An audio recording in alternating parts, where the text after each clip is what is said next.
should be going live. Hello, hello, hello.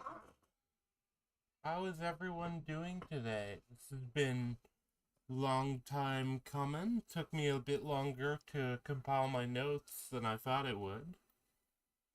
Had a few hiccups. But how is everyone doing today? Let me just make sure we're live. It's always a bit slow on when it's first starting up. I dropped all my links to people. Alright. Yeah, so this I've been having planned for a while now. I actually had to shift the date a couple of times because of various things coming up. But yes, hello chat. Hello. We are talking about this, well, it's one of the anime of all time. Sword Art Online. Which I think I should give a bit of a basic rundown of this, even though I think most people will know. I'm still figuring out my formatting, so forgive any hiccups. But I'm also going to go ahead and get my co-host here on, which is you, chat.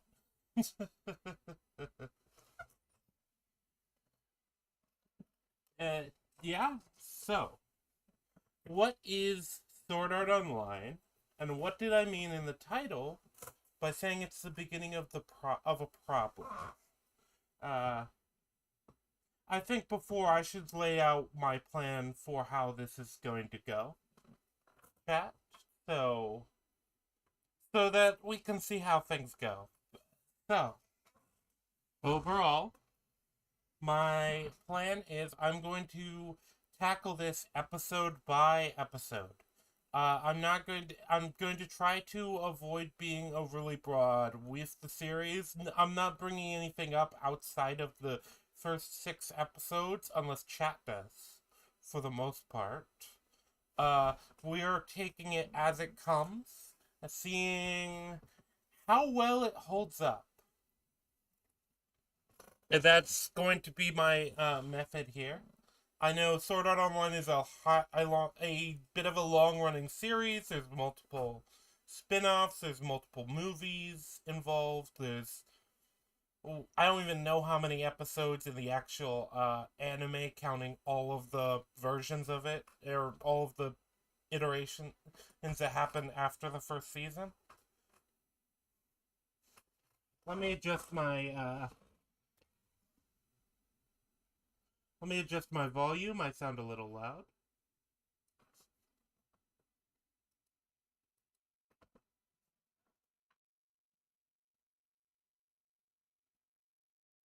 But yeah, yeah. I have my notes to work off in front of me. I'm not gonna have any video or clips, so if you wish to watch this audio only, you're free to. I have a few potential images that I might bring up on stream when I'm talking about specific characters, or maybe I might also put something up for different episodes. I haven't decided yet because I don't know if those images hold up to the standard I'd want them to. Let me just take a drink of water real quick. But yeah, so we are gonna give it a second, see if anyone's filtered in here, and then chat, you are free to bring up anything. Like I said, I'm going to try to focus on the show, reviewing the show as it goes. So, uh, I'll tackle issues as they come up, or at the end of the episode if it's an overarching issue. I think with the show, you're welcome to flag other things if you think I've missed something to hold me accountable, because I want to do this well.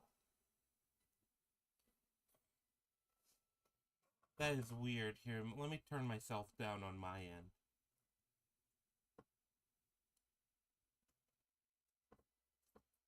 Alright, yeah, but I have chat on screen. I have chat in front of me. I have my notes. So, first I'm going to just give a rundown of what SAO is, Sword Art Online SAO is, as a longtime fan of anime as a medium, and just kind of what impact it has had. Briefly, I'll probably touch on this a bit later, though, but Sword Art Online is an anime series that was released in 2012. It's very well known about. I'd be shocked if anyone who's familiar with anime hasn't heard of it. I'd be shocked if anyone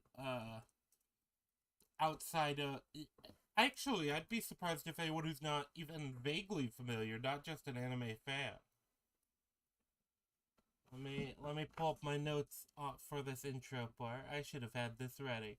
It was originally a light novel that was then adapted into the anime series that were released in 2012.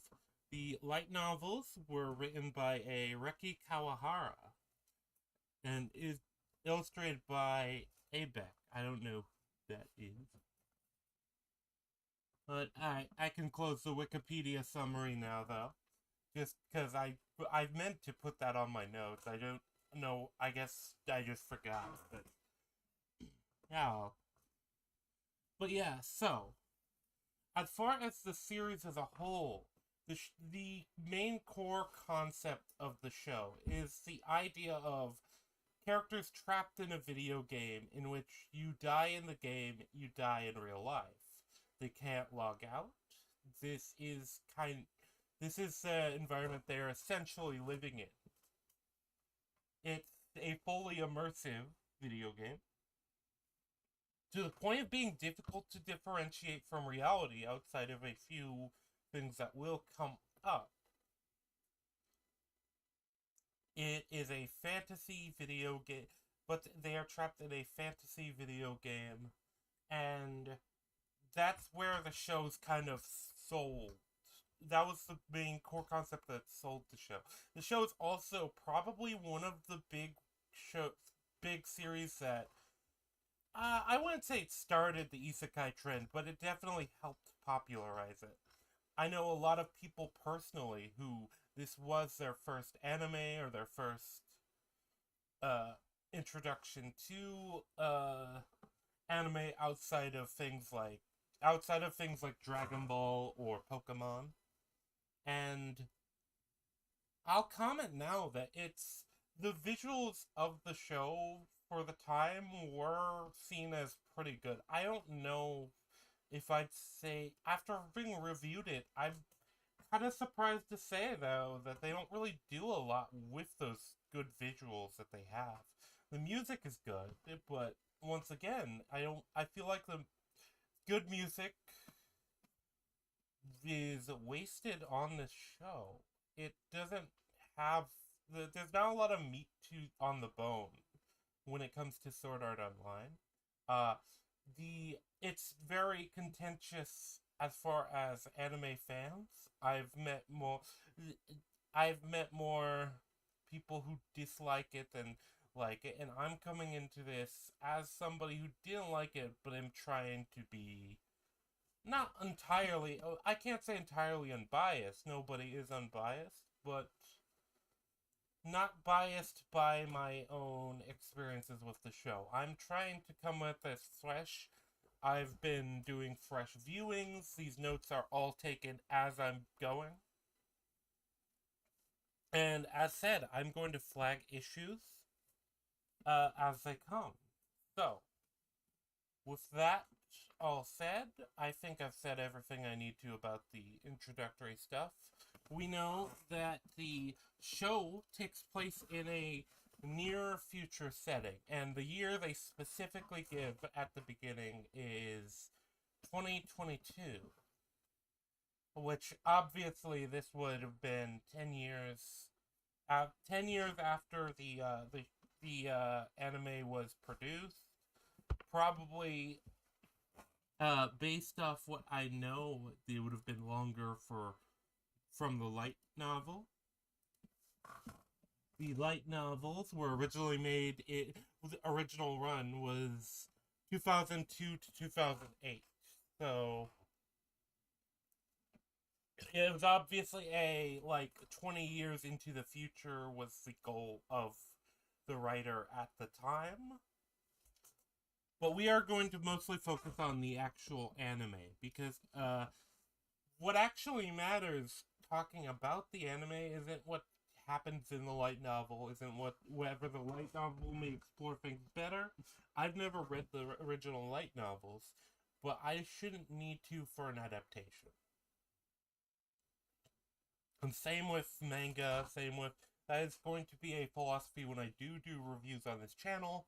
What matters is what's presented.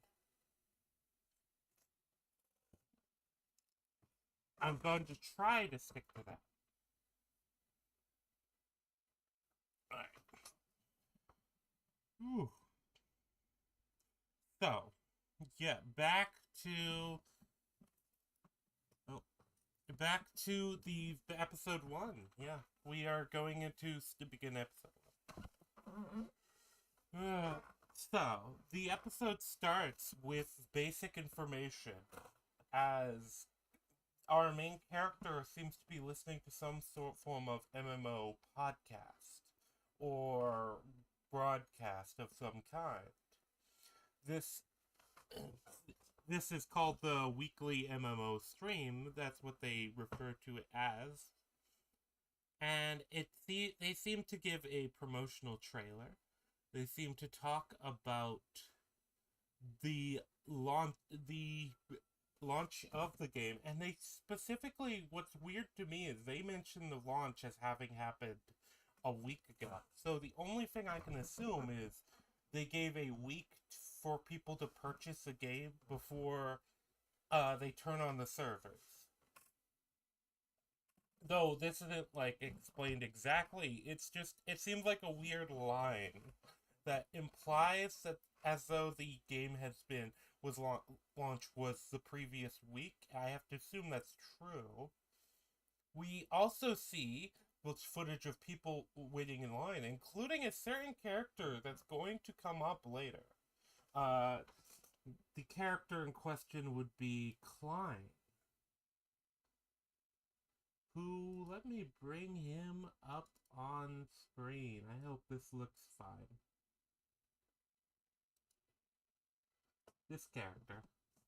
We see him in the real world. And I actually never noticed this before, that he was in that footage, but I find that a neat detail.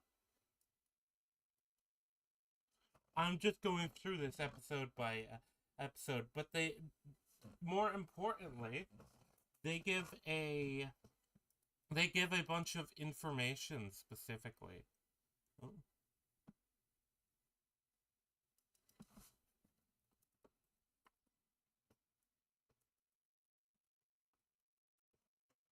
Hold on. Let me just adjust something real quick.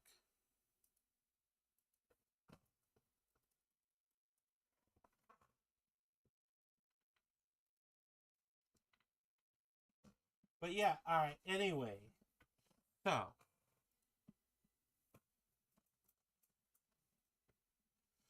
as far as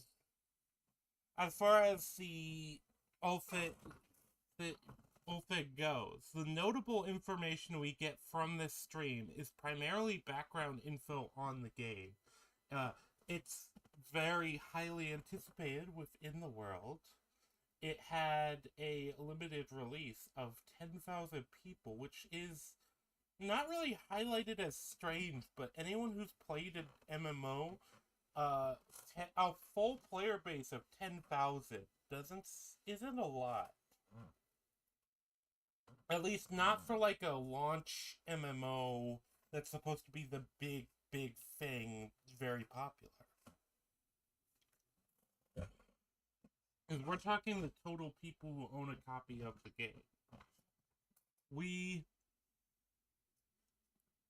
we don't get any actual specifics about it outside of this, though. We get the fact that it's a VR MMO, but we don't get any like systems info, which I suppose isn't surprising. Uh, because it's supposed, but we do get the exposition that it is created uh by the creator of the system itself. This is something akin to Half-Life of this world, or uh, it's essentially the equivalent of a first-party video game, like Mario, or for this era, which is the technology is the Nerve Gear, which is a full dive VR system. It essentially puts you fully into the world.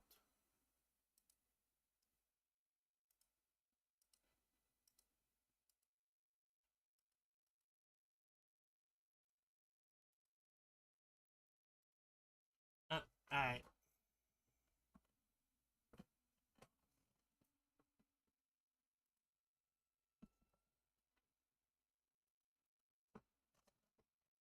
but yeah.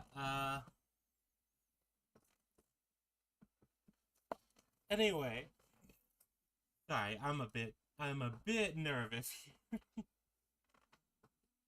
uh,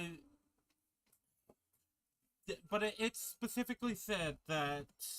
Why didn't I put his name up here at the notes? I did put him in the notes. Kayaba. Uh, is the creator. Akihiko Kayaba. Kayaba Akihiko. I forget which order it was supposed to be in. Uh, but yeah, so Akihiko Kayaba is the creator of the Nerve Gear. He is also the creator of SAO, and it's specifically stated, and I thought this was interesting, that he was disappointed that no other game had been been able to use the Nerve Gear to the right extent. And essentially, based off the dialogue, it was specifically that no other game has used it to its full and fully realized the game system, which gives you information right off the bat, namely that this is not the first game to ever use the Nerve Gear.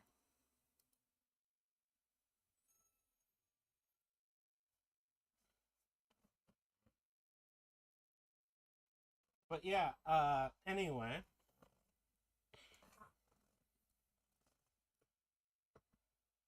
uh, this is actually an important information given what we learned. Oh, hey Iron, how you doing? Yeah, how you doing, Iron? Nice to see you here. But yeah, so the nerve gear has never been used to this extent, to the right extent, which establishes that this system's been used. You can assume other people have used and developed games for it. And it also establishes that a lot of the things we learned about the nerve gear would have had to have been built in before. Uh, it's not, which tells you that Kayaba's plan, when it's revealed, it's been planned for a long time.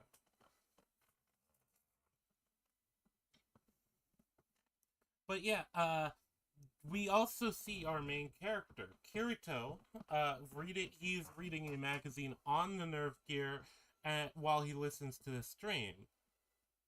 And that, as said, Akihiko Kayaba created the Nerve Gear.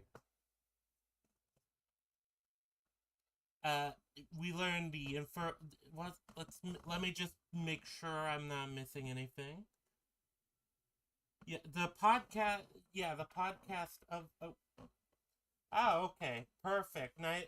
It's nice seeing you. I'm happy to get to see somebody here. I put a lot of work into the actual notes. The problem is I'm not super used to reading them and referencing them off the cuff. I'm trying to get better at that. But yeah. Anyway, Yeah, so we learned the 10,000 units number about the nerve gear and about SAO. Uh, we also learn, but we don't get confirmation on whether this counts the beta tester copies. Either way, this puts the player count of Sword Art Online at 11,000 at most. As we learn later how many beta testers there were.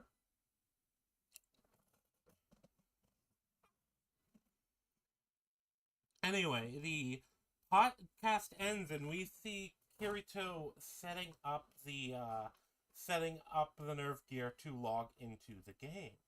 And we see several things, including the fact that the system is plugged into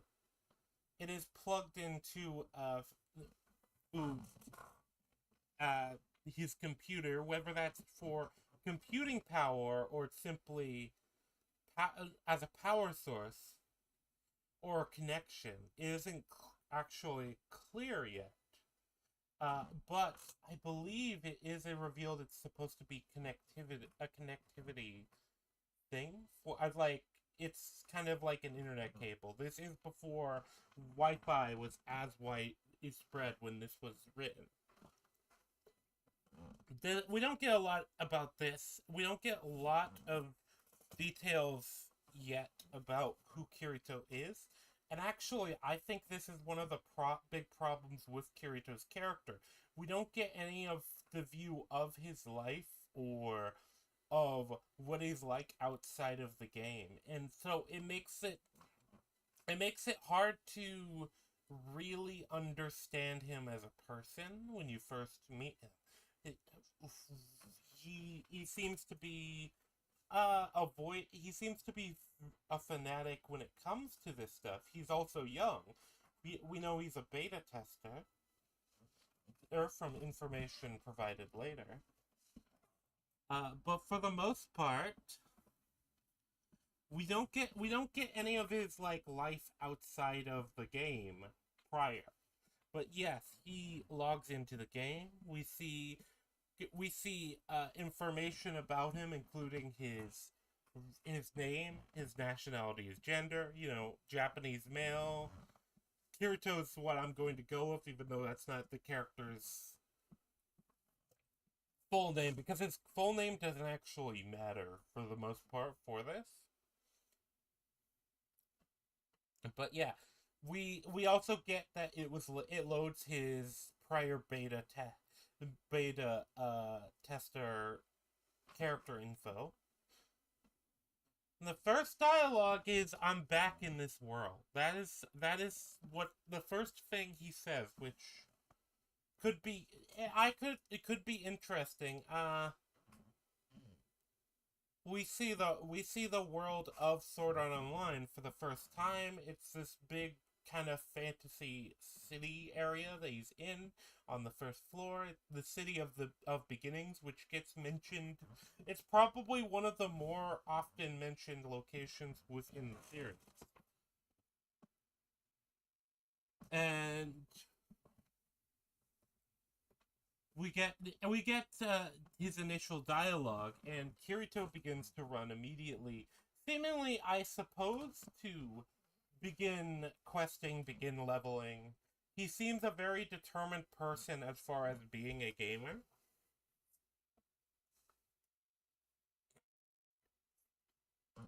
Before he's noticed, and the fact that he seems to know exactly where he's going is what I always assumed that Klein actually notices. But he is noticed by Klein, this character here. Though he would look different now, but I'm going to at this point in the show. But I'll get into that because his original appearance doesn't actually matter. I have some things to say about that. At that point, Klein asks Kirito to show him how the game works, and having figured out he's a beta tester by him knowing where to go, I assume. He says the look of it, but I assume that's the only thing that makes sense. We get a tutorial area. Well, not even a tutorial area, but we get the scene transitions to Klein and Kirito in a field, with Klein fighting what appears to be a boar. He gets knocked down, and we learn the detail I think is important to note because I'm pretty sure it is very much contradicted later on, and that is that SAO characters in SAO they do not feel pain. Pain is not really a sensation they feel. It's actually specifically stated by Kirito, but this not only does this never come up again. There's plenty of times in the series where characters treat it like they feel pain, and I've always found that weird. But yes, Kirito explains how the mechanics of the game work, including how sword skills work, and we learn this game has some level of, I guess you could call it auto hit when it comes to the skills.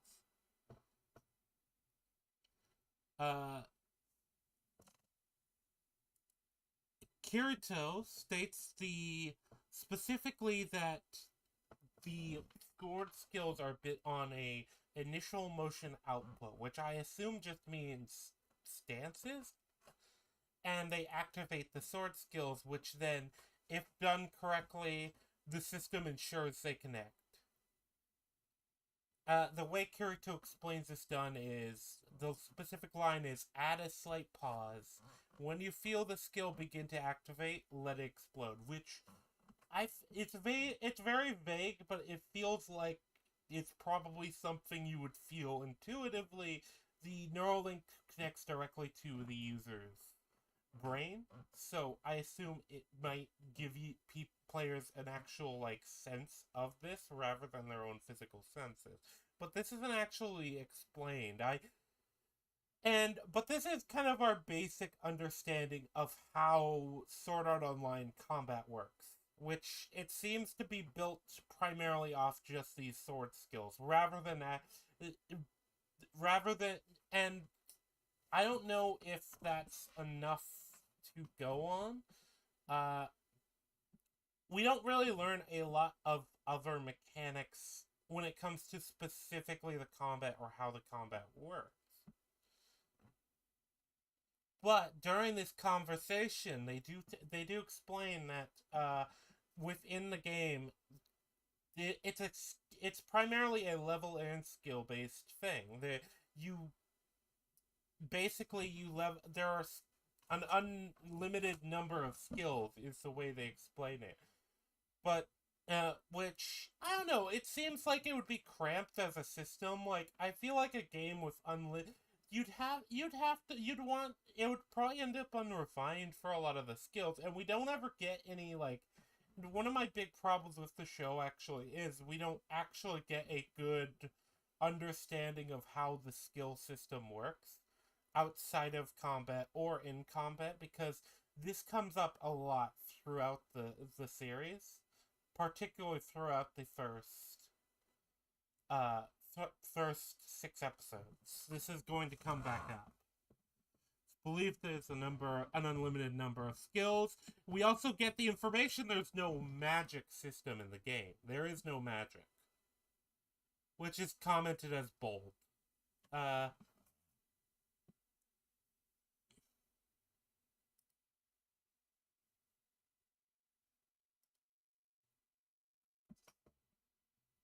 Yeah, but anyway. Yeah, so Kirito and Klein seem to be training. They finish up their initial sort of training in the field.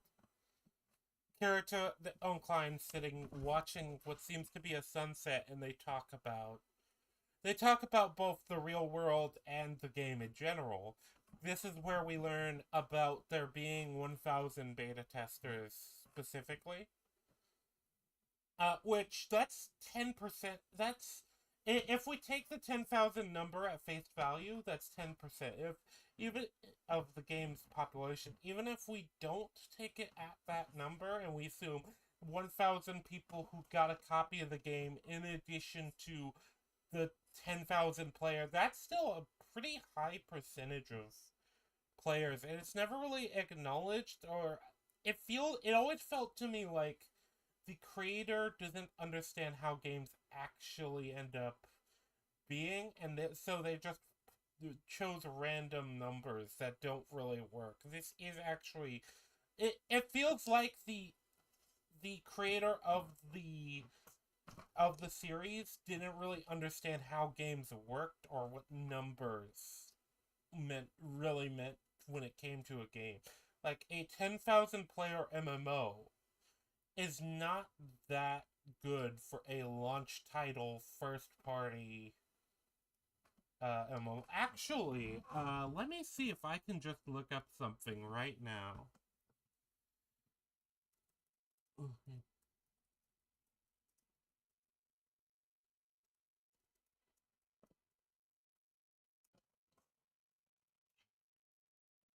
So, to put it into perspective,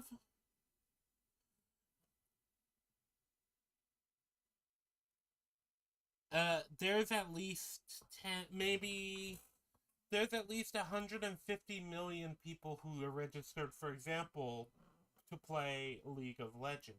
That's not even an MMO, but it still is. I think it's somewhat. It's it's probably a good equivalent to go to for this type of series. And like 10 million people log in daily to League of Legends. At something around that. Millions of people play League of Legends daily. Uh, so when you consider that,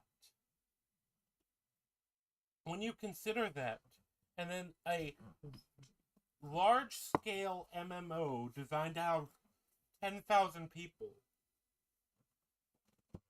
that's always bugged me as a number, and as far as I don't know if any like game creator would be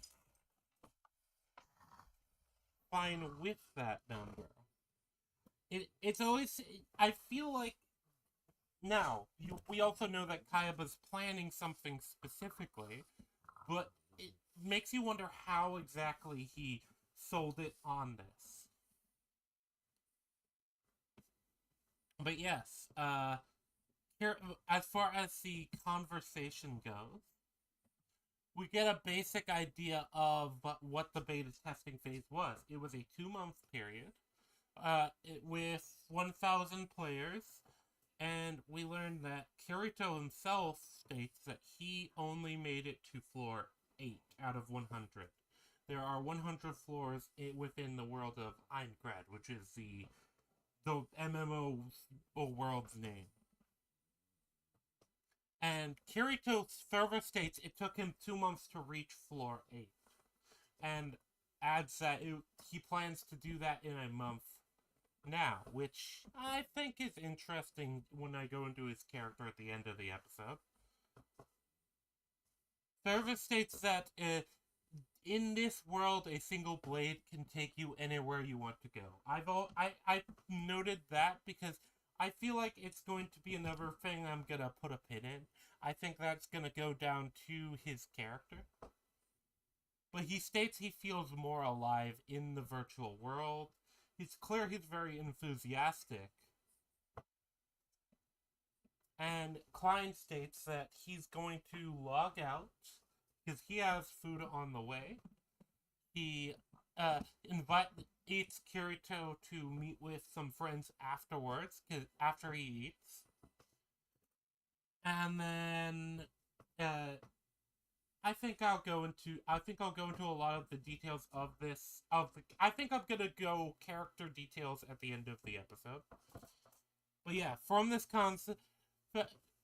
conversation though, we find that Klein can't log out. There's no log out button. In present, and Kirito simply telling him where it should be, and we see Kirito checking to find, yeah, there's no button labeled logout. It's a blank space, which is immediately assumed to be a bug. Klein dismisses the problem as a bug specifically, and we learn there's a function to call a game master, which is never brought up again. We never get any idea of what a game master entails. We never get any, like... This has always been something with SAO as far as Kayaba's plan. There's no perfect MMO, and the fact that he does what he does is always bothered me. I'm going to go through that again. This is once again a conversation to bring up, though, later. I would like some feedback in chat if you think I'm not doing a good job. I'm a bit nervous. But yeah, this seems accessible to players, but they can't seem to reach the Game Master. We also aren't told if the Game Master is supposed to be Kayaba specifically, or if there are separate appointed Game Masters. Though, I think that is actually established later on. But Kirito states the only way that the menu is supposed to be the only way a player can be logged out. There's no emergency logout in the manual either, which establishes Kirito at least read the manual. And the characters are both concerned, but it's still seen as a bug. It's seen as a glitch. That is until a bell rings and suddenly they are teleported to a courtyard back within the town of beginnings, which you also see all other players being teleported in. Most of them aren't relevant too much, though you get a pair of characters or two that we saw in the beginning that are at most recurring background characters. You get essentially every player has been teleported to the courtyard. And then we get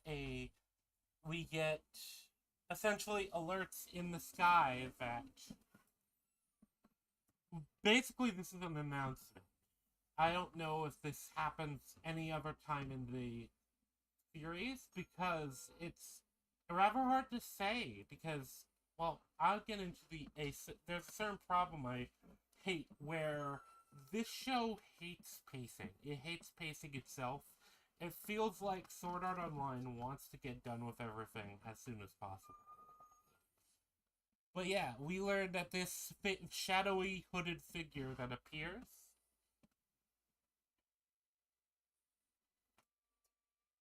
We learned this shadowy figure that appears, which would be right. Which actually comes to my first visual, right here. This is what the person who appears look like within the courtyard.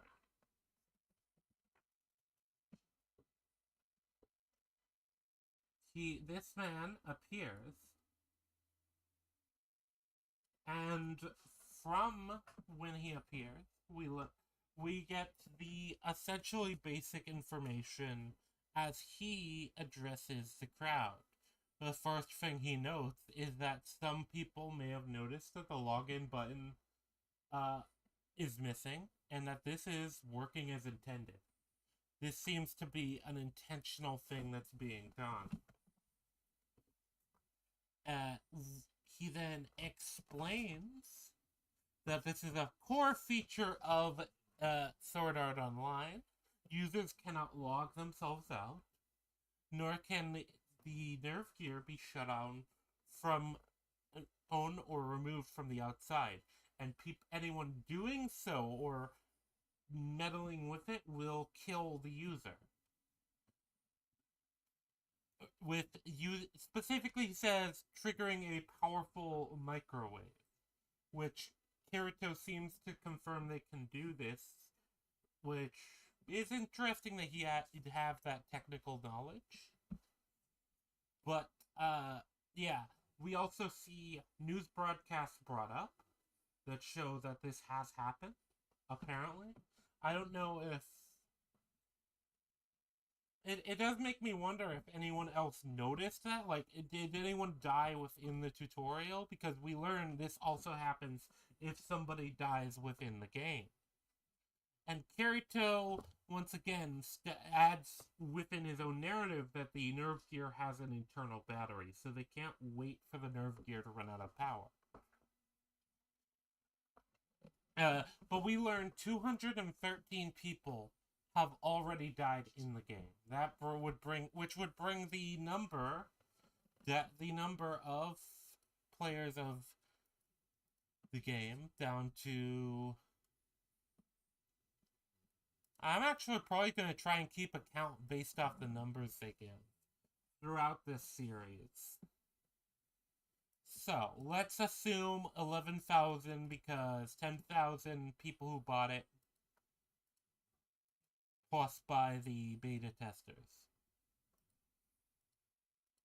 So 10,787 might remain. That, or 900. But yeah, with this announcement, we also get that none of the beta testers cleared the game. And the only way for anyone to get out is to clear the dungeon on the 100th floor. And to defeat the floor boss on each floor. That's the only way we know that to progress a floor in SAO. Though this is never stated on whether or not the boss needs to be cleared by a group or by or just in general. It's kind of assumed it's in general. So once a floor boss gets killed, then the floor boss is killed, people can go up to the next floor. That's the only, like, assumption that you can make, really, about it. Because, well, we don't really get confirmation of that, necessarily. We don't... This is one of those systems that I wish was explained more, is how the floors work. But, as said, that's going to come up later. It's also stated, though, that no beta testers cleared, nor got anywhere close to clearing the game. And then you get one of probably the worst parts of... The worst decisions I think is made in the entire series, which is the mirror. Anyone who's seen the show will know, but Kaiba states he adds an item to everyone's inventory, which is revealed to be a mirror when Kirito clicks on it. This mirror then makes every character in the game essentially look like their real self rather than their avatar. And so...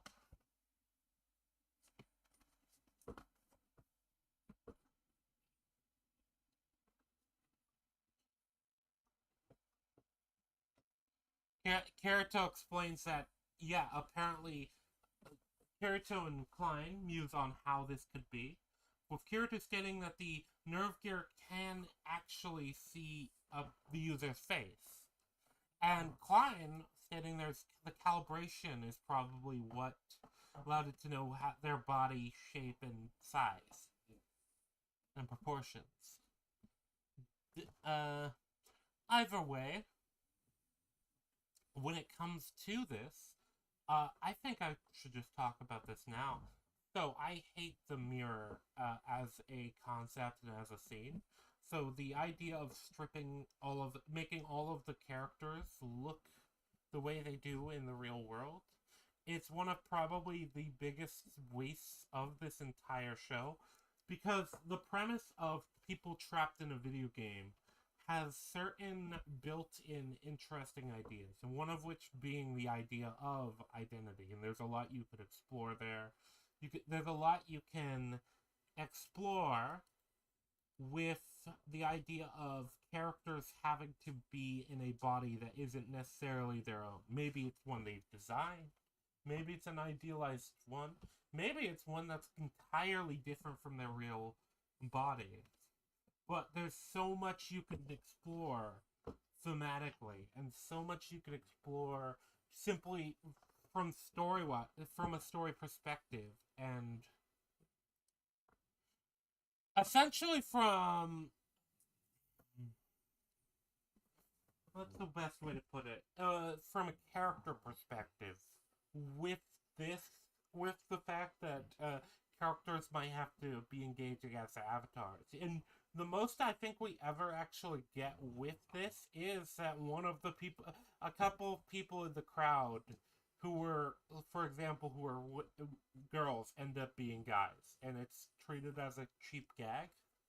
But this is the fact that no all characters look exactly like they do in their real body.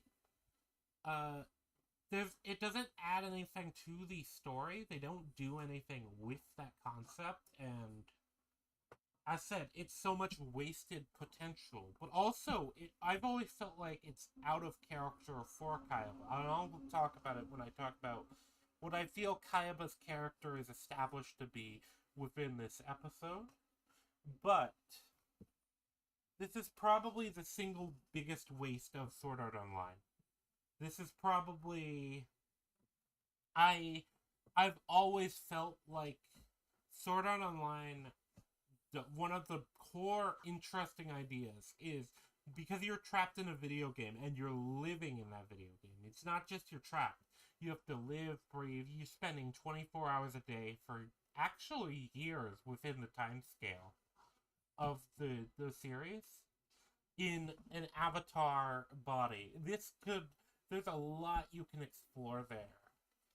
Well, you can have, including you can have somebody who's uglier than normal. You can have somebody who's handsomer than normal. You can have characters who are play a male characters playing as female or vice versa, and how that affects them. You can have people learning after the series, at the end of the series, who the person they're friends with is, and finding out they're not who they've been acting as. And what does that mean? And is that person that you met who looked entirely different? Like maybe they were playing an old man, but was actually a little kid. Maybe they were doing the opposite, where it was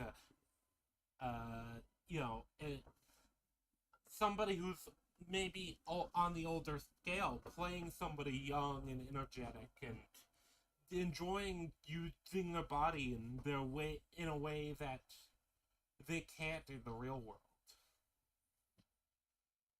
There's so many other interesting ideas, and the fact that it's stripped away, and I've always heard jokes that it's stripped away so that you don't ever have to worry, oh, is the girl that is hanging out with Kirito now, or is that actually just some like random dude in a basement somewhere, or some out of shape like loser? No, it's like everyone is ideal. Everyone being in an idealized body, and then having that stripped away later could have also been an interesting concept. But this is all done at the beginning of the series. It's done right away.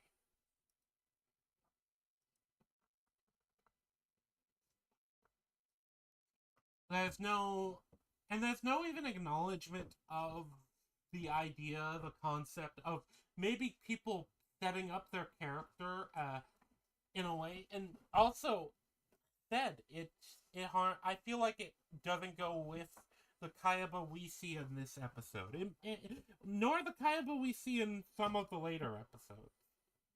It feels like it's just done for cheap shock value for the characters and for those watching, where it's like, oh no, this is serious. Now they're their own real bodies, and I do not like it as an idea. I've never liked it as a decision, but somebody else actually made me kind of brought this to my attention. I wasn't originally planning to go on a longer deviation about this, but yeah, I think it's one of the most major problems in the series. The wasted potential.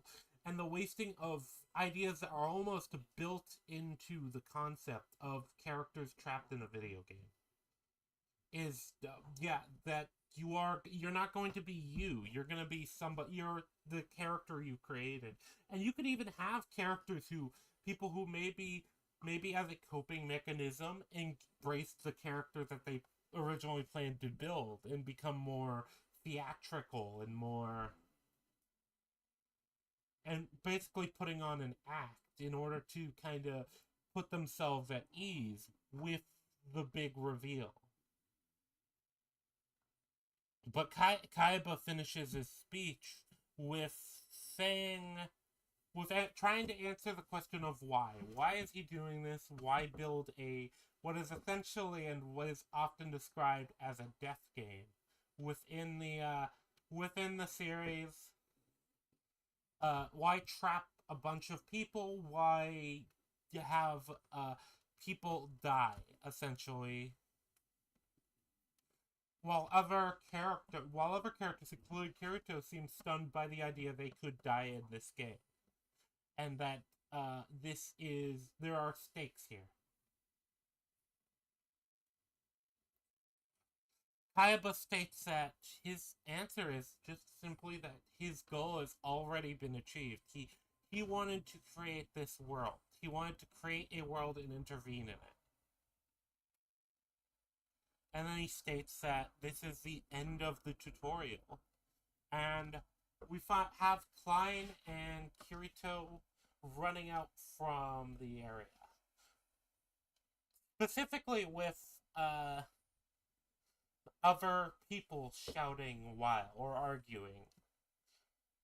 As though trying to appeal to Kayaba's better nature, I suppose. But Kirito states, and this is another one of those big problems, Kirito states he plans to rush to the next village because the areas around the town of beginnings are supposedly hunted out. Even though this is one of the other weirdest things within actually the first episode, because the first episode doesn't have a ton wrong with it. I would say this is probably one of the better episodes of Sword Art Online, as far as, because most of what you're just getting is information. There's not much to contradict it yet. There's a bit of character work that we can explain. But yeah, so Kirito claims that resources in a VR MMO, specifically money and EXP are limited. Yeah, and it's implied that quests can be used up, and that you could end up not basically running out of EXP and money being farmable. This is actually a massive problem because anyone who knows how games doesn't work, and we also see already early on that monsters respawn, so it makes no sense what Kirito is saying, because we know you get XP from monsters too. It's not, but it's implied that quests are limited here. That most of the quests are going to have either already be done or being done now around the town of beginnings. And that Kirito wants to essentially bring Klein along in order to, so they can hit the next village and try to farm out that.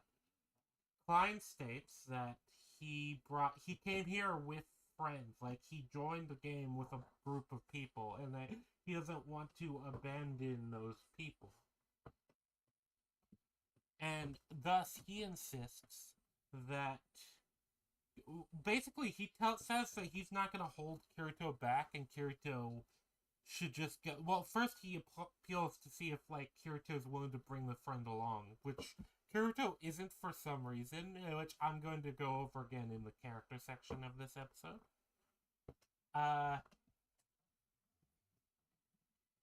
But Klein states that in his last game he ran a guild and Kirito shouldn't worry about them.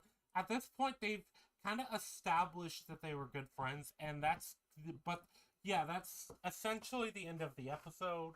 We end on Kirito running down the road to get to the next village, and beginning a fight with a monster. Or perhaps just rolling through it. We don't actually know how that.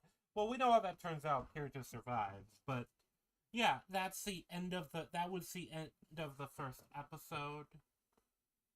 It's, as I said, it's probably the best episode of Sword Art Online. At least the first season. There's episodes I haven't seen, and I might change my mind eventually. But most of it is expository stuff. I actually don't have too many problems with the actual structure of this episode. I think that it does what it's supposed to do with setting up the world, setting up the situation, and introducing us to beginning characters. The problem is here. The problems come down to specific decisions that waste a ton of the potential. Like I said, too, with the or misunderstand how their own presented game mechanics work, because we see monsters respawning within the game. We know that monsters respawn, and thus this idea that XP or money is limited has always been weird to me, but it's just not true. No. But I think there are things you can get into about it when we get into the characters as shown here, because I'm going to try and go through basically character stuff on episode by episode, because a lot of characters are introduced and don't actually matter otherwise in other episodes and never come up again. So I think that it's easier if I just run through those relatively quickly. I'm going to step away for just a second, though, and then I can get into this. I just, I've just underestimated. The first episode isn't bad. I've always felt like the first episode is the hook for the whole show. And I think that's what catches people who did like it when it originally came out. Because at the time, this concept was novel, though. So, yeah, the first episode sets up the concept. And while this wasn't the first time the concept was used, I'm sure other people can bring up anime and series and light novels and manga that came out before Sword Art Online, where the you die in a game, you die in real life situation has happened. I'm sure it exists, but I think this was kind of one of the big ones to for that idea to become popular. Yeah, and I think that shows to an extent, and I think there was something to it.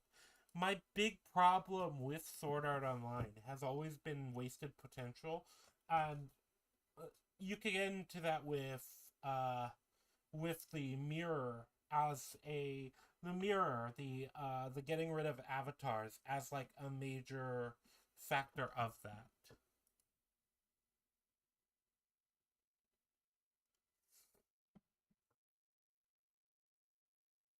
But yes, the enemies in the series, we see the boar, and I think it was a goblin at the end of the first episode, but I'm not.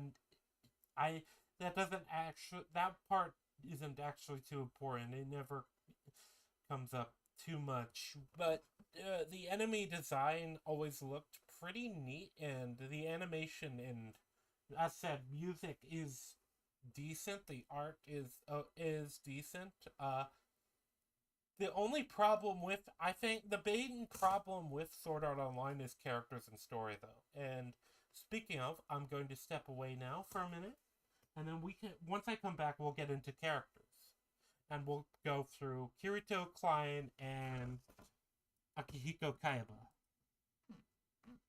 specifically, because those are the major characters for this series, or for this episode. None of the other characters we really see in this episode matter that much. Nor do I think any of them, the other ones, get names. But yeah.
Alright, chat. Sorry about that. I try not to keep y'all waiting too long. But yeah, so, character. So, as said, the main characters for this episode are Klein, Kirito, and Kaiba. So Kaiba, you never get direct interaction with, you only get his speech. But I think it's important, because he is supposed to technically be the main antagonist of the show. And so, given that, we're going to just go into him. I think we'll do that at the end.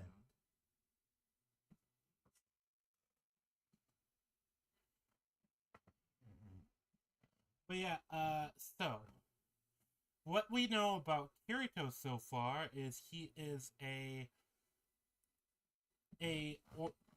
goal-oriented individualist who you can describe as a loner. He shows a very clear kind of discomfort when Klein first approaches him, though he warms up to him relatively quickly, and when Klein talks about introducing him to his friend. Kirito is visibly nervous, and I thought that was a nice touch, actually. As far as other things we know about him, he's very clearly interested in the technology and the systems and things like that within the series. It's very clear Kirito seems to have very specific knowledge of how the nerf gear works. You can assume he read the manual, he's probably an enthusiast, he was a beta tester for the game. He was reading a magazine talking about the nerf gear just before actually logging in. he was listening to an MMO-based podcast that was talking about the game. And he also talks about, specifically himself, how while he was playing the beta, the game was all he could think about, which I think most people who are gamers have had a game where it's been like that for a while. You have a game you're super fixed on.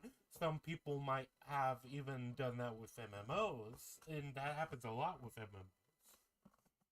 I always thought that characterization makes sense for Kirito. As far as him being goal oriented, we know that his first thing he says to Klein about the beta is when he's talking after he's shown him the ropes, is he talks about how far he got, which was the floor 8. It's stating that he wants to get there within a month this time, and now that it's official release.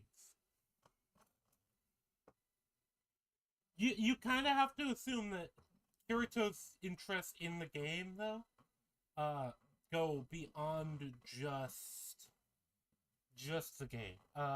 Yeah, it's safe to say he probably would be the type that would want to go down a making games approach if he were in the real world. You can also tell that he knows a lot about Kayaba, as far as Kayaba's like publicly known information. He talks about him like being a genius. He talks about him. He read all of the nerve gear stuff. He talks a lot of during the meeting in the town, during the announcement about different things that Kayaba says and figuring essentially how this or that works. And I found that interesting. He also very clearly does want to work out challenges. One of his specific lines when he's talking to Klein before the announcement in the Town of Beginnings is a single sword being able to take one anywhere in this world. Well, as comments about floor 8, the fact that he's a loner, you can assume he is the type that maybe dissatisfied with his abilities in the real world, or maybe dissatisfied with where he can go in the real world, or maybe has to rely on others in the real world and is dissatisfied by that. If you were to just go off this episode, the problem is this never gets explored that much. And so a lot of this you have to just read in, and I've always felt like there's building blocks for an interesting character with Kirito in the first couple episodes. The problem comes with his character come later. Even though there are definitely problems that you can highlight, especially with world building in the first 2 episodes, I think there's probably stuff you could cut. A lot of my other issues with Kirito is him leaving behind Klein. And Kirito also clearly has a interesting view on the game and on basically the concept of how to survive in it. His immediate thought was, okay, take Klein, I go to the next village. We're going to grind there, move on. Basically, like, the fewer people I have with me, the better off I'm going to be. That is very clearly his mindset as far as how to survive in the game. He is reluctant to team up with Klein, but he seems to have let Klein into his defenses. They seem to have gone along, and Klein seems to be his only current friend in the game. It makes sense that he would want to stay with him if he could. But once Klein states he wants to go to his friends, basically Kirito immediately is like, okay, yeah, keep going then. he's hesitant, but he does keep going. But I've always found it interesting the fact that Kirito's immediate response to learning about the death game and getting his freedom was, okay, I need to make myself as strong as I can so that I can survive. While and well, there's other factors come and you can come to ideas you can come to about Kirito based mostly of conjecture. He's mentions having a younger sister who hates gaming and gamer types and is more physically inclined. Specifically, that she is on a sports team. And yes, chat, I know what happens with that younger sister. I know everything about that. But for now, let's ignore future streams and future reviews. So I am probably going to have to cite back to these notes. During that, I hopefully I'm going to learn how to better organize them for these. But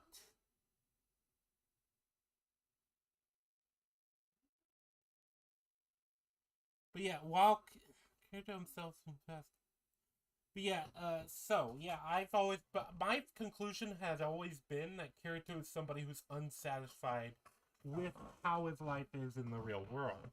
And part of that comes down to the sister and implied things, but another part is both how happy he is to be returning to SAO, and also his talk about how in this world, a single sword can take you anywhere. This comes across as him kind of there's the implication of you can't do that in the normal world. There's an implication of you can't just rely on your own skills in the normal world by that. So as said, this could be me reading into it. But it is also clear that Kirito is uncomfortable dealing with basically dealing with cooperative situations. He reluctantly accepts Klein. He doesn't accept Klein because he wants to. He doesn't accept Klein initially, but he kind of grudgingly, after Klein begs, teaches him kind of the ropes of the game, and then from there, even then, he seems happy to potentially interact with Klein in the future, but the idea of interacting with other people in addition to Klein seems to put him off.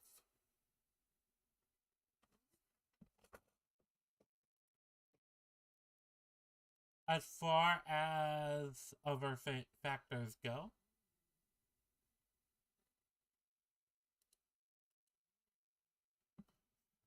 sorry about that. I was just quickly responding to something.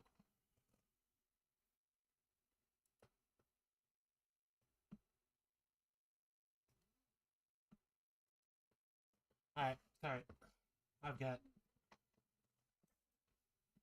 I'm just trying to get my notes a bit. Well, my early notes are really kind of scattered.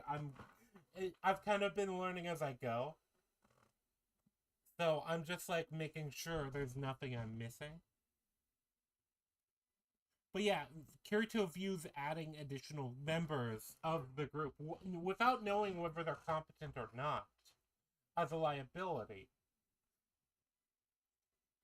You could also assume maybe if you want to try to make it. I think his view on like, oh, money and XP are, they're limited resources. When actually, no, we see monsters respawn. We learn later on that quests can actually be There are repeatable quests. Or quests that people can like. A quest doesn't cease to exist once somebody does it. Now maybe they're on a cooldown. We don't know.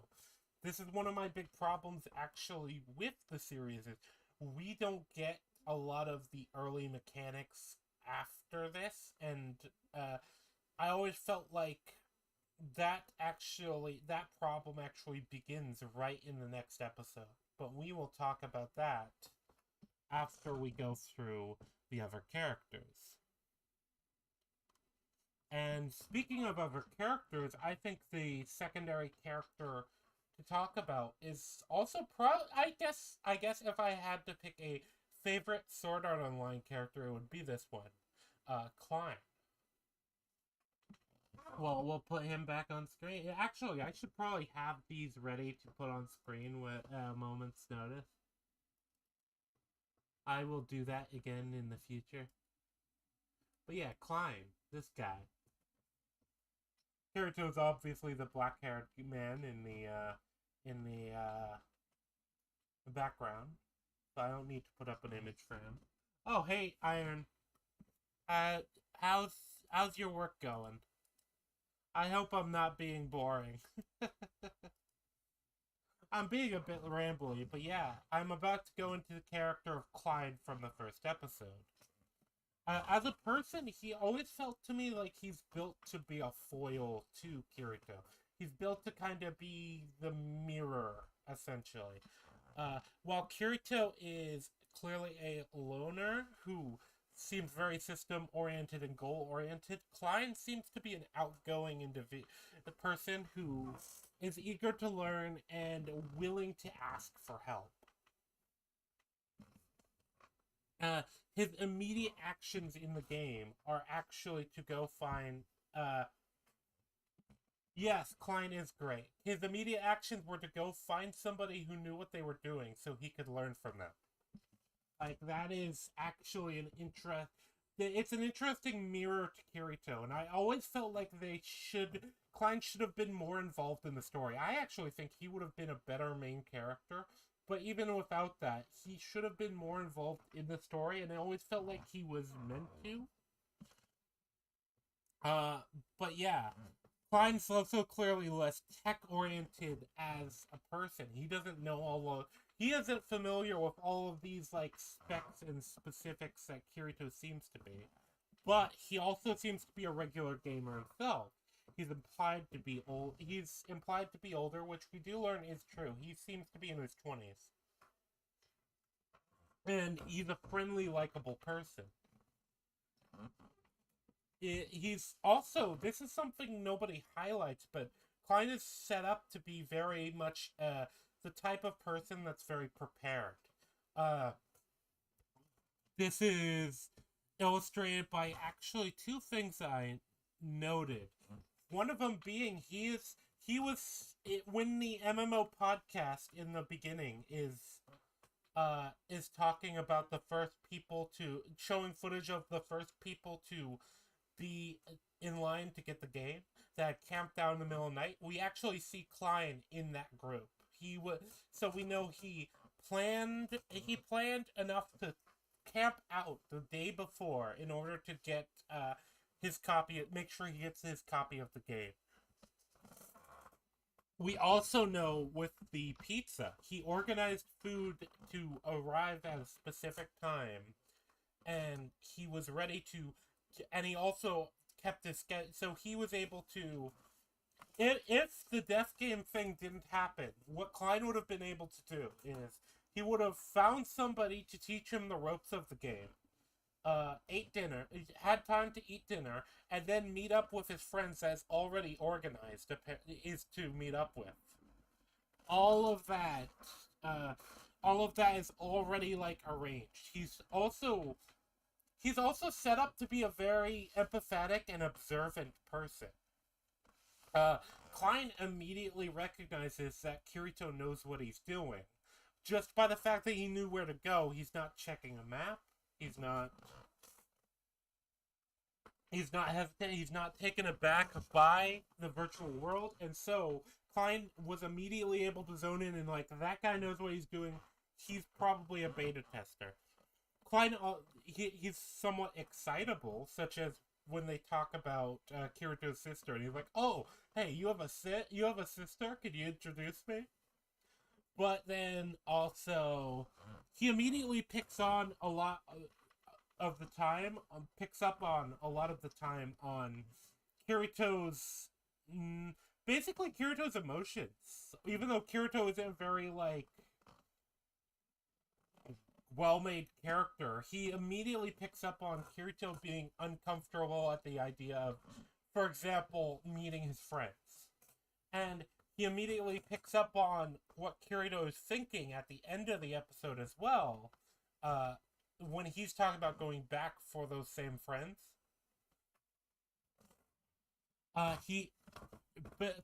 So Klein is clearly I've always felt like he's slept on as a character, but I think he would have been a better main character than Kirito.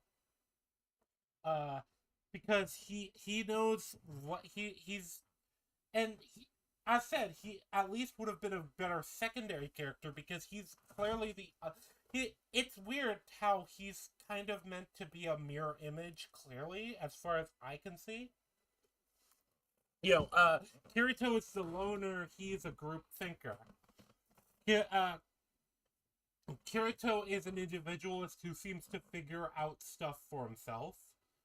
And actually, later on, there's characterization that Kirito's more of an experimenter as well. But Klein seems more than willing to get info from other people and cooperate with people. Hell, I think one of the strongest things is looking at Kirito versus Klein's mentality. Kirito's view of how to survive is, and his first priority after being released from the announcement is, I need to set out, I need to become as strong as I possibly can. That way I will survive. Klein's view is, I need to go, I need to help out my friends. We're stronger together, basically, is what the vibe I got from Klein, which is kind of the correct view. There's no reason to abandon the people you're close to just to survive. Because you might not survive because you're abandoning them. We also learned that Klein was a former guild leader in the previous game. And that comes up again with his appearance in the show. The problem I have with Klein, I've always had with Klein as a character, is he's so underutilized. Like, you would expect, especially with how much time he gets in this series, that he would be a secondary, or at least you'd be a secondary character that's a regular appearance. But Klein actually only shows up in about Klein only shows up to a major degree, and not just in the background, in, I think, 3 episodes? No, but there's more episodes than 3, I think. 3 or 4 episodes for the mainline Einkrad arc of the show. And most of those he is kind of not really involved. Like, for example, that's actually going to come up when he reappears in episode 3. But for now, I'm going to leave off of Klein, because we're going to come back. Like I said, my idea was to kind of cover the recurring characters each episode, to kind of talk about where they go and what they do with them, and whether or not there's damage done, because there is to several characters. Also, Iron, let me know if I'm not doing anything well. Don't worry about hurting my feelings, because this is only the second review I've ever done, the first being on Unity's channel. Actually, I should probably put that in the card. My technical first review, even though it wasn't on my channel. But yeah, sorry about that. Let me adjust that. I kind of fucked up with the thing. Okay, there we go. Sorry about that. I'm still getting used to OBS. I've been experimenting a little with it on the side, but yeah, we have one more character to go for this episode, and then I'm going to carry on. Because I still have 5 episodes to go. And it's an hour and 30 minutes in.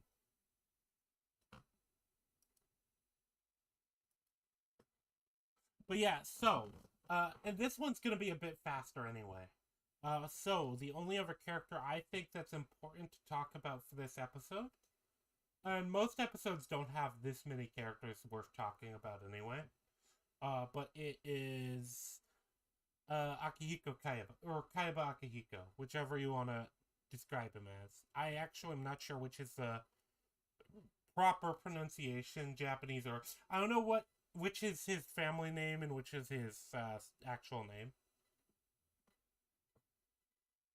Oh, that's nice to hear. Like I said, feel free to give me criticism because I can only improve from here. This is the first time that I've done it solo at all.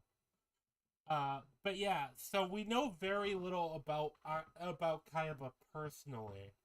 Outside the fact that he's a genius who both built the Nerve Gear and Sword Art Online itself as a game.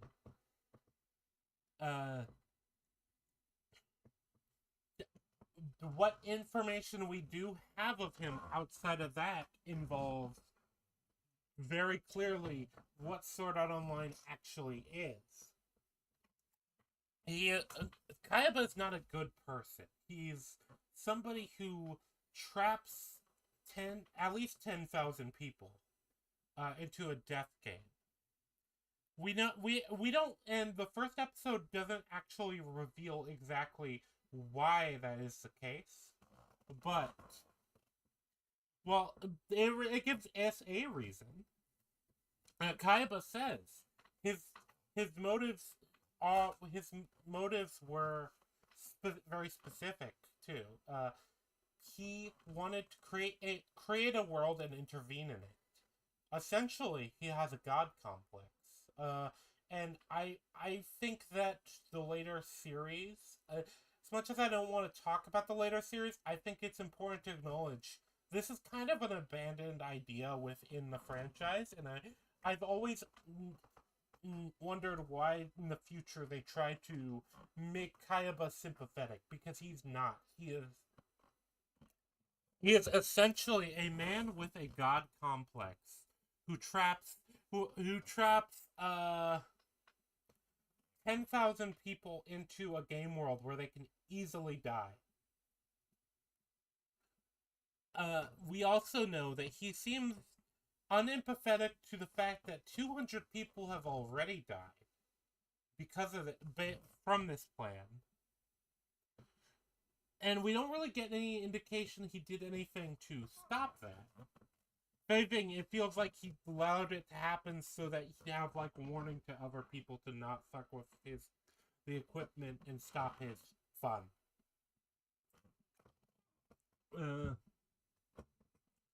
We also can tell that Kayaba's been planning this for a long time. The Nerve Gear is an established system within the world. They've talked about there being other games for the Nerve Gear already, and that the public reason Kayaba created Sword Art Online was because he didn't feel any other game had used it to its full potential.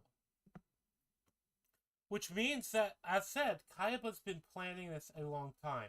Especially given that a lot of the plan involved using parts of the Nerve Gear. You know, the fact that it's used as microwaves and the fact that it can apparently kill somebody had never been picked up on. But we can assume Kayaba might have had safeguards in place for other games that he weren't put in for SAO because he wanted that to happen.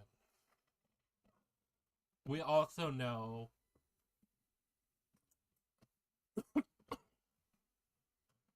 that he probably allowed that in order to build trust, because that's the only thing that makes sense. To me, at least.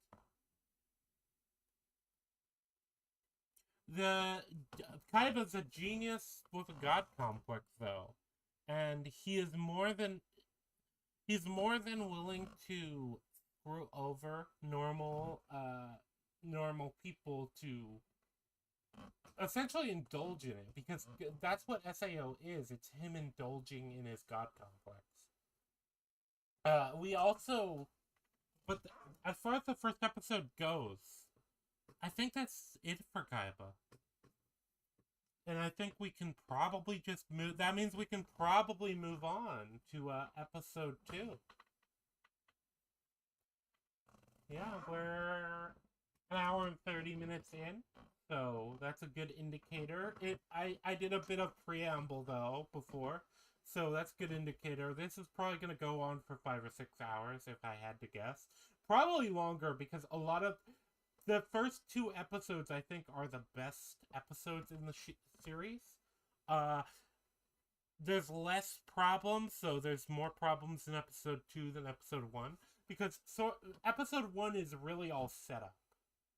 It's all setting up the world and all setting up the mechanics and the premise of the show. So, for now though, episode 2 begins with a statement on how much time has passed, 1 month. Within that time, 2,000 people have died. We don't know if this is in addition to... We can assume this is probably in addition to the 200 people that died on the first day. So, at that point... Hold on. Let me get our correct player count.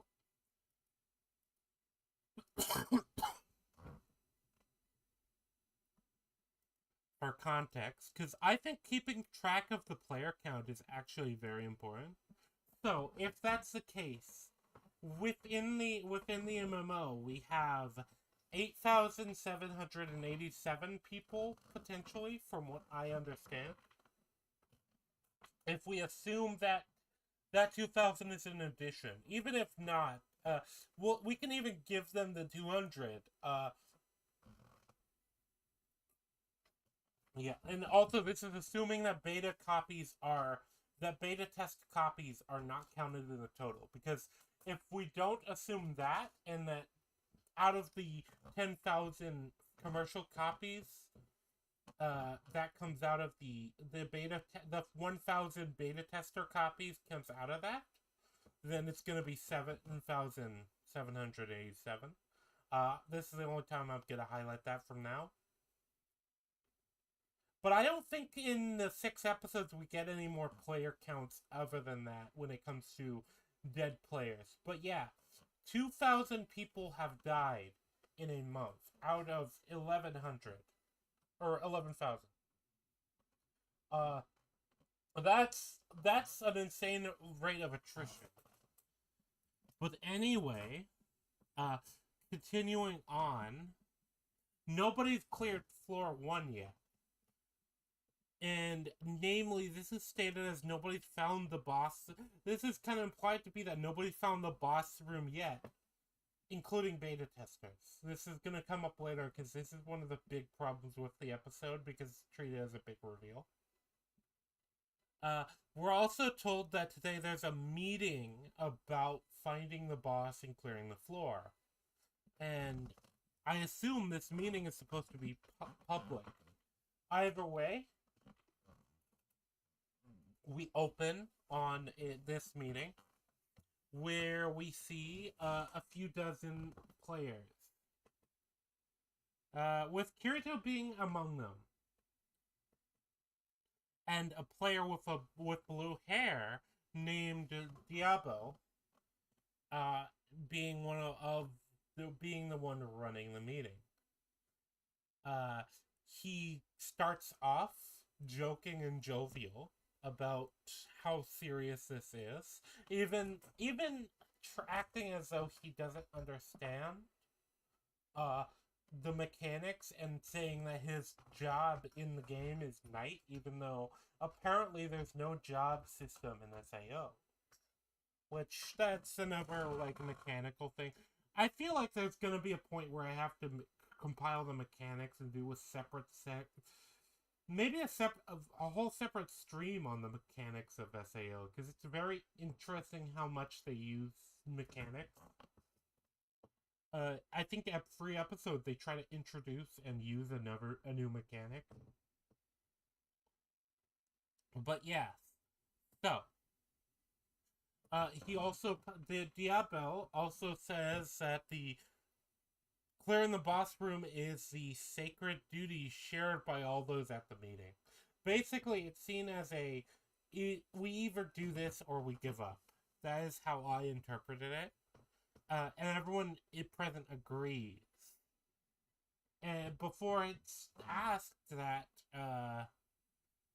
everybody, essentially everybody needs to divide into parties of 6, and that the boss room, Diabel's party actually is the one who found the boss room. They know where it is, and they go over specific information that's supposed to be present on the boss, like his which I'll go over in a minute. Oh, hey party, how you doing? Nice to see you. We're on episode 2. I don't know if you. I'm pretty sure you have never seen this anime. Don't, by the way. But yeah, so this proclamation of parties of 6, Kirito can't. Kirito looks around and people seem to already be grouped up. He sees a cloaked woman sitting alone.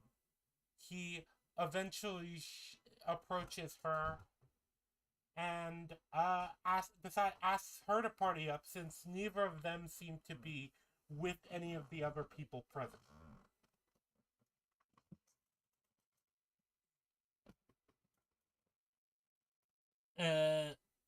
And in fact, the woman states that everybody else present seems to already know each other.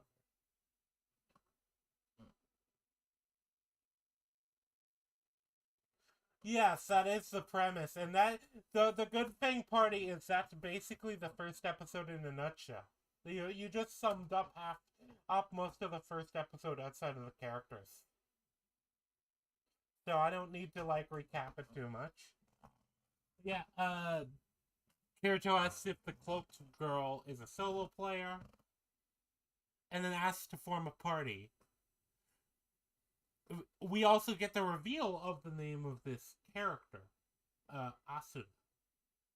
Though though we don't get an idea of really who they are, as they seem to be keeping to themselves. But nonetheless, they do agree to join a party. Join a party with Kirito. Though they still aren't a group of 6, so I don't know if I guess that it's just that there's only a small group of people that actually attended the meeting in question. So there isn't enough for full parties, and they just kind of accept that. But either way, the meeting is intended to go forward when we get another character making his appearance, who identifies himself as Kabao. He jumps down from a high area of the arena. Or the amphitheater, rather. That's what it kind of is. It's like a stage surrounded by a stone stands. It kind of anyone who's ever been to a school auditorium, it's kind of that, but made of stone and outside. Yeah, an amphitheater. But the man demands an apology from all beta testers. Blaming them specifically for all the people who died within the month prior, which, by the way, we've established is 2,000 people, which if you take the player count at 10,000, which I've been assuming is 11,000 because there was 1,000 beta testers. But if we take it at 10,000, that's going to be a fifth of the entire player base of the game that died. And then 1,000 beta testers. We don't know necessarily who was a beta tester outside of that. We don't know if they have additional copies outside of the 10,000 number. Either way,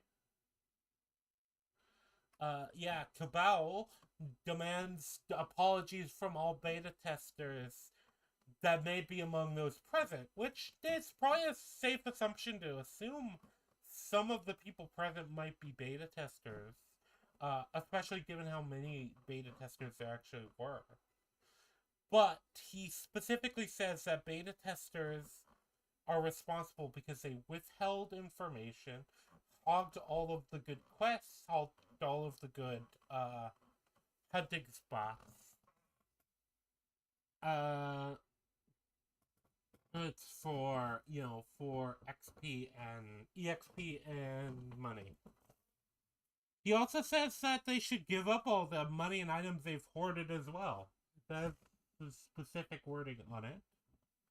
And then we meet another character as he approaches. So I will say, this has always been something that bugs me, is Kirito seems like nervous about this.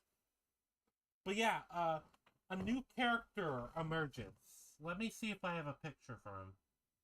Let me take out Klein. I forgot he was still up.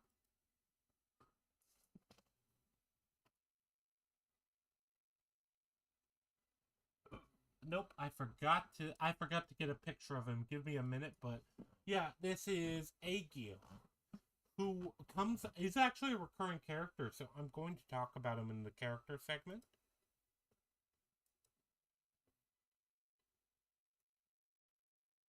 But yeah, so Akihiko asks for clarification about Kabao's statement, saying like, yeah, you think they hoarded information, you think that they had information, and if they shared that information, it would have protected these people. They had a duty to protect these people.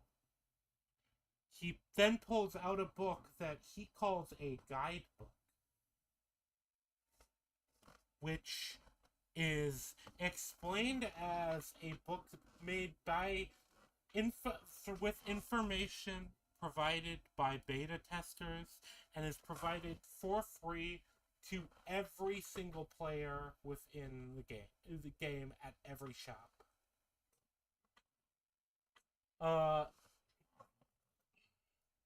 This is kind of a clear own, but look, the party. Akihiko destroyed Cabal in the marketplace of ideals with "You're a fucking retard." But yes, Akihiko states everybody had access to this. Everybody should have been able to learn, and that the deaths involved should be lessons for people to take into account. Kirito appears relieved by this speech. Those concern does not seem to have been in nature of being worried of being caught. He seemed guilty, yeah. Yes, based. How will he recover? Right now, a lot of this is when I kind of started taking better notes. From there we get the latest info about the guidebook that talks about the floor boss in question, Ilfang the Kobold Lord. He's reported to be guarded by assistants known as Ruined Kobold Sentinels. He is armed with an axe and buckler. He has 4 health bars and a second stage that begins once his last one enters the red, where he switches to a Talwar sword, which is a different type of sword. But either way, his attack patterns are also noted to change. Though this is one of the problems I have with the actual show. They don't actually talk about his. I feel like anyone who's been in a game forum where it's like talking about, okay, how do we beat it? Okay, these are his attack patterns. When he does this movement, that's when he's about to go into his this combo. They don't go into all that detail, which I understand. That might be boring for an audience to watch. I feel like you could have glossed over that, though, and maybe been like, oh, now we'll, at the end of the meeting, been like, now we'll go into the details of his attack patterns and everything, but they don't ever do that. This is a bit of more of a nitpick, but I always feel like I don't know if it's a nitpick actually, but yeah, Agia Cabal's put to bed. Yeah, yeah, it's kind of like Soulsborne as far as like anyone who's ever played one of those games though knows how the community talks about attack patterns and how attack patterns work. Anyone who's played games, a lot of older games even, knows how attack patterns work. Boss will do this before they do this, you know?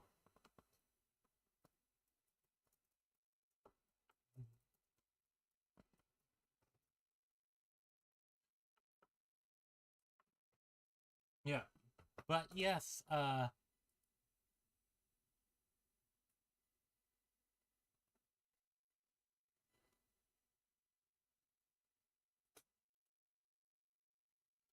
there we go. There's some art of a deal. I'll just save that and I'll put him up on the when I get to the characters. But yes, from here, the they talk about they talk about rules involving items and EXP. Specifically, the way they state it, though, this is one of the other problems I have with it. One of the many like mechanical problems I have with SAOs. We never get an idea of how their XP system works or their item system works. But it's said regarding items and EXP, it's known that items will be distributed automatically, which kind of implies that okay, so whoever gets an item gets to keep it. But EXP, they say EXP goes to who kills the monster, and whoever receives an item keeps it. Which implies there's other ways to set up, like, EXP sharing or whatever. Which I actually was kind of annoyed at because they never explain how this system works. We don't know if there's, like, a bunch of, we don't know if there's a bunch of different, maybe, settings in the party menu for how XP sharing works.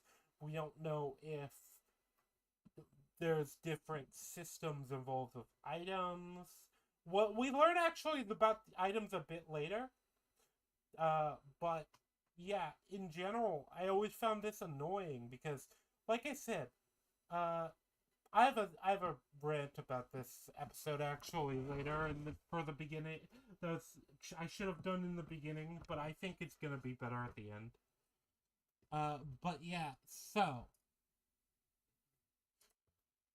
nobody objects to the rules. Uh, but from here, we transition to a scene with Kirito and Asuna in the town. Asuna appears to be eating what seems to be some kind of bread roll. Kirito approaches, sits next to her. Uh, she seems uncomfortable. He asks about the food. She says yes. And Kirito says he regularly eats these, but then reveals that he has an item that changes the flavor. Which, by the way, this is Five Senses VR immersion. Food actually tastes good. But yeah, Kirito uses the item on the food that Asuna is eating, which reveals that it's, I believe it was cream or it tastes like cream. But yes,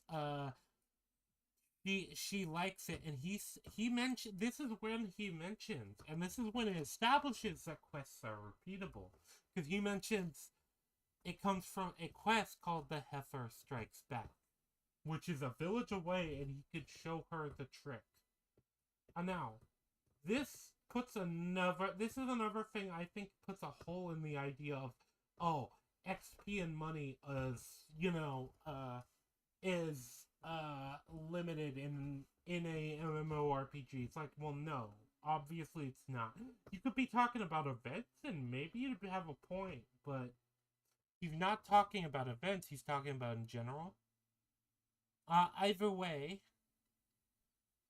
uh, we get information about Asuna, and that she didn't come here. She says she didn't come here to eat good food.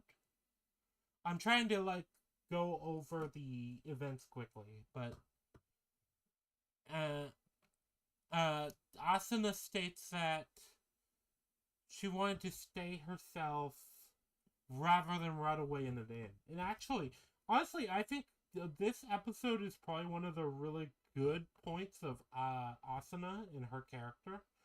But the problem is Asuna's good character, as far as being a character, only lasts like 3 episodes. As far as in general, before they kind of ruin her.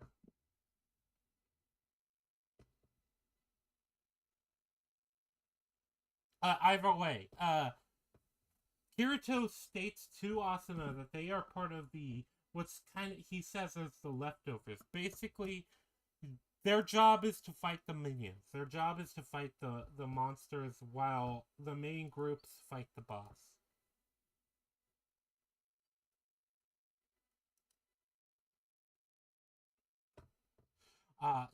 Which makes sense. I feel like anyone would within this world would have like people of that. We don't actually get any rules of the boss room. We don't, as far as we know, as many people as that want to enter the boss room can, and as many, and that always kind of bugged me within SAO too. It's not like a raid. It's like you you step into the boss room. Congrats, you're in the boss room. You're fighting the boss. We don't ever get an idea of how many people can challenge a boss at once, or if there's special rules about different bosses. But yeah, let me find the correct thing. But yeah, outside of the scene with Asuna and Kirito, that's gonna be talked about more in character stuff. Because there's a lot of actual character stuff. I think most of that pertains to character stuff. But one of the but yeah, a lot of the interesting stuff seems to be that Kirito seems to know more about the team system than this girl, who seems entirely ignorant of it.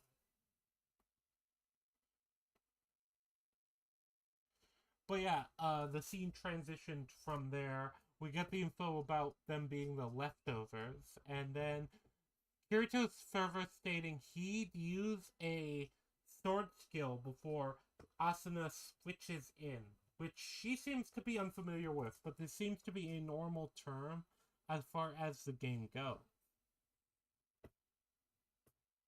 But we learned that this is the first time Asuna's ever worked in a party, which this type of MMO, I feel like in order to be like competitive at all in general, you would have had to have been in a party at some point. And I think that evidence for that is that Kirito knows the party mechanics. And he is an established loner who doesn't want to work with anybody. But yeah,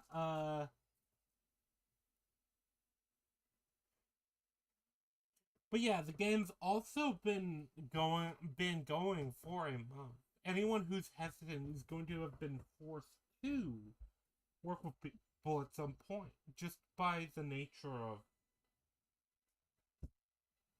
like the game in general. Like, especially when you're talking about your life being on the line.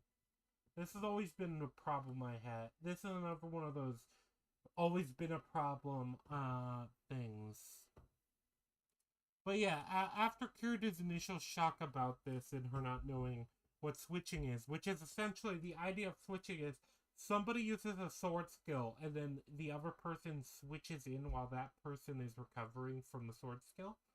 That seems to be the idea of switching, which is or switching in, which makes sense. I mean, if different abilities take a cooldown, uh, yeah, gamers are gonna figure that out and plan around it.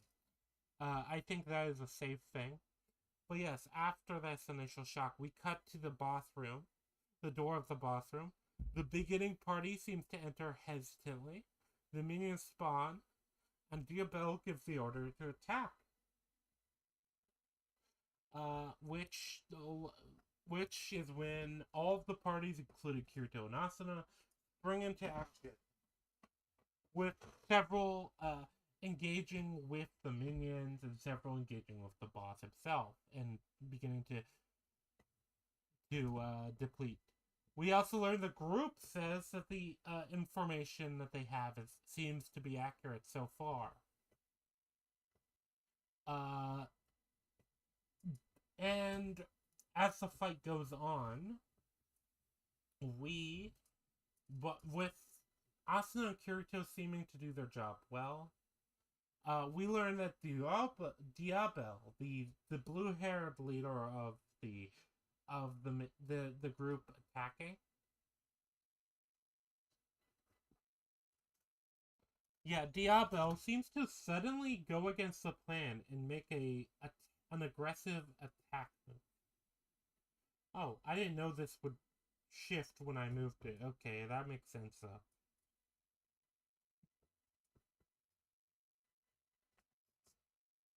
But yeah, so Diablo seems to spring forward for some reason, and he shoots Kirito a knowing glance.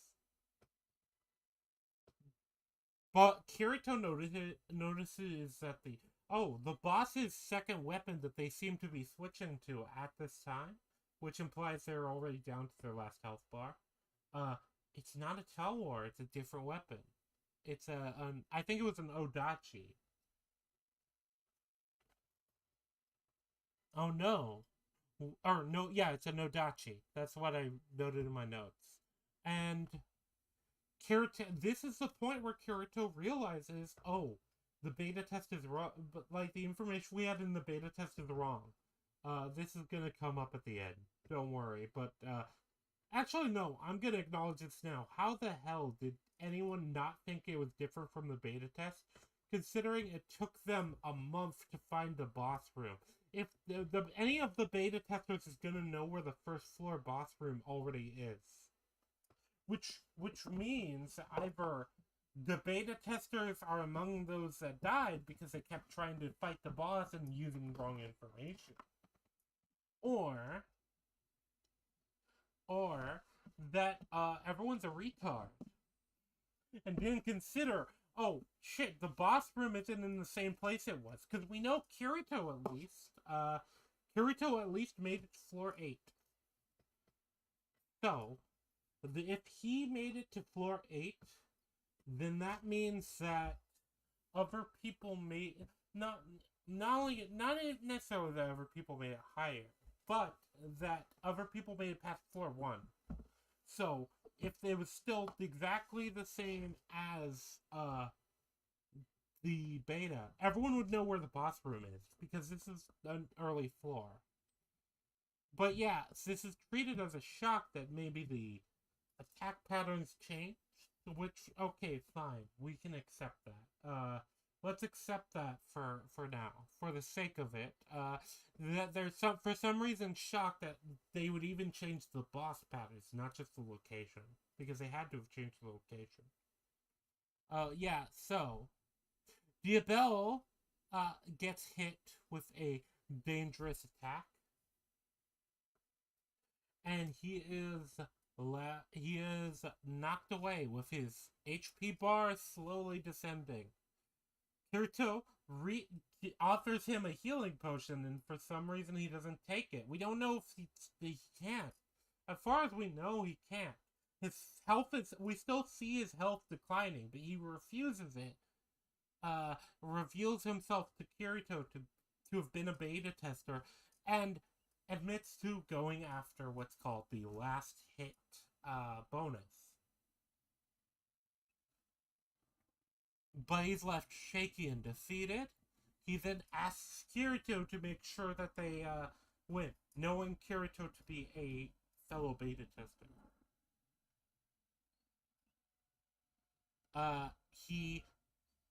Diabel dies, shatters into things. Also, I just remembered I have an image for the boss. So let me put that on screen real quick.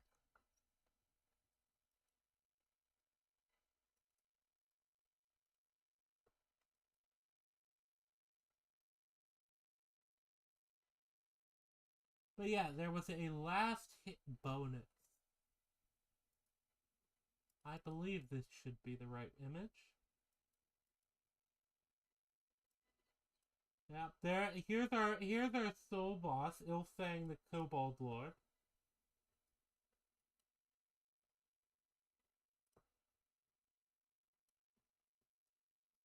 He's supposed to have a Talwar, but he had an Odachi on his back. It was clearly visible too. I don't know how Diabel died without realizing that the thing is different. Honestly, he sounds like he was a scrub. He needs to get good. Whatever Souls-like epithets can I throw, or phrases can I throw at him? But yeah, this is Ilfang the Kobold Lord. But yeah, from here, Kirito kind of states and reflects on coming in. You get flashes to him leaving Klein, and kind of Kirito treating it as a mistake. But we'll go into that in the character section. Either way, Kirito muses that Diabel didn't abandon the other players, and he regrets essentially the way he approached things. I'm gonna approach this in the character section. Asuna, seeing Kirito become resolved, seems to be happy to basically throw down with the boss alongside him. With them stating they would do it just like the Sentinels, which means one of them uses a skill to knock up the enemy guard, one of them attacks. We also get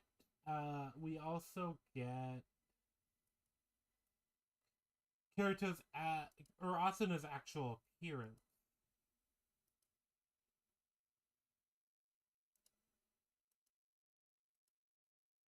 Let me get that on screen now that I have, because I actually do have an image of her. I just didn't have it pre-prep.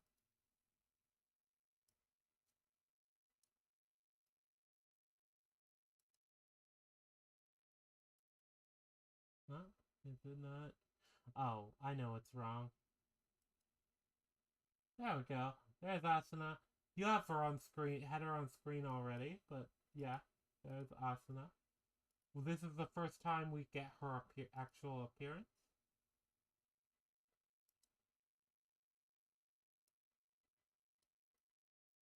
So yeah, there we go. I'll remove her because I think it's an eyesore to have her on screen like too many times. Look, look, she can't hog the camera. Well, I say that, but look, for the most part, I'm only putting things on screen as a visual aid. As said, this is intended to be an audio primarily thing because reviewing anime is hard. Because anime companies like to be litigious and like to copyright strike, which understandable, but yeah, I'll have to figure out the rules about that and do clips in the future if I can. But yeah, so anyway, Asuna appears uninjured by this, which implies this, but either way, the two of them fight. Kirito rushes to the defense after this blow that reveals her true appearance. Then they swap back and forth, and it's very clear the two have pretty good chemistry as far as working together. Until like a blow is miscalculated, Nasa is knocked. And Kirito is knocked back into Asuna. Yeah, that was it. As a result, Asuna finds herself standing over a downed Kirito. We can assume both of their HPs aren't great at this point. And our boy Agil stands up, stands proud, happy to help. Let's bring our boy on screen for the first time. There he is. There's the Chad himself. Agil is probably my second favorite character. I think he's the only other character I like other than Klein. Oh. But yeah, he steps up and basically says that he and the others are going to keep the opponent off the boss off balance until Kirito recovers. He also stops a actual strike that probably would have been lethal on Kirito. Oh, and also, but yeah, basically this group stands up against the boss. Only really holds them off for a few seconds, but there's reasons later we can assume that might be enough. Actually, either way, the man was willing to soldier up. I like him. He's gonna be in the character section. Uh, but yeah, Asuna and Kirito are allowed the time to recover, and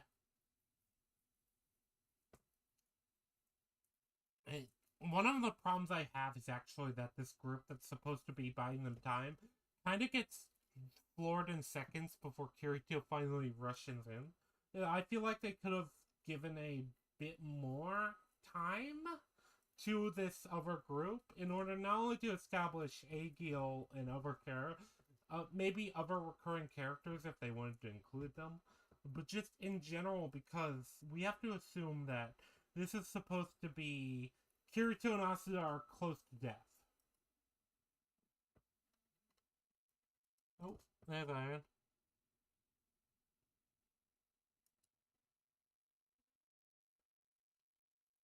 Oh, there we go. I accepted a thing from a friend, but let me go back to the thing. All right. So, yeah.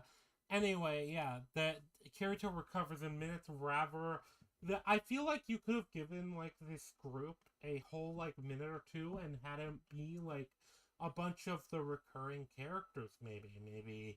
Maybe Agil, maybe Klein, maybe a few other characters that appear along the way. And have them kind of give them a moment to establish themselves for their own episodes or their own introductions later on. But then again, the time scale of SAO is terrible, and I'm going to talk about that at the end of the episode. Once we, yeah. Anyway, uh, Kirito is able to defeat the boss. He and Asuna team up. They've recovered.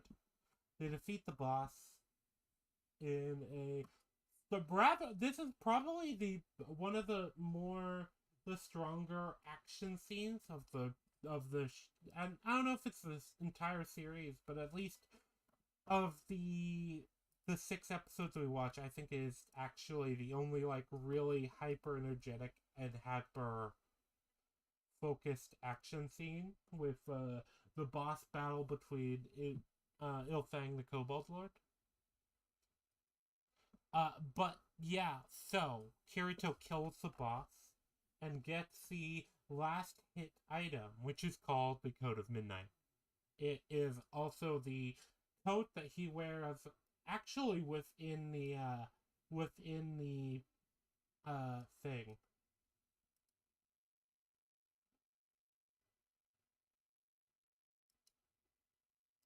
Yeah, let me see if I can bring up a image just quickly again.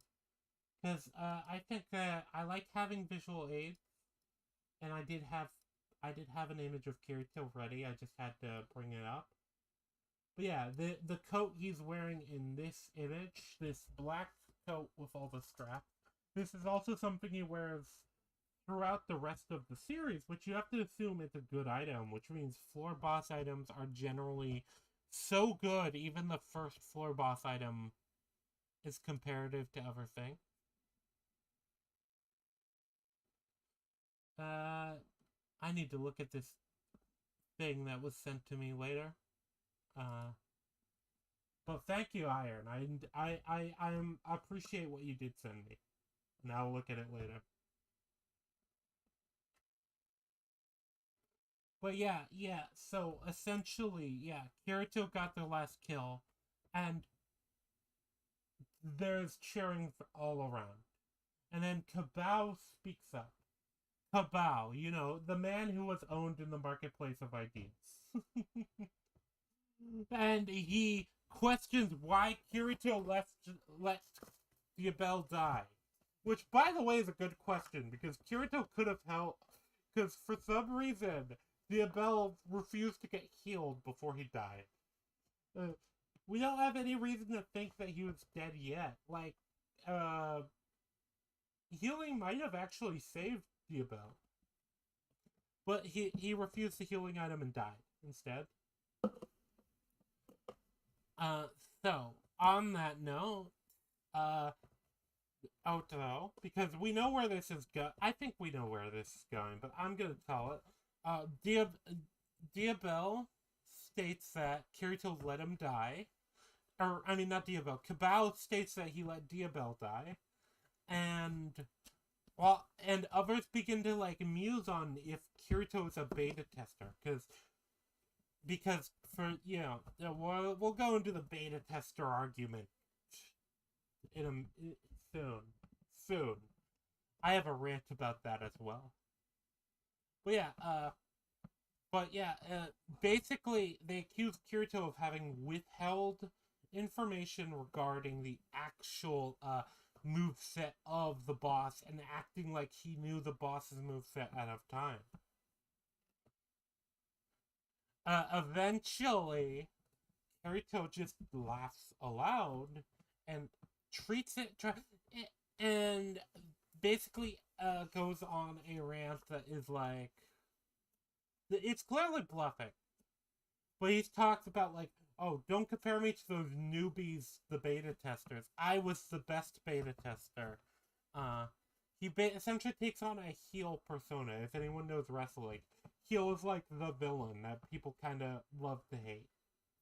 But yeah, and he says he got through the highest levels of the beta. He knows all of the secrets. He acts like he let Diabel die, which this is the worst part of this episode, by the way. He also states that he recognized it because he fought opponents with katana skills far above this floor, and that he has more information than any info broker, which is an interesting statement. I'm gonna go into that in a minute. And he's called, and he says, somebody says he's a beta tester and a cheater. A beater. What, by the way, cringe. He's a beater. By the way, does that not sound like some kind of, like, new way to say gooner to somebody?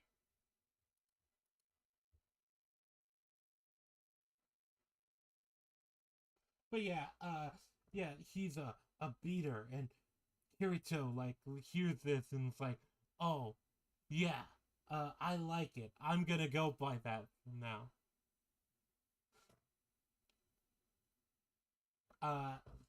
Kirito seems to, like, own it. He's playing the heel in this whole scene, and it's kind of garbage because there's a lot of reasons it's garbage.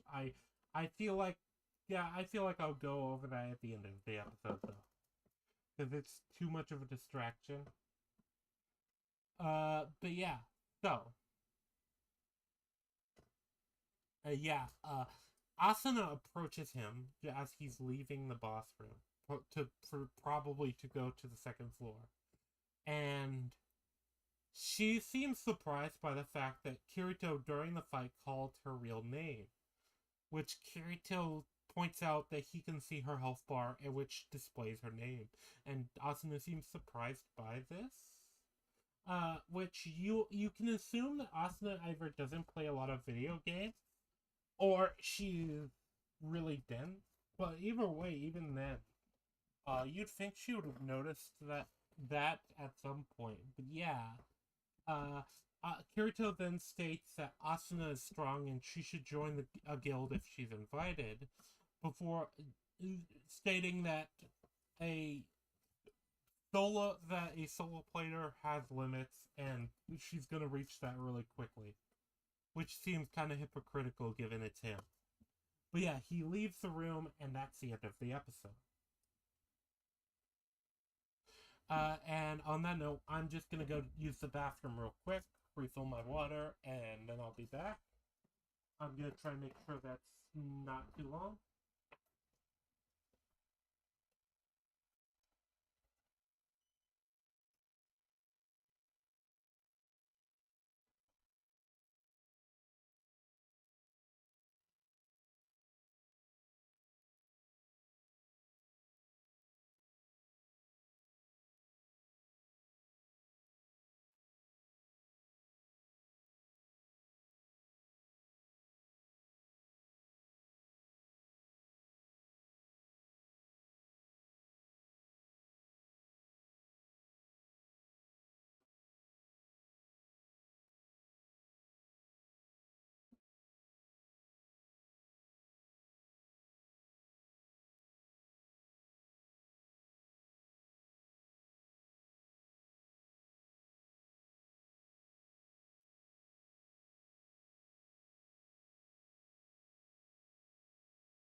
Alright, chat, sorry about that.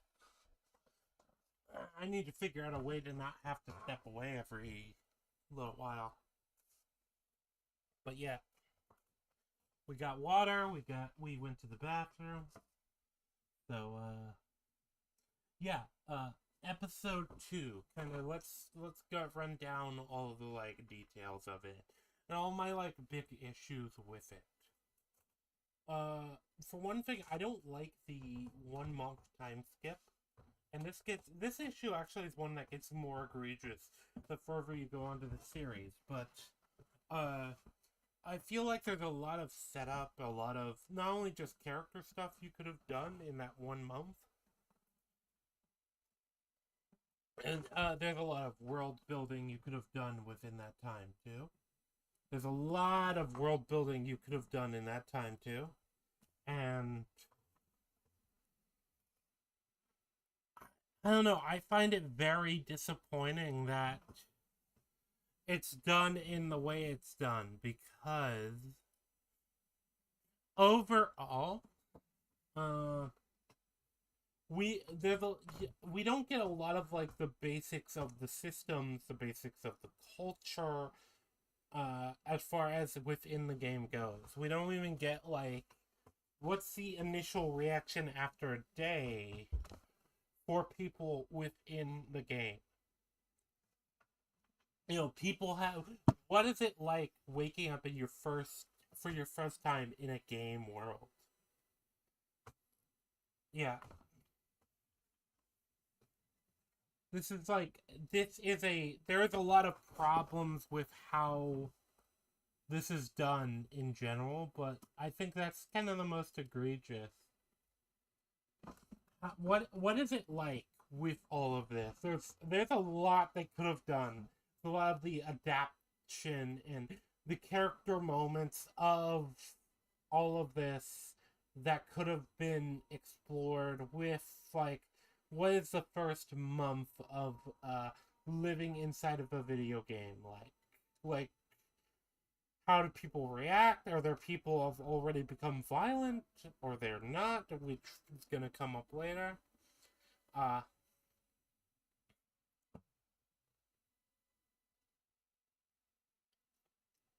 yeah, in general, it's kind of annoying because oh,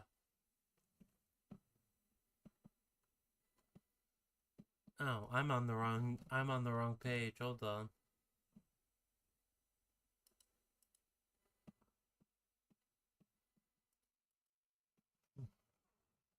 Yeah.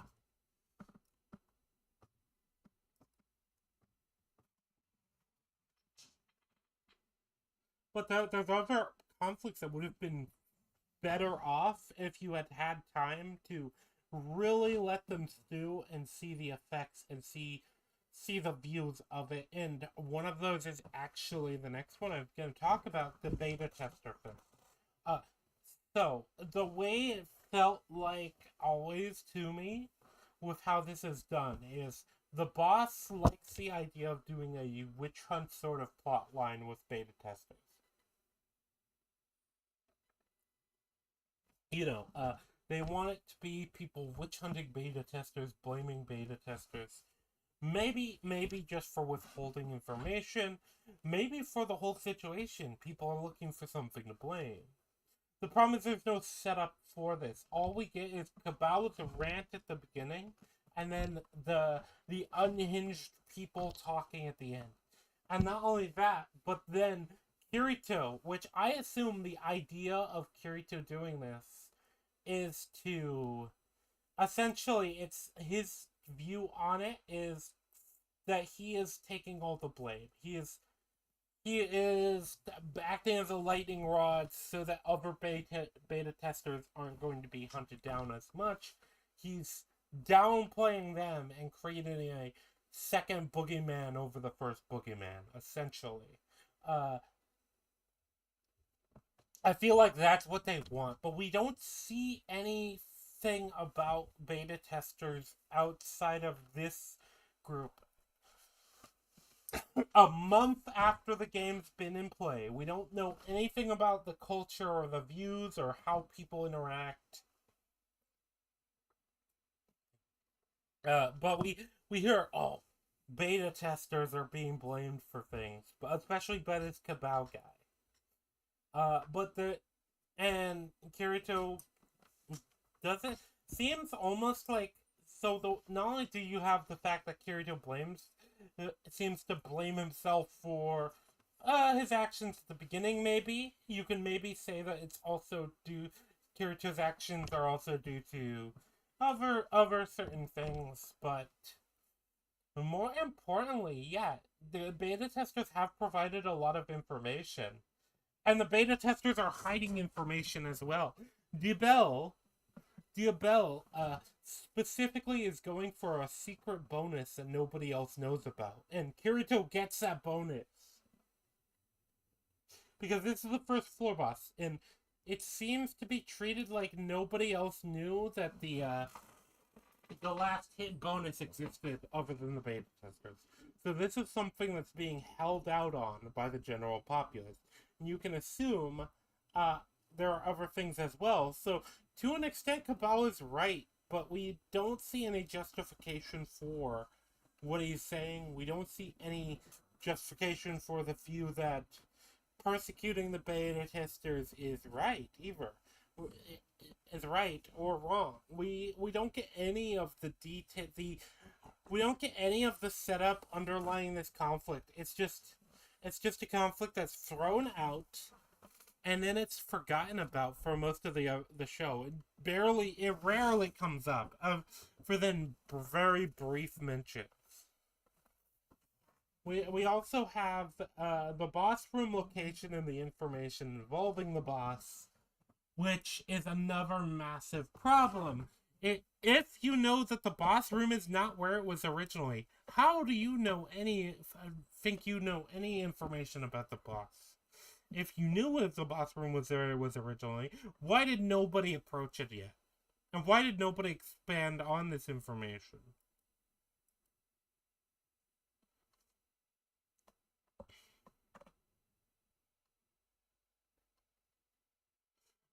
Then we also get the Diabel situation, which the Diabel situation is probably the most egregious.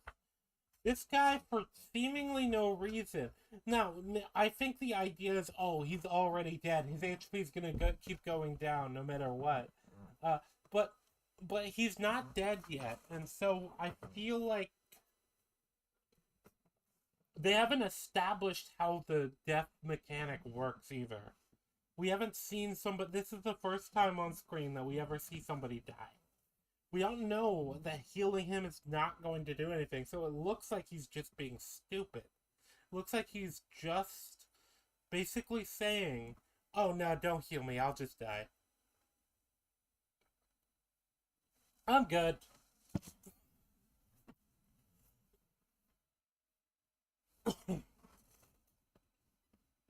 And not only that, it makes it so Kirito looks like he let the guy die when the guy refused to live.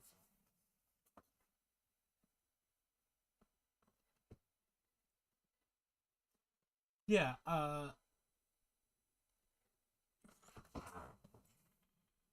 yeah, as far as that goes. Yeah, okay. Sorry, I keep pausing because I keep forgetting I'm hearing myself. And that's kind of weird. But yeah, as far as the actual establishment of how the beta tester feud works, the better way to go about it would have been to have a middling episode between episode 1 in the boss room, or some time in this episode where you see this conflict established before it like just shows up in your face in the form of Tabao. Because Kirito's actions at the end where he's like, ha, yeah, I'm a beater. I'm the bestest beta tester ever, which I've always viewed as he's bluffing. Because you would have to assume he's lying here, or he was lying in the first episode, and I assume he's lying here. There's no reason for this conflict. Only exists. It only exists in order to essentially in order to try and throw like some really cheap drama in. It doesn't come up again, really. It doesn't come up again significantly, at least. It's mentioned vaguely once or twice, from what I remember. We don't even spend enough time on the early floors for it to be a factor, because well, next episode is going to establish this pretty clearly as well. But time skipping is a major problem in the series. I said it before. It feels like Sword Art Online wants to get done with Sword Art Online as soon as possible. They skipped an entire month here, and then it's like immediately to the boss room. We don't get any we don't get any of the like proper world building that this universe needs to really stand on its own at all. And the characters are not necessarily that strong. And speaking of the characters, let's go on to them. For this episode, we have Akihiko, we have Asuna, we have Kirito. And then I guess technically we have Diabel. But Diabel's gonna be a shorter one because he's dead. So he's not coming up. And he doesn't even like flash back or anything because he died in the first episode. This was his first meeting with all the other relevant characters. But alright, so Kirito, in a way, he does continue being the person he does. He is a loner. He gets panicked when he's told they need to group up, and then by the time he like snaps out of it, everyone's already grouping up to the point where he only kind of groups up with the last available person who is also solo. You also get implications that he is regretting having left Klein behind later on, which I think is interesting, but like I said, I feel like you need more. You can't just have decision was made last episode and then, I really regret making that decision without any, like, that's the only through line there is. There isn't any, like, meat on the bone. It's just point A to point B. And that's a consistent thing with SAO's characterization, particularly of Kirito. Because the time skipping makes it impossible to really properly characterize or have character development in a meaningful way. Yes, that is also true, party. Yeah, group up. I'm a based Sigma Chad. Wait, hold on. There's a woman there. Okay, I guess I'll group up with her. But yeah, at the same time, you have the fact that Kirito knows how the party system works, and Asuna doesn't. Now, maybe he knows how it works because he's a beta tester. He maybe worked in a group before, and then, but the fact that is that we're a month into the game, and Asuna is also not a character who's been slacking off based off the simple fact she's able to keep up in combat with Kirito to an extent. So she had to have been leveling. She never had to group up, and she also survived this long to the point where she doesn't even know the basic mechanics of the party system.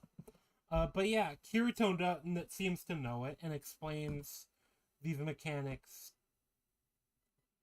to her. Kirito also seems weirdly invested in getting close to Asuna, given his prior characterization of being rather closed-off individual, and even his approach in general having been like, oh, we'll just group up for this fight.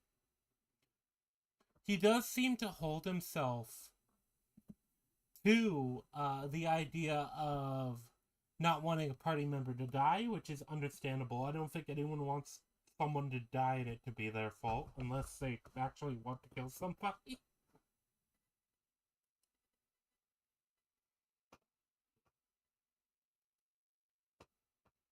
Yeah. But yeah, from here,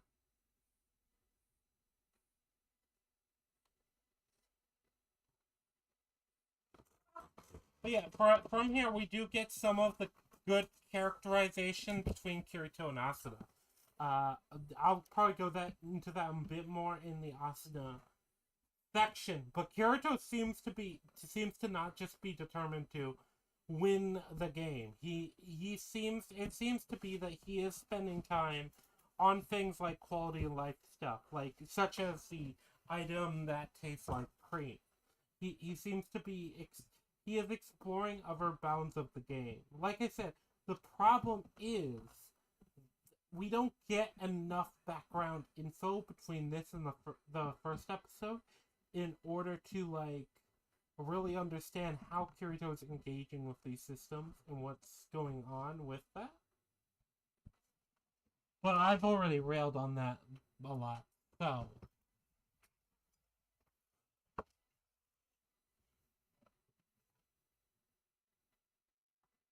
But yeah, let me just double check my notes to make sure I'm not missing anything. Another thing is, Kirito seems willing to be self-sacrificial when it comes to the whole Diabel situation. He's very uncomfortable around others, as was established prior. But he has a weird view of Diabel, because his view of Diabel is that he was willing to sacrifice for everybody, rather than doing what Kirito do was just look out after himself. But we also know Diabel was holding out for himself. He knew about the secret item bonus and he didn't tell anybody.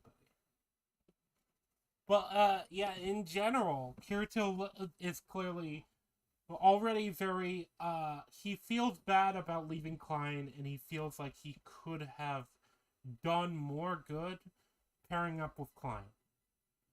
That's an interesting idea. I wish it was explored more. I wish there had been more time between this and that decision where you could kind of go on that, but Klein is neglected as always. As far as allowing him Diabel to die, I don't know. It's Diabel's fault there. But he comes across as making himself a martyr at the end with the whole, like, beater thing. And I don't get that. Because, there's no actual conflict set up here. As far as we know, Kirito could have just been like, no, I did kendo lessons. And that would have been the end of it. Kirito could have even tried to explain, oh no, the weapon was supposed to be a Talwar. This is different from the beta test. He doesn't try any of that. He just goes immediately to, no, I'm a beater. I'm the bestest game beta tester ever. And just, it's not even falling on your sword. It's like picking up the sword. It's like when you're not threatened really significantly, picking up the sword and slitting your own throat. That's what it is. It's not falling.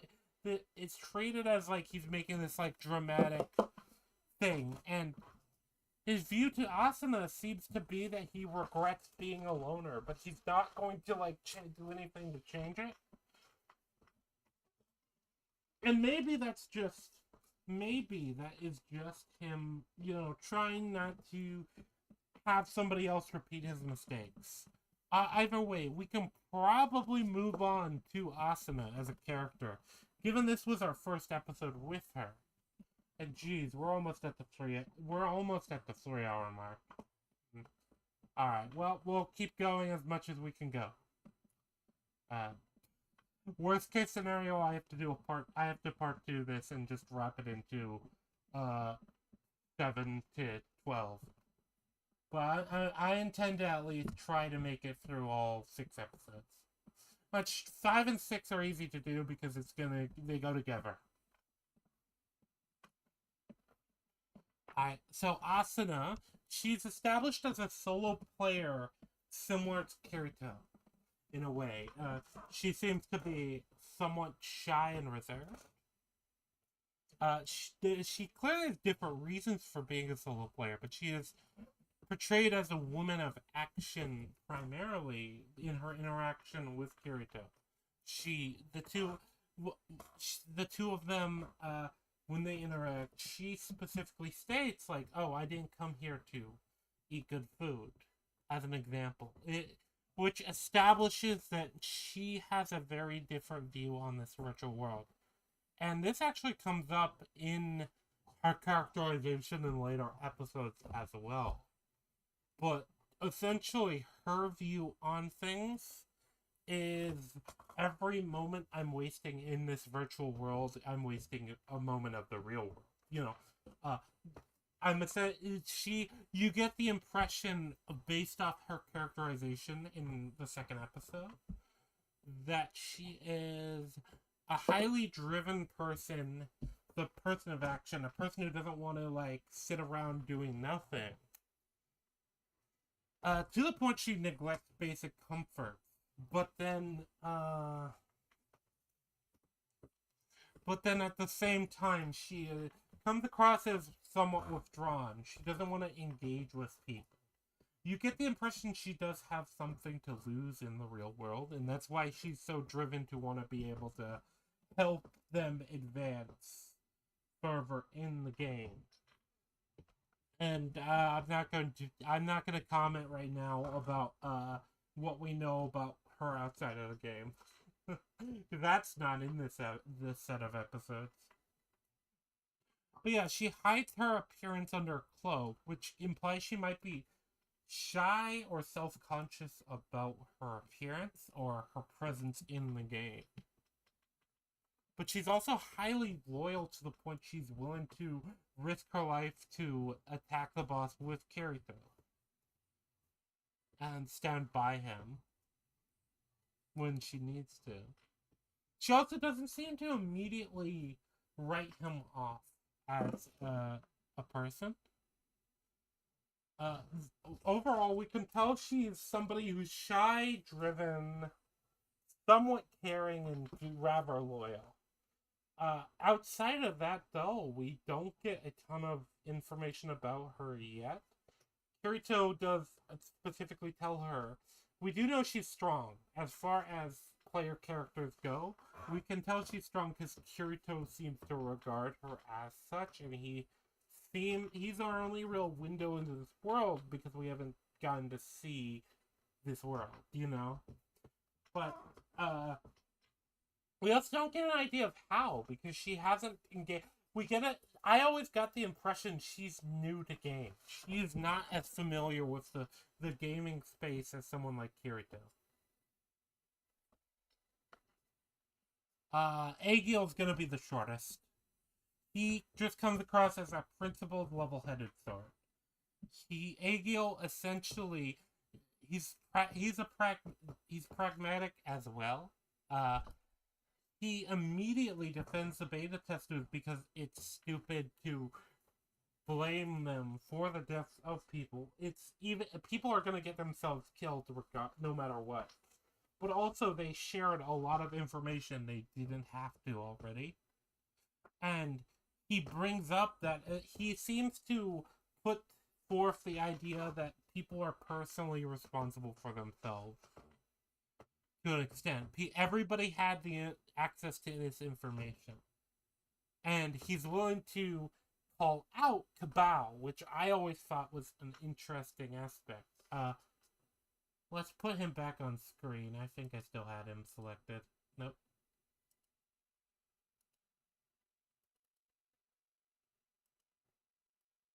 Yeah, Agil, as far as a character goes, he's not as much of a major character within the series, and he doesn't get enough time, I think, to really be a fully fleshed out character. There's a lot that could have been there. But yes, he was willing to confront Kabao about the beta tester issue. He's also willing to put himself at risk to buy Kirito time. He clearly knows what his role is, and it's clearly not. I assume he's less powerful than other people within this group, or at least less powerful than, say, Kirito and Asuna. Hey, I'm talking about Agil. Our local guy right here on the screen. But yeah, unfortunately, he doesn't get enough time to really be a fully fleshed out character. We get the impression he might, particularly because we get a name and a face to this character, and he does look rather unique for an anime.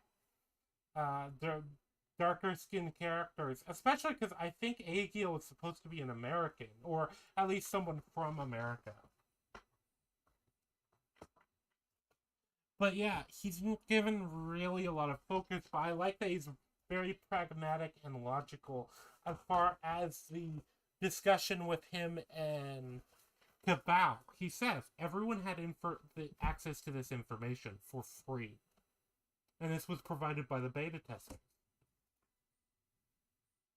But yeah, either way, we finish up the episode. And we start at episode 3. Which I think this episode is probably the one where the time skipping is the most egregious. And for context, I'll give the date for this episode and the date for or I'll give the date for episode 2 at the end and the date for episode 3. Episode 2 ends on December 2nd, 2022. Episode 3 begins April 8th, 2023. We've skipped 4 months. About 4 months of time from episode 2 to now. And, like, there's not really we're starting immediately on Kirito again, as we do. But, like, that is 4 months of time and development that could have been taken into the characters, that could have been taken into the world, that could have been, anything could have been done. At this point, we're 5 months into the actual game. We should know a lot of information on how the systems of the game work. If nothing else, just accidentally. But instead, this is episode 3, and we're 5 months later from episode 1. But yeah, the episode begins with a group called the Moonlit Black Cats at a local inn who seems to be having a toast to Kirito, who, based off what they say, seems to have saved them in an encounter. The Moonlit Black Cats seem to be a close-knit group, and this is also our first introduction to what is the guild system, though we don't actually get a lot of information of how the guild system works, what benefits there exists to a guild existing, what any guild gets, how guilds form. We don't get any of this. We just know this is a guild. Because guilds exist in MMOs. And I always found it annoying that they don't go into any detail of this. Could guilds have existed in episode 1 or 2? Like, we don't know. Either way, Kirito seems awkward about the situation he's in, being celebrated by this group. They're having a toast, they're celebrating him saving their lives. We are introduced to a girl named Sachi, who is one of this group, and seems to be the type that is particularly scared about the whole situation of being trapped in Aincrad, being trapped in Sword Art Online. I too would be concerned with being trapped in this universe, but Kirito's asked what level he is, which he replies level 20 or so. Which this indicates something about the game. This is actually an interesting detail that we learned. Players can't tell each other's strengths or each other's levels just off casual view, which I've always found weird about that, and I think it's a issue that comes back later. It means that either basic information is hidden behind skills,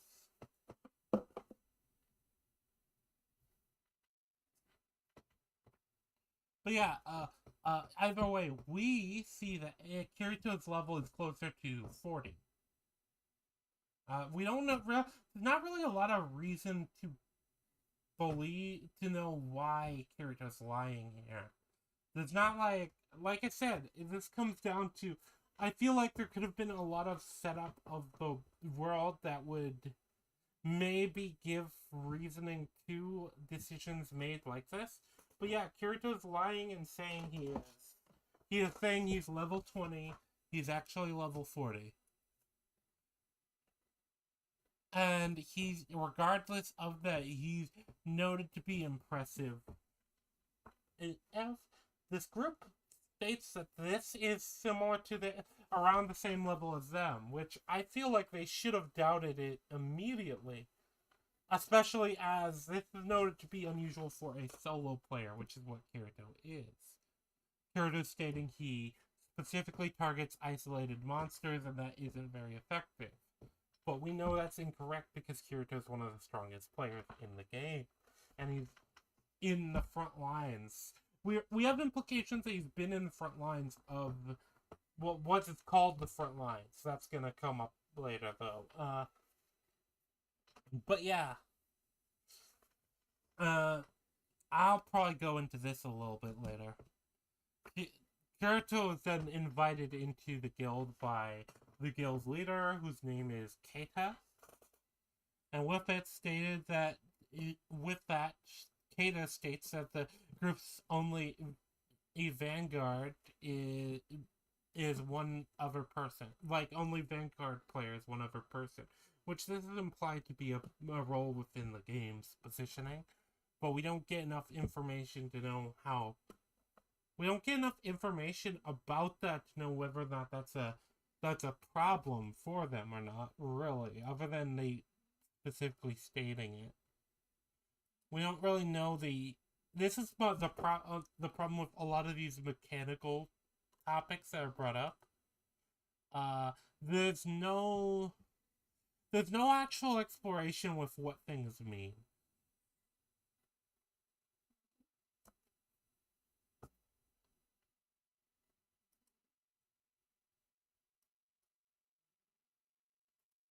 But yeah, we don't know what things mean as far as these position locations.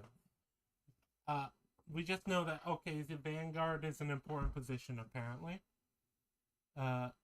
They only have one person who can fill that role. Kirito would be another one.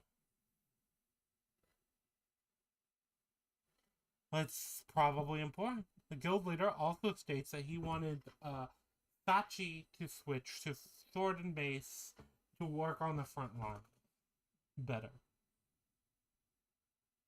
And invited Kirito to show her how, even though he uses a sword. I guess maybe just how to fight on the front line specifically, but I don't know. This is one of those things that I feel like we needed more time with this group in general. But that's another one of those, put a pin in it, we'll come back to it.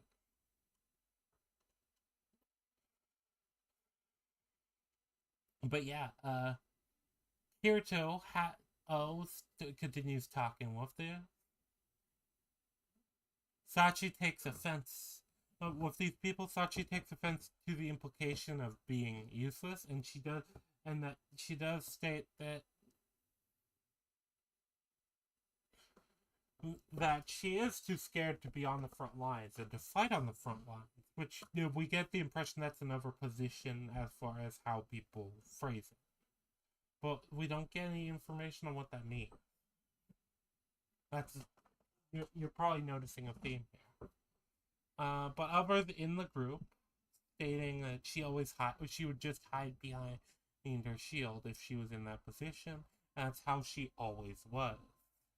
We further learn that this guild were all friends within the same school club. The PC Research Club, apparently. And Kirito does reluctantly join, but he clearly does feel like a, I guess, third wheel, even though the guild itself seems to be a decent number of people more than that. But yeah, we cut to a fight, which I believe is supposed to be a while later. From there, we open on a fight with a opponent that seems to take the form of a mantis. Sachi's using her shield and mace, but seems to be doing a poor job. Kirito saves her a moment before she dies. But then Kirito doesn't really fully take the initiative, instead hands off the kill to one of the other party members. This might be because he doesn't want to showboat too much, he doesn't want to show his full strength.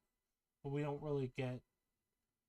We don't get any dialogue saying that, which I think is a good thing. I like the idea of relying on implication. The problem is it's not done properly.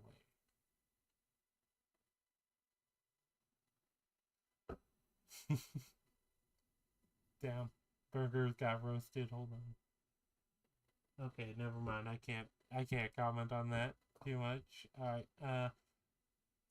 Anyway, yeah. We learn from here while the group seems to be taking a break about the progress of the actual effort to clear the game. As one of the party members is reading what seems to be a newspaper and talking about the lead group, namely that they have just now made it through floor 28. This is after the fight with the monster. But yeah, they've made it to the lead group. This is, I assume, what you consider the front line of clearing the game. The group at the furthest point in the game has cleared floor 28, has made it through floor 28, and the group leader, Kata, asks, what's the difference basically between their own guild and the guild in the lead, which Kirito simply states that the lead groups know all the fastest ways to get XP and don't share them. While Kata says he thinks it's just willpower, which I think Kata's more right than not, because, well, otherwise Kirito should probably share. I think it's both, though. It's probably both there. But yeah, the lead group has the determination to protect everyone else in the game. And it's very clear he has an idealistic view of everybody at what's called the lead group. He has a very idealistic view of those working to clear the game, which I've always found interesting as an idea. This idea of people being determined to clear the game and willing to protect people. I like the idea of these kind of ideas of the motivations and stuff being explored. The problem is not only is this not the lead group, we haven't spent any time with the lead group. So we have no idea which one of them is right. We have no idea anything about this lead group. We get some information later on, but we don't know if it's even the same people.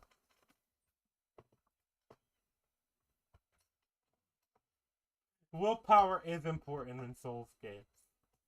That's true. Willpower is important in any difficult game. But yeah, either way, we get a kind of scree of that. And Keita says that his will is just as strong as those in the league. He's clearly determined. He wants their guild to become strong enough to join those at the front lines of the game.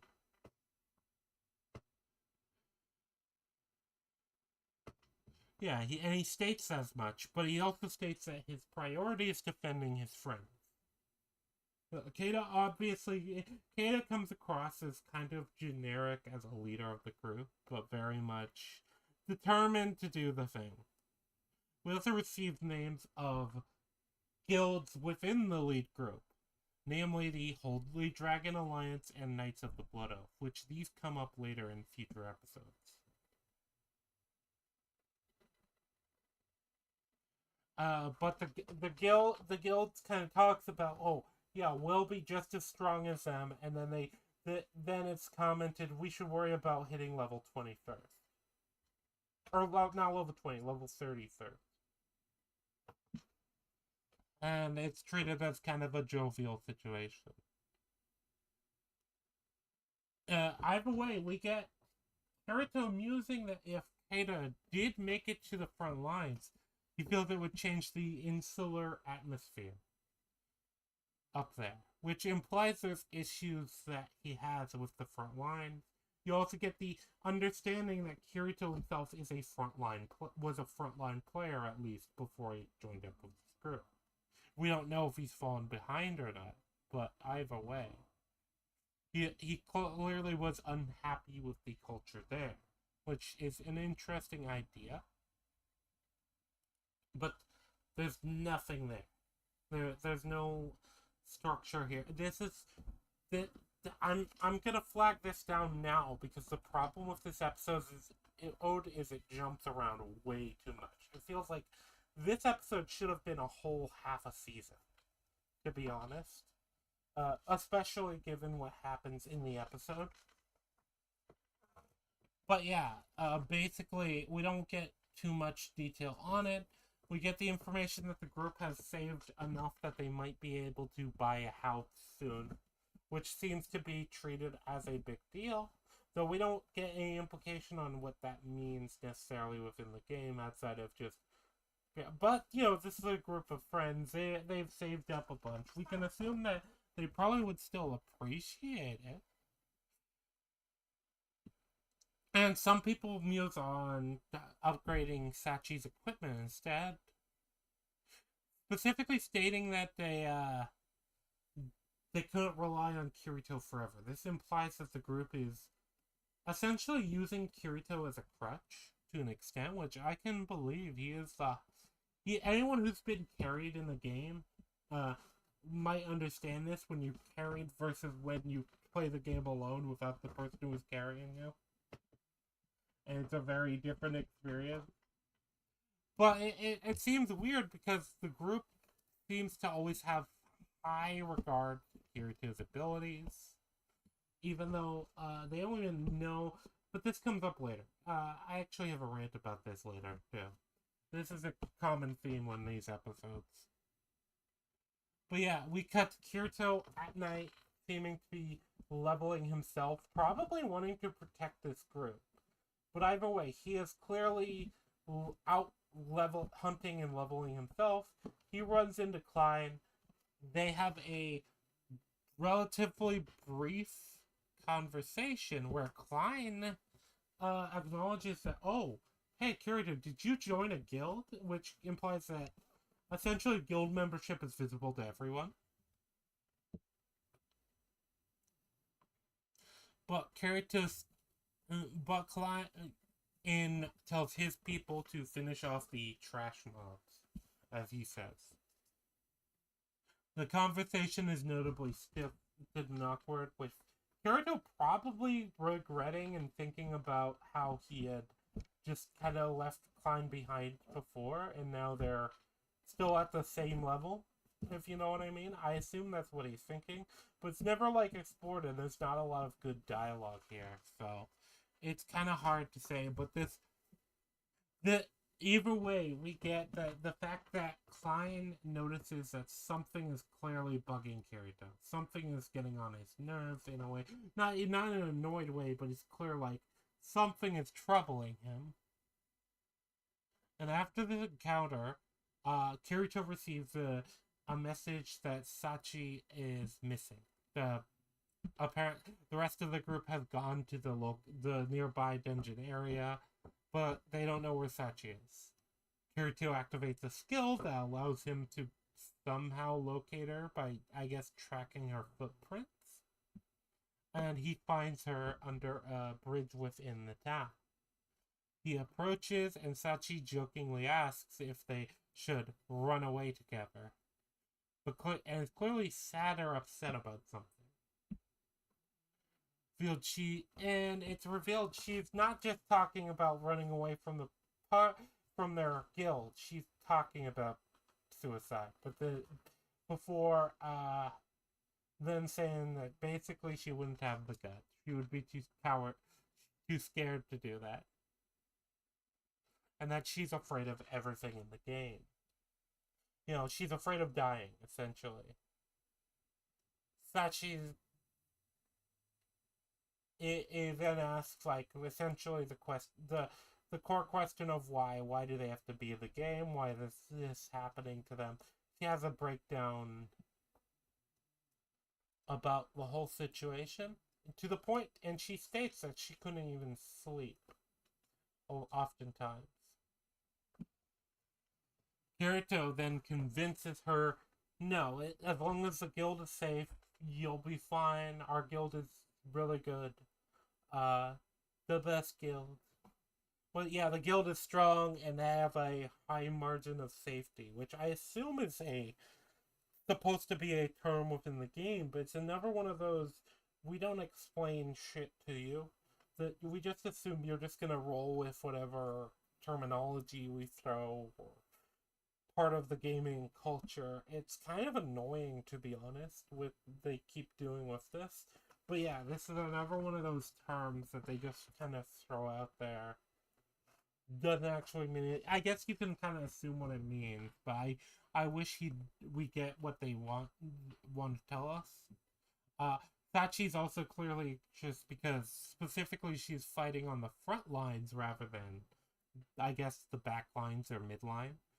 And she's afraid that she's gonna die because of that, as well as just in general because of the risk involved. Lives are at stake.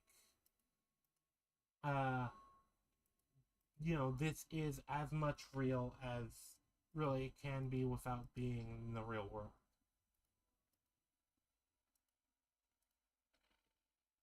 Scene cuts to town square the next day, and the group is excited. Seems the group they finally got enough to buy a house. The group leader is going off to make the purchase. And while Keita is teleporting off to the town of beginnings to essentially buy this, which I assume is where he has to go, the group talks about going off and essentially getting extra money today while he's off in order to afford furniture for the house.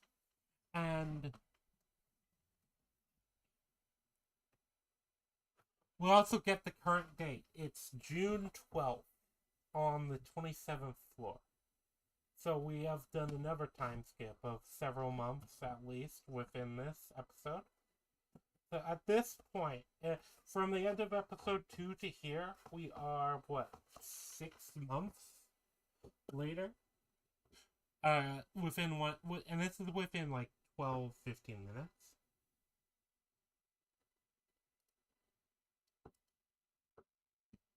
I know I'm going a bit fast right now.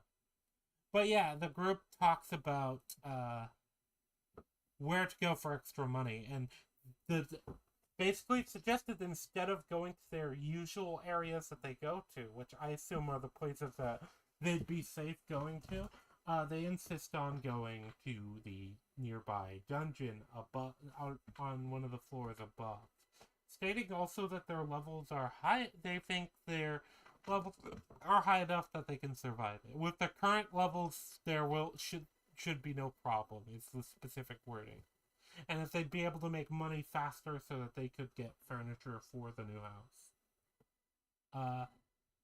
Kirito seems somewhat hesitant about this, but does seem to still go along with it and accept it. And the group exposits that it's as we cut to the dungeon, that they had no problems exploring it thus far. This seems to be a midpoint of the dungeon, but we don't get any, exact details, obviously. As per tradition with Sword Art Online.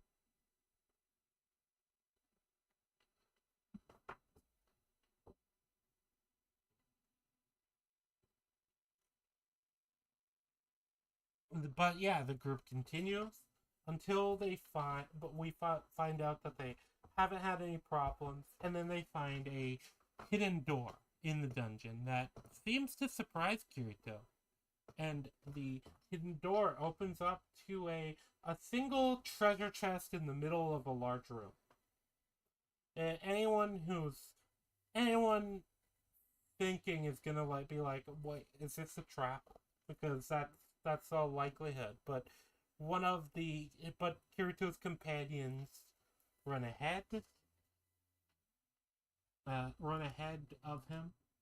They don't bother to consider this possibility that's kind of obvious, to be honest. it's a pretty obvious trap.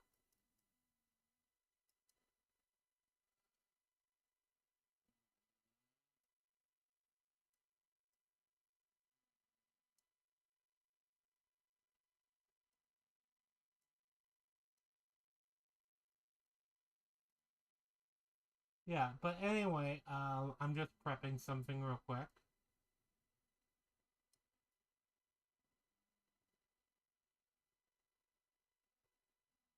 That's probably a good place to put it. Okay. But yeah, uh, but when one of the party members opens the treasure chest, alarms blare. The room feels all the lighting turns red, and many enemies swarm inside. This is the specific scene that we get at the end of all that. But yeah, uh, we also see that the immediate response is for the party to reach for their teleport crystals and try to teleport out, which is what was established as like, oh, if we get into too much trouble, we'll just teleport out. And we find that this area cannot be teleported out of, which both establishes this is the first mention of. This episode is probably the first mention of how the teleport crystals exist and how and roughly that there's also areas that aren't able to be teleported out, but we don't get much more than that. It's very rarely a consideration when it comes to the anti-crystal locations. It is brought up again in conversation later. But yeah, so they can't teleport out. We learn they can't teleport out. And we also learn at this point that teleport crystals are available enough that even this kind of mid-level guild is able to not only afford them, but able to burn them on getting out on basically normal grinding if they stumbled on trouble. Like, this was seen as an acceptable risk to them. Uh, but yeah, so as far as that goes, the group begins to the group is then spread out by the enemy. They end up somehow getting spread out as one rushes ahead. Several of them seem to just end up isolated by the enemies, and they die one by one. Eventually, it ends up being down to Kirito and Sachi. Sachi being surrounded by a bunch of enemies, and Kirito rushing to kill enemies in his way and trying to get to her. Sachi's health is depleted, and nope.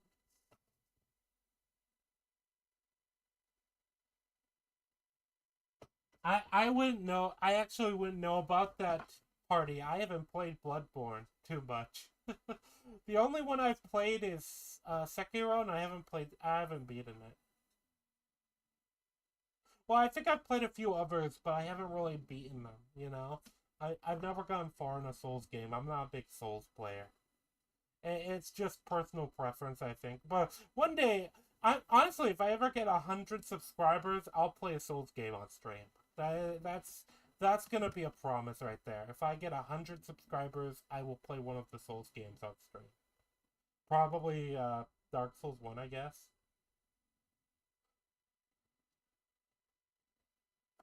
Either way, no.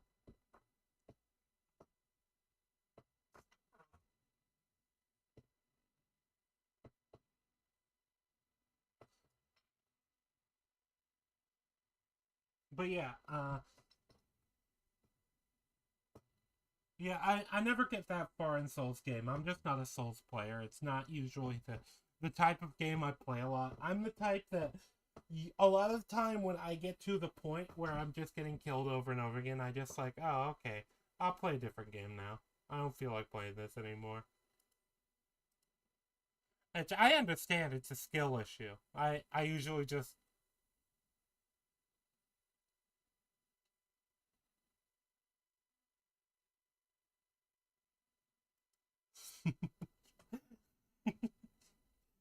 Kinkuro hit me with the funny joke or funny observation.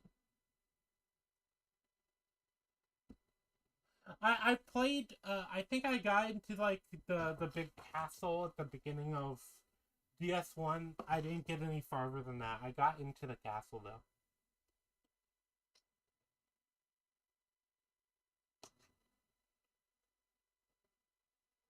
I beat a couple of. I think I beat like one of the first bosses.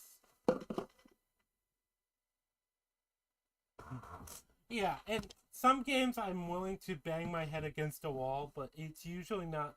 I don't know. When I get super frustrated, I'm just like, oh, okay, I'll go do something else. But yeah, either way, yeah, this group is this situation is essentially rocks fall, everyone dies except Kirito. We don't get an idea of how Kirito survived. Outside, he is stronger than all of the group members he's with. Uh, obviously. Yeah, yeah, I made it. I made it a bit past the dragon on the bridge. Yeah, I got inside the castle itself. I remember, I think it was like a bull or something running around, but I never got that far in there.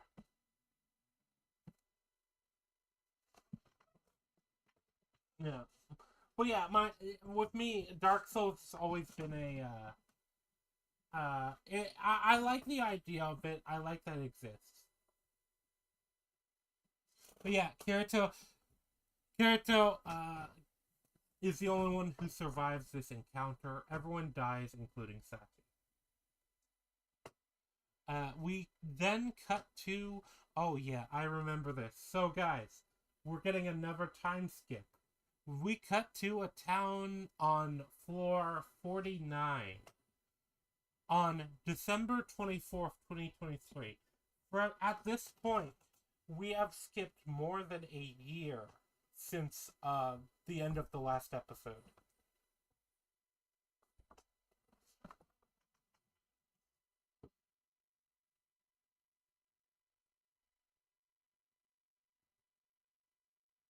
Yeah.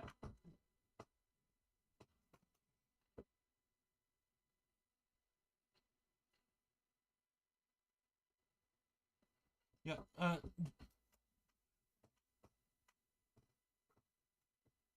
But yeah, we're December 24th, 2023. It is a year after the last episode, but this is still episode 3. We find Kirito sitting on a bench talking to a shady figure, which we learn is probably an info broker, which was mentioned and as a thing that exists prior. Uh, Kirito asks if they have new information, but the info broker seems kind of concerned about Kirito. They mention how he's been taking a lot of big risks recently to raise his level, it, which kind of implies that he's been reckless, he's been stubborn, he's been careless. He either way though, the we learned that the information he's talking about. We also learned prior that after well I'll talk about that in a minute, I think.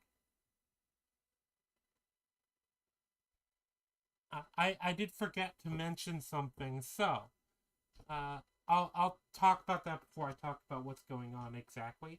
We also learn what happened to the guild leader who was out buying the house while the party was dying in the dungeon. Basically, Kirito told him what happened and he killed himself.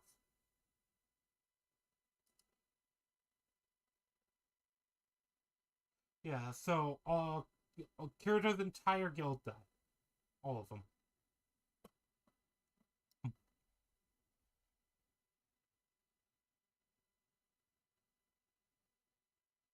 But yeah, so yeah, the guild leader killed himself. Kirito's alone. Everybody died. It's supposed to be very sad. But yeah, the info broker says that they don't have any information to worth charging money for. states that this event is a first-time event. It didn't happen during the beta. There's nothing equivalent like the beta during the beta, which implies beta testers know a lot of information, even at this point, a year in. Which is kind of strange, given the beta was only 2 months. But it also implies, yeah, at this point we've gone past the point where anyone in the beta has probably gotten to. It's clearly a Christmas event. We get a rundown. On Christmas Eve, the boss, Nicholas the Renegade, will appear beneath a specific fir tree, and build guilds are looking around for it for specific information. Kirito states he knows about the tree, and we learn what the item in question that's supposed to be dropped by this boss is. Supposedly, it's an item that will bring somebody back to life, that will stop somebody from dying, essentially. Now, this seems far-fetched, but either way, continuing, Kirito seems cold with the info broker, and doesn't really explain his reasoning too much. But yeah, he does talk about how the item's rumored to be an item that can bring back people from the dead, which is a big deal. Also, it just seems very unlikely given what we know, which is when you die, essentially, the nerve gear fries your brain. I don't know how anyone can buy that. I think Kirito's just desperate at this point. But yeah, this always made very little sense to me as like a goal. Kirito seems to be grasping at straws, and the show even acknowledges it, but Kirito doesn't have any like refutation to it. Maybe he's acting irrationally. The problem is this event is happening so far after his group is killed. This is 6 months after that group is killed, because they did a 6-month jump after the previous 6-month jump.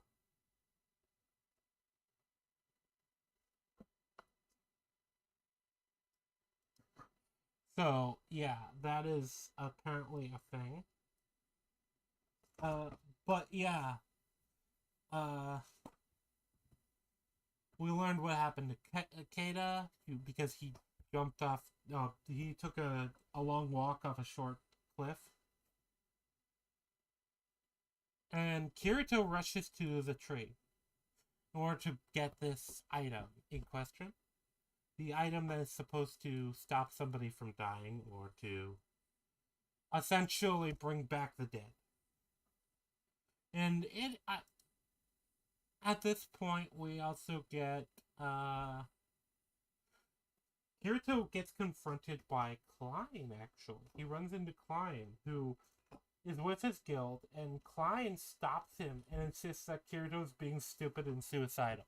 He insists that Kirito's not only going off a rumor, but he's going off what's essentially a pipe dream. Everyone knows when you die in the game, you're dead in real life. Klein also states that Sachi's dead and Kirito should just join him with his guild and give up on the idea of soloing the boss entirely. This area seems to be hidden, so when somebody enters, they seem to, like, teleport in. It seems to be like a hidden alcove or something like that.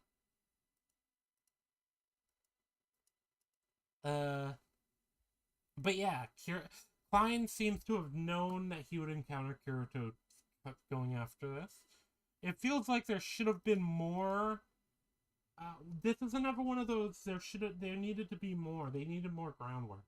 This whole series is that they try to jump to like the cliff notes without doing any of the groundwork or the setup between characters, and Klein is especially a victim of that. But yeah, we learned that a guild that was mentioned prior, the Holy Dragon Alliance, suddenly begins to appear, and we get the implication they would do anything for a rare item. They are implied to be kind of semi-antagonists, Klein states that he and his group will delay them while Kirito takes on the boss. Well, in a seeming, I guess, I don't know if it's a change of heart or just Klein realizing that they need somebody to take on the boss. They can't also take on this guild. This guild is going to steamroll them over. But either way, Kirito goes on. It's kind of unclear on the nature of that fight in specific, but we'll get to that later. I'm going to probably talk about that. There's a lot to talk about this episode, because there's a lot that happens in this episode, but at the same time, there's a lot that doesn't happen in this episode that needed to happen to have it matter. But yeah, Kirito goes off. We cut to the boss introing, and then it just skips over the entire fight. We don't ever get to see that fight. We don't ever get to see the fight with Klein. We cut back to after the boss's intro. We cut back to Klein sitting down exhausted, seemingly having fought off this other guild. We don't know if there was a lethal force involved. Well, actually, we do because of the information provided later on. But I guess somehow they fought off the guild without killing anybody. Because we learn in the show about the cursor system in the next episode. But that doesn't come up at all here. So the idea is supposed to be that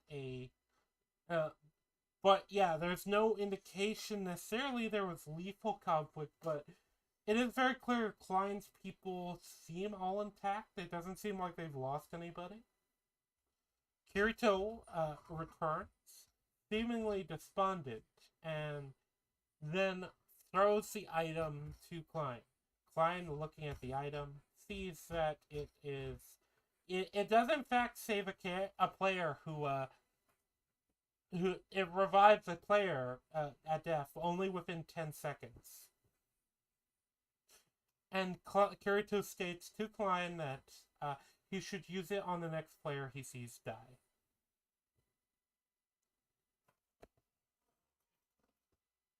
Pretty simple. There's not really a lot of nuance there. It was very clearly a pipe dream. I actually like that it comes back out at the end.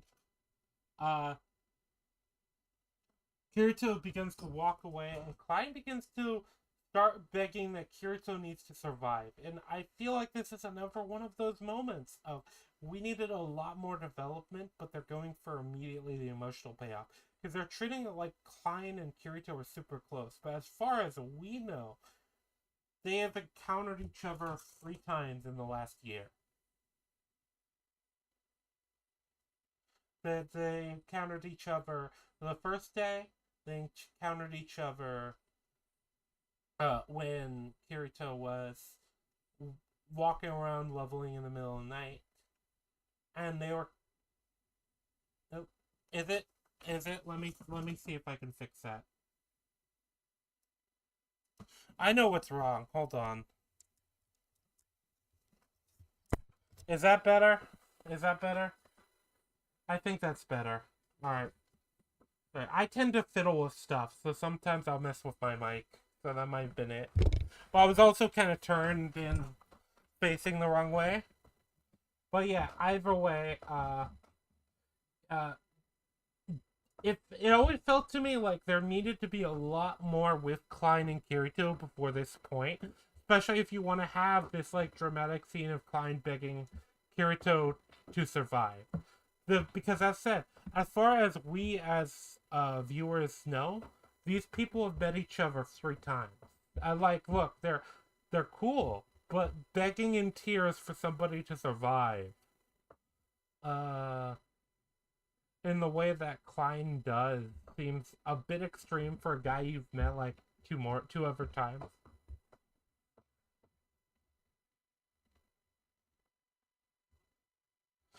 Yeah.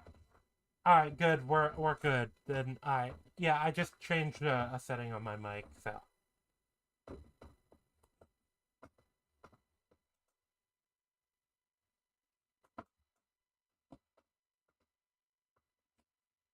Like I said, well, you need.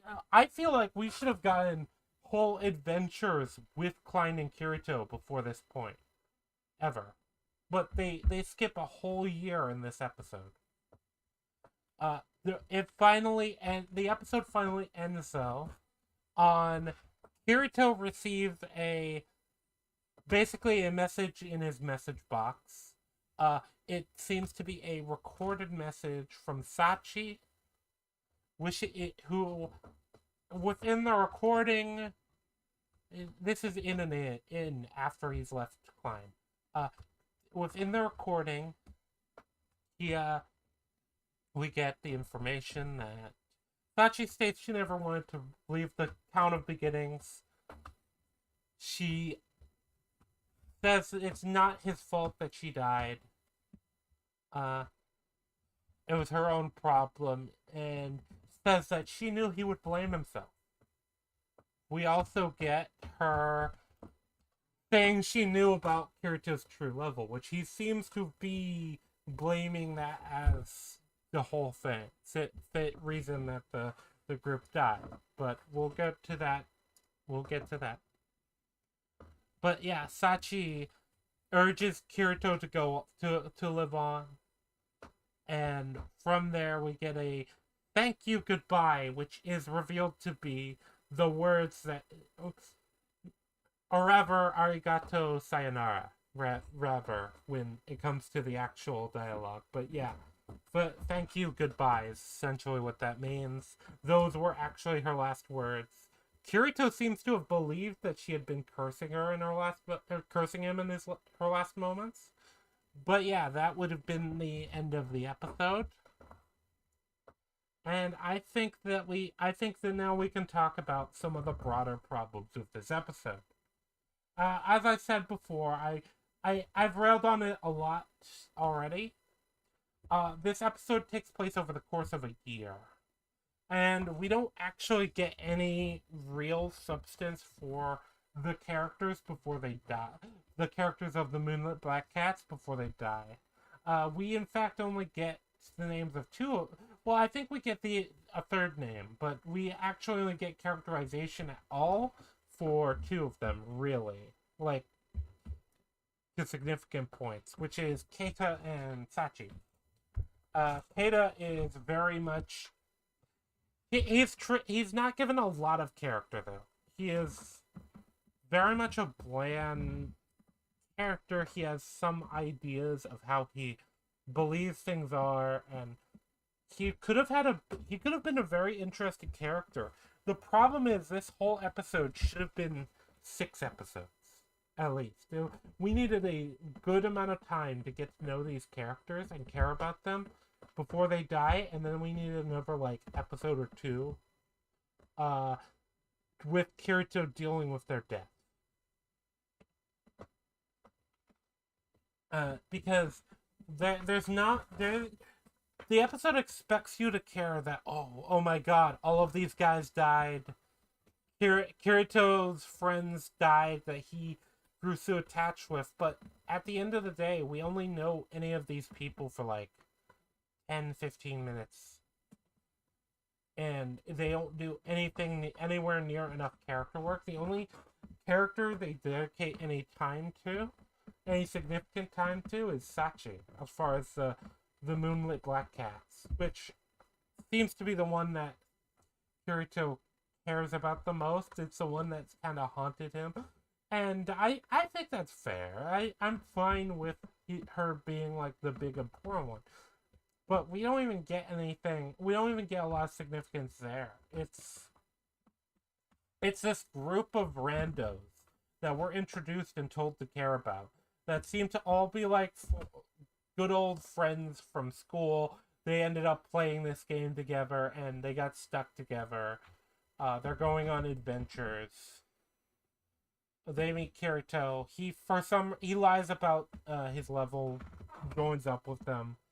And, eventually they die because of overconfidence.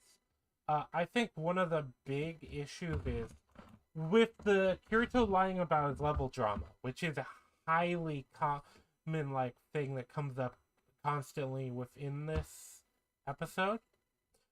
It doesn't actually matter.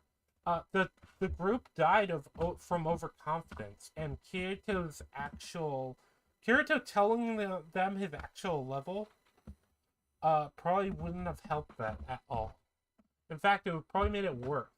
That you could say maybe they were over reliant on Kirito pulling them out of the fire, but that's not shown. We don't get enough time for that. Uh, we get like a vague line of them relying on a lot on Kirito to save them, but we don't really. There's no meat on the bone. It's another one of those issues with this show. The time skipping and that just make this kind of ruin this. We also keep in mind, even after they die, then we skip to this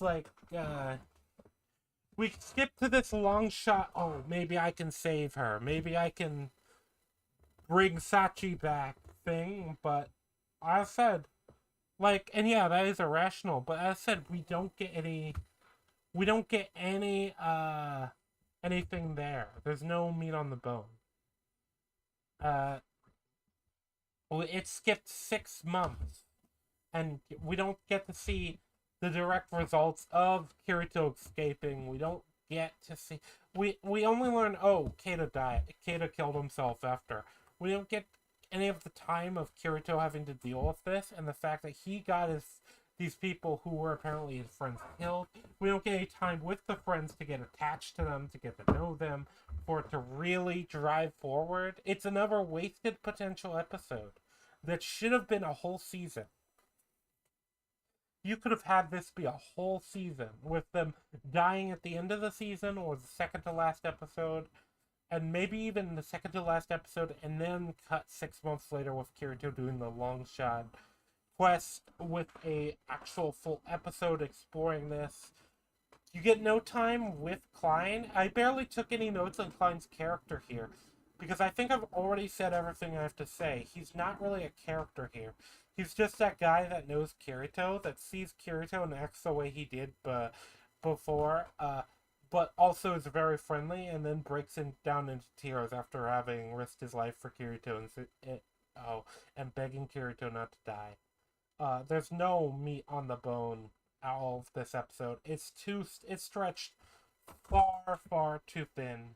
But it also illustrates another problem, because now we are a year. Not only do we not have any real time with Klein to get to know him as a character, we are now a year since we saw Kirito interact with Asuna or Agil. These are other characters that come up later, but it's hard to really put value in them, because at the end of the day, it's just skipped a year, and we don't get. And it treats it like, oh yeah, obviously they've had different relationship dynamics and stuff over the last year when we come back to Asuna.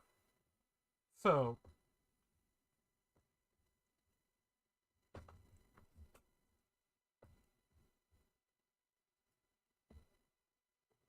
let me adjust some volume stuff.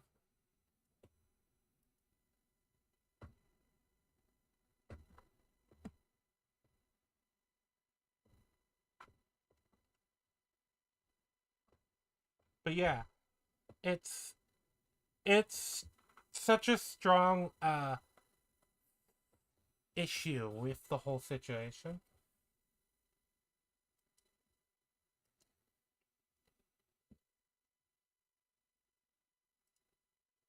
Yeah, but so this whole episode is frustrating. It's not like, it's one of those things that I don't know if I'd call it egregiously bad, as far as it's not in your face. It's not like it throws out issues. It's just they don't. There's no. It's spread so thin that there's hardly anything to really talk about episode 3. When it comes to a lot happens, but too much happens, and there's no focus. There's no. It's. I think this episode illustrates the problem of the writer just wanted to skip to the midpoint of the story. They didn't have any plans for the actual setup. They didn't have any plans for the beginning. The anime just wants to skip to the midpoint of the story when Kirito is Mr. Badass, running around, more powerful than everyone else. And a lot of this characterization gets untouched on. There's a lot of, like, yeah, like I said, I think I'm better off moving on, actually. Yeah, this episode is probably when I'd say I do call the episode 3 is probably the big downturn of the series. And from there I don't think it ever gets any better. At least not from what I've seen. Maybe it does in future seasons. But that's really when it goes downhill. The other two episodes before this had some thin parts, had a lot of these same issues, but I think this is the most egregious when it comes to the time skipping, when it comes to not bothering to world build, when it comes to not bothering to characterize or set up character arcs or journeys. We're moving on to episode 4.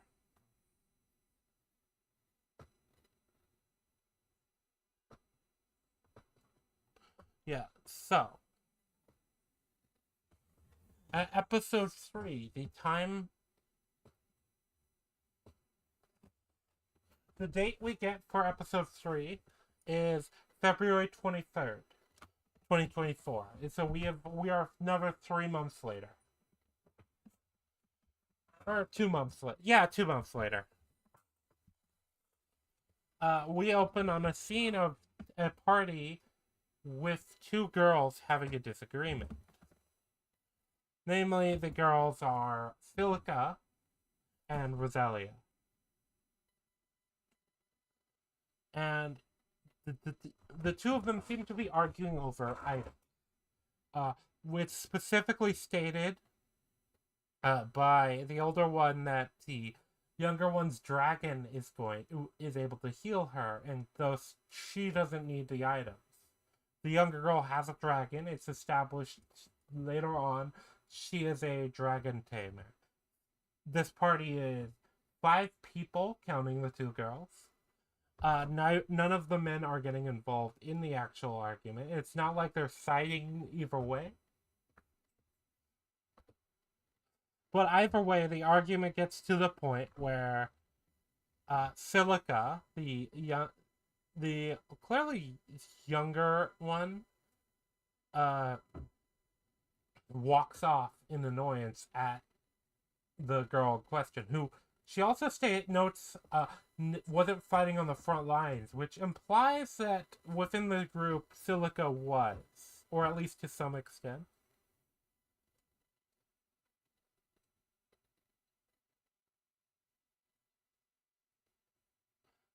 But yeah,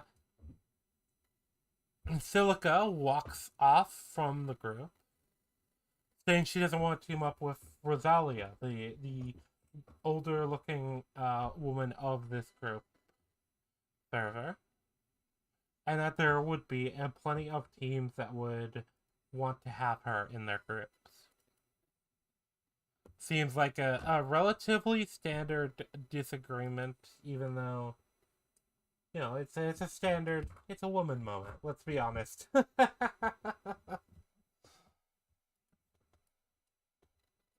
But yeah, so Silica storms off.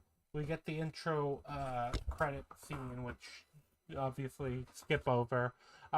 And then from there, we get Silica cornered by a bunch of ape-like monsters with her health clearly in the yellow. Though we do end up seeing her pet healing her. Doesn't seem like a lot of healing. I don't know if I would ever agree to relying on that, and that probably could have been brought up. But we also learned that, yeah, she handed away all the healing items, including all of her own. I've always questioned this with Silica in this moment. Why doesn't she have a teleport crystal? I feel like a teleport crystal Yep, sea iron.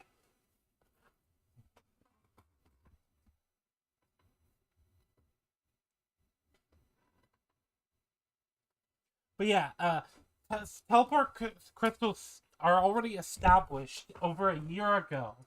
Much lower floor to be like a almost a staple item.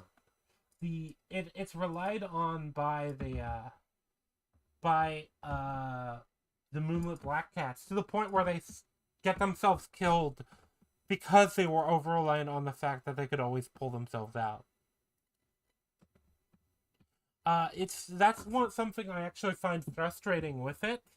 Uh, they don't establish her being out, not having teleport crystals or anything, but she's putting herself in danger. She realizes that she doesn't have any items apparently, like healing crystals. She reaches for one, and then she takes a hit, getting knocked away. Uh, the dragon also takes a hit and seems to die. Silica is distraught, but seems to believe she's dead. And then our main character, Kirito, comes, kind of wiping the group of enemies in one fell swoop. Silica's left crying over her dragon's death. Which, this isn't a big dragon. It's like a little... It's like a small dog as far as the size of the dragon. It does fly, though.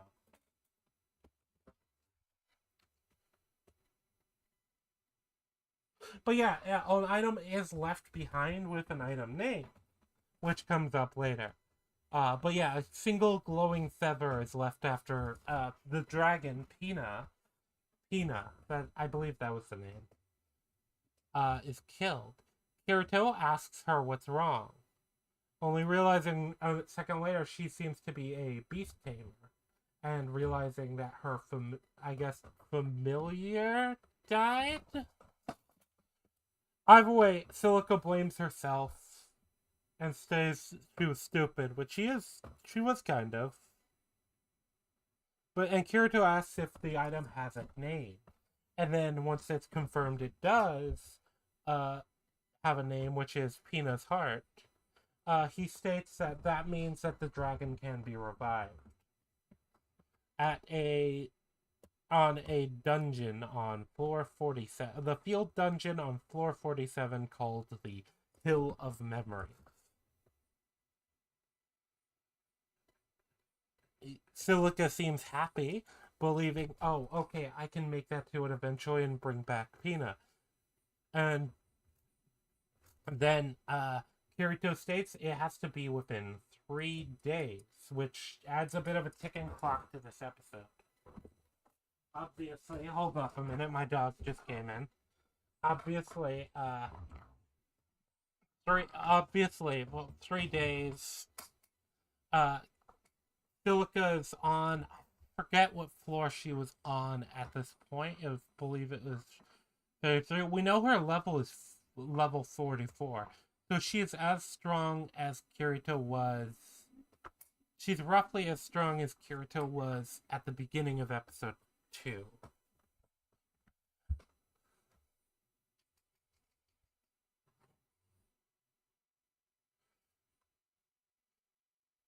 But yeah, anyway, Kirito also says that he would take the gold in exchange for doing it himself, but the tamer has to be present. Also stating that setting up that that essentially Silica has to be involved. Silica is initially thankful until she learns that about the 3-day time limit. Kirito gives her new equipment that he states as worth a good 5 or 6 levels, which is another. This is another moment of we don't know anything about how the equipment system of this game works, or does that tie into actual level? Does it tie into stat? Does this make up for levels? And how good? Is there no limits onto what equipment you can wield? Could I just hand a level 1 player equipment from level 50, from floor 50, and then have them steamroll the lower levels? we don't actually get to know anything of this.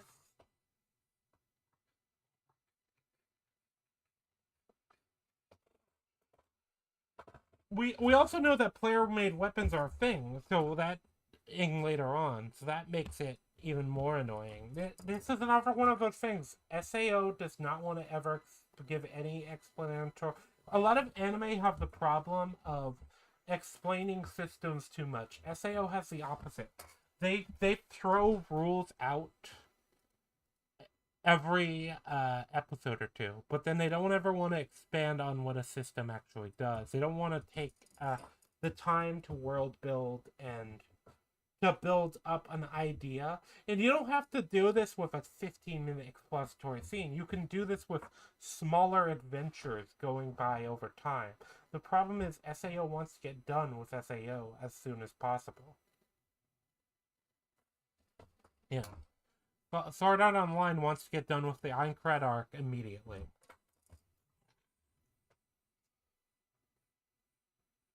To put it into perspective, the Aincrad arc is 12 episodes. It's not like I'm rushing through this arc, but we're already a year into the in-world time. And they've barely expanded on any of the characters. They've barely expanded on the world.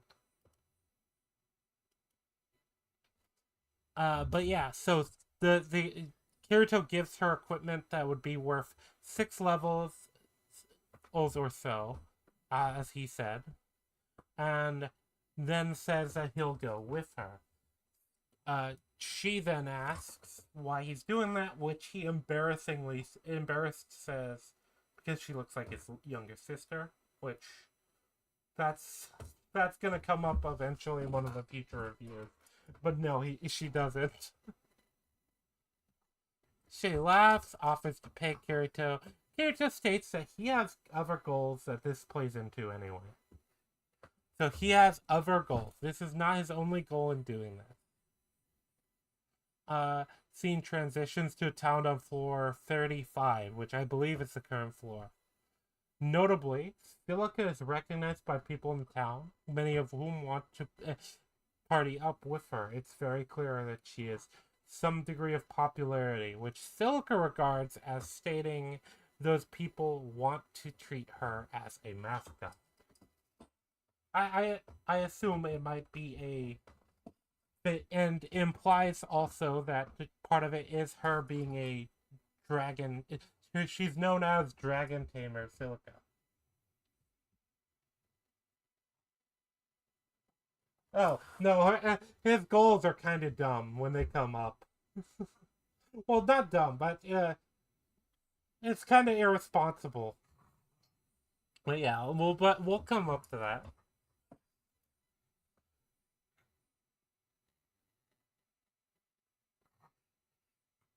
Also, whenever I say the word party up party, I look at chat because my brain thinks of the word party associates it with you.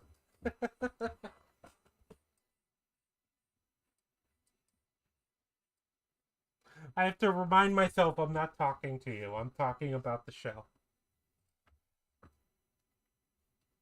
But yeah, so anyway, Silica is very well known, very popular, and seems to often take the role of a bit of a mascot based off what we know. It's probably also because she has a dragon. She usually has a dragon that heals people. I feel like I'd want that in my party too.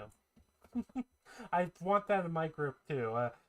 Hey, you have a tiny dragon that heals me and keeps me from dying. That's kind of nice to have. I guess you can come too if I can't just take the dragon. But yeah, taming is treated as a skill, and I have some problems with taming as it is in this episode. I'll get to at the end.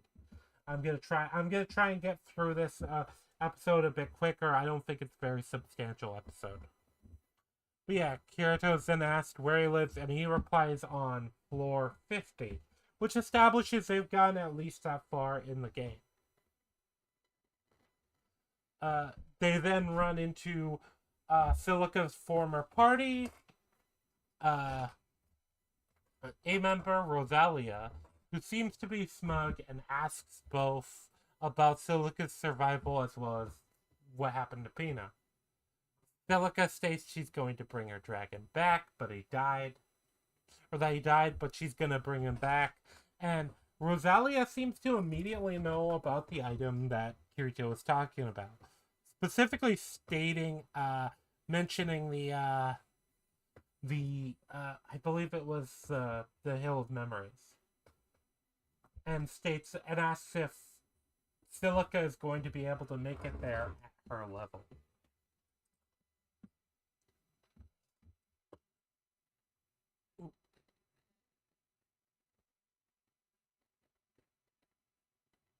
And after this, it seems they leave on not great terms. The scene transitions to Silica and Kirito talking at a restaurant or an inn while eating. And they're talking about people within the game.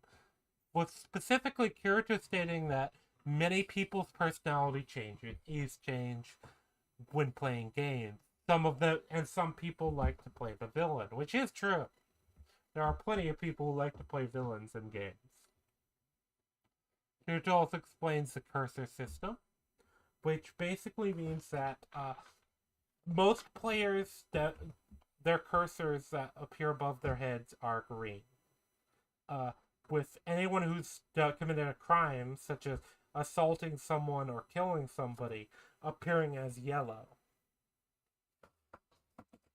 We also get information that there are, or not yellow, orange. We also get information that that player killers are known by others as red players.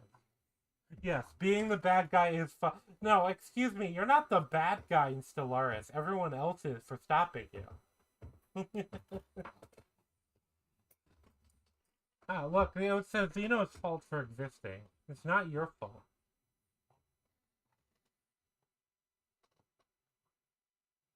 Yeah, but yeah,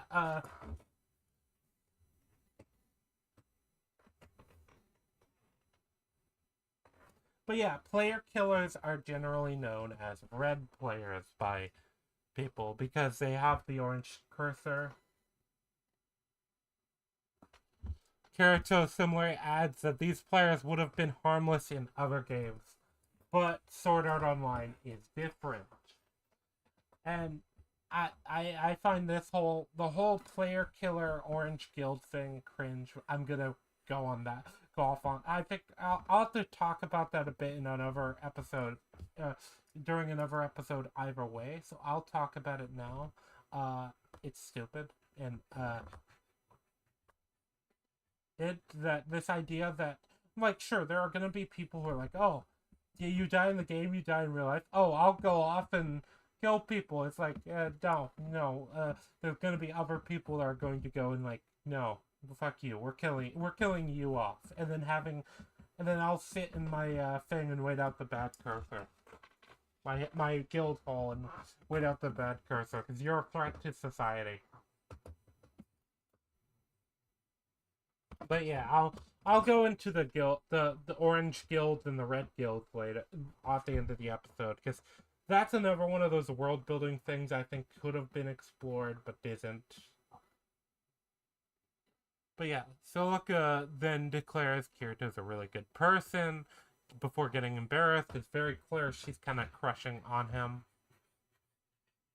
But yeah, Kirito starts to plan out their next route for the actual next floor, stating talking about the specifics of oh, we'll go in here, we'll come out here, we'll go through this route, and then he stops as he recognizes that they are being listened in on. He tries to rush to the door only to find that no one's there, though you do definitely hear somebody running away. Kirito also then explains, this is another one of those skill is explained things that Kirito explains that, well, Silica explains that people can't listen through a door unless they knock first, which Kirito then corrects her and states that they can if their listen skill is high enough, which I want to know how you level up the listen. How do you not level up the listening skill, actually? That's something I want to know, is how does the skill system work? Because some of the skills are established. The listen skill among them sounds like weird. It's a weird thing to think about, and it's implied that the people have to specifically invest in the skill. It's not a you just allocate the points here and you have the points, as far as we know. But yeah, we don't really get to know the details on how the skill system works, and this is one of those times where it comes up, and I think it's a massive issue.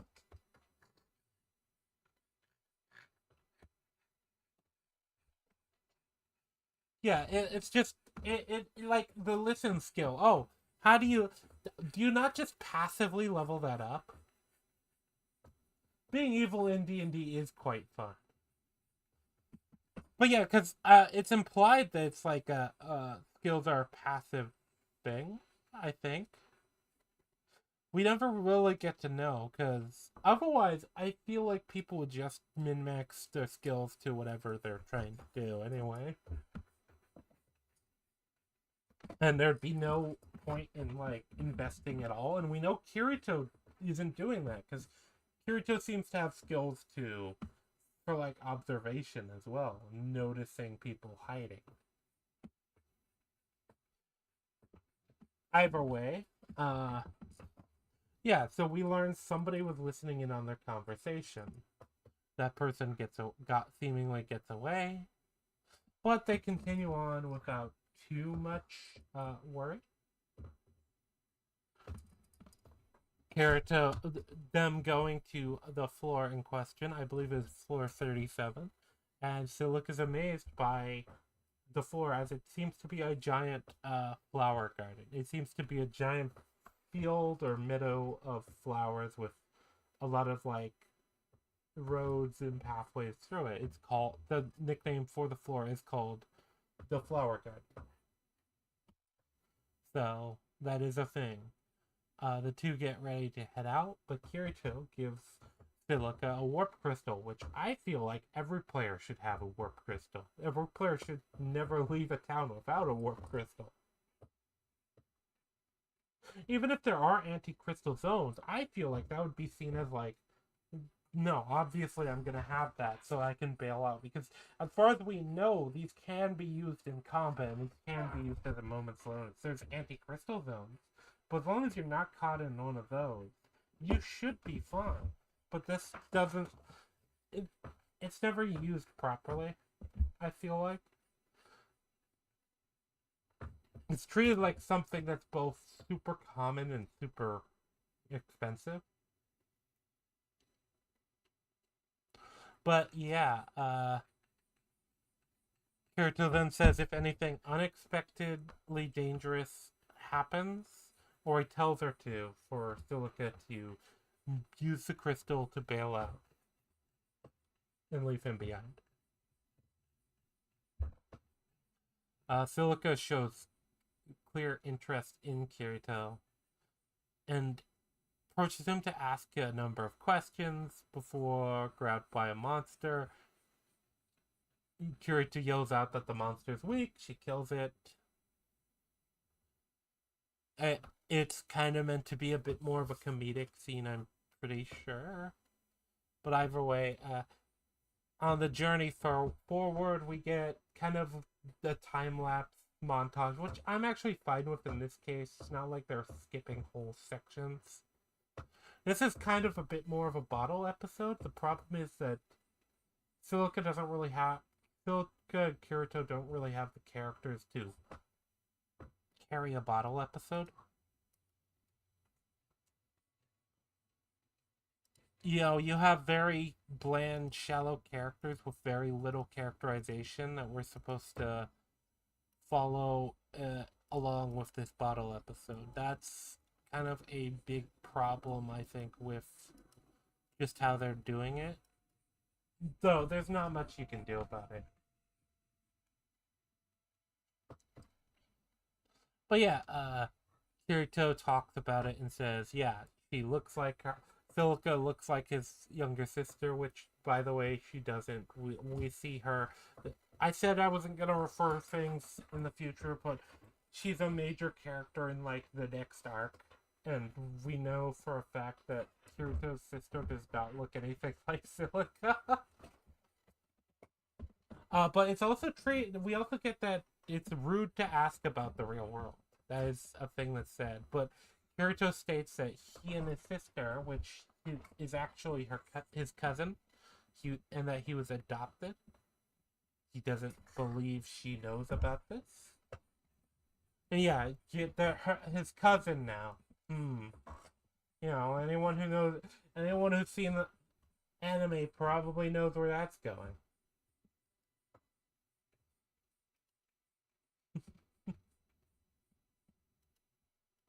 Like, oh, now you're cousins. You were sisters a minute. You were siblings a minute ago. But yeah, Kirito basically states that essentially their grandfather was a very strict man. Signed them both up for kendo. And Kirito wasn't very interested. But they were forced at 8. Kirito was forced to join a kendo dojo. And saying he stopped at 10. He was beaten for it. Eminence and Shadows. I actually haven't seen that one. I've heard things, but yeah.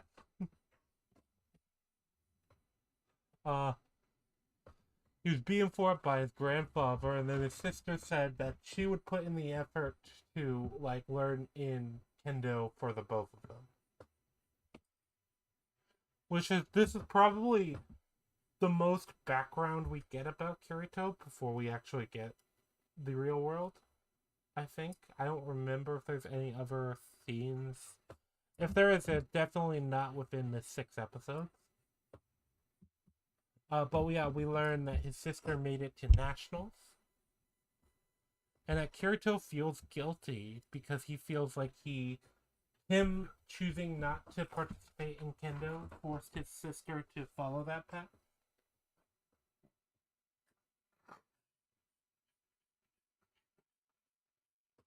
Ah, interesting. Interesting. Some guy uploaded bits from its game. Also, I've resigned. We're probably, and myself too, we're probably going to be going for another hour or two at least. Just because that's how it's going. Oh, I hope that's not getting picked up, but my dog is making dog noises. Yeah, I think it is getting picked up. Oh well. It's hot. Hey. Hey, how are you doing? Alright, look. Give me a second to take him outside, because he's been showing up with me for a good hour or so. And it's kind of hot up here. I think he's not a fan of it. But also, I think he's going to keep making dog sounds that are going to be distracting, and I don't know if those are getting picked up by the mic. Oh, yeah, they are. Okay. Yeah, so give me just a second. This will be my hopefully last little break.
I'm back. Sorry about that. I just, dog was panting very loud. AVN flag. As I've said, I've never actually watched Eminence in Shadows. It's one of those ones I've heard about. But that's the thing. There's so much in the anime out there. It's impossible to have, like. There's a lot of people who try to gatekeep the anime by like, oh, you haven't seen this show, you're not a real weeb, and I'm like, okay, but you haven't seen this show, and are you not a real weeb?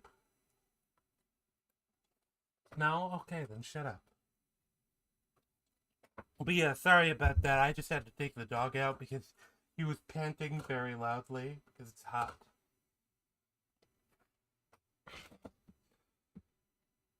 Now he's downstairs and chilling out in the cooler area of the house. So yeah, we can continue. But yeah, so essentially Kirito and Silica continue on. We get the thing that, yeah, Kirito feels that his sister might hate him because him not participating in kendo, he feels forced her to do so. Because I assume it's a family practice or a family dojo. By the way it's phrased. Either way, Silica also insists that she couldn't have hated him because she put herself on the line in that way, and she also clearly likes kendo because otherwise she would have just stopped doing it and would have worked on his behalf in that way. I have always found this kind of cheap and boring. This is kind of the nothing episode. I feel like you could cut this episode out of the whole show and nothing would change. If there's any episodes they could have scrapped to do more character stuff with Kirito and with Klein and with any other character, or more world building, it's this episode. Episode 4. But yeah, so they eventually reach the flower and it blooms. Kirito confirms that will bring Pina, the dragon, back to life. Silica seems happy, but Kirito cautions that they should probably wait until they get back to town because there are strong monsters about, and it would probably be best to regenerate the dragon there. Now, this is one of those moments I feel like I should ask, why not use a teleport crystal? I have to assume they're either rare or expensive or something like that, so they're only like a last resort item, but we don't get any information on them, so I don't know if that's true. Especially as we know they're used a lot later on. They are actually literally used a lot in the next 2 episodes, which I'm going to review them all at once and go through. I'm probably going to mostly go through those as one episode because it's a 2-parter.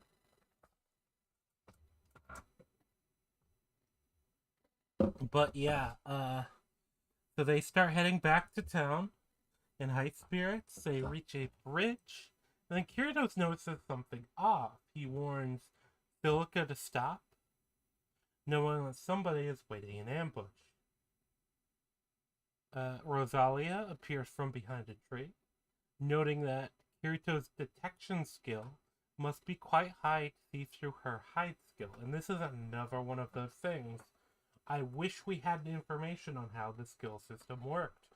Because detection, hide, listen, this seems to be like the episode where the skill system comes up the most, and we know nothing about how it works. Do you get points? Is it like you level up a skill as it goes? Is it like just a natural thing over time? Because if so, I feel like everybody's listen skills and detection skills would always be automatically leveling. So that can't be it, because otherwise there's no point in those skills existing, and there's also no point in, I don't know, because how do you practice listening? How do you practice detecting things?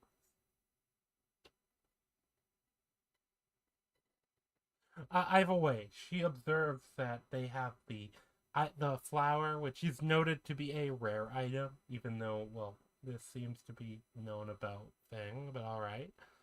Uh, and Kirito reveals his actual goal was he was tracking her down, because she is, Rosalia, the leader of the Orange Guild known as Titan's Hand. Oh, shock, horror, gasp. And basically that he was using Silica as bait. Silica states that her cursor is green, though. So how could she be a part of a criminal guild? Which Kirito just explains as, yeah, essentially the trick is that they have the green players find the targets, and then they have the orange players ambush the targets. Rosalia calls out the Rosalia confirms that, yeah, she'd been assessing Silica's strength during the time, and, also waiting for that party to acquire enough money to rob them. Essentially, to have her people ambush them. And she also notes that she was most interested in Silica of the group,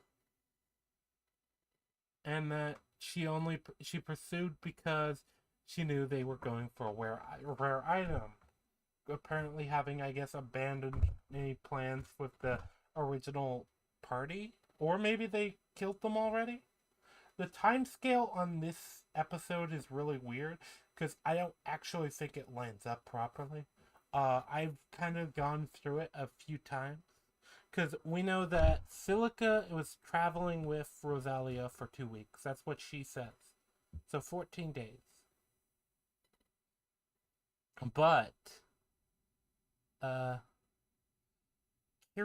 But that's going to be contradicted by something in a minute. So Kirito gets called out to by Rosalia, who says if he knew all this, he's either stupid or she truly seduced him, according to Rosalia. Which, okay, it could just be what actually ends up happening, but okay. But yeah, Kirito reveals he was paid basically to track her down.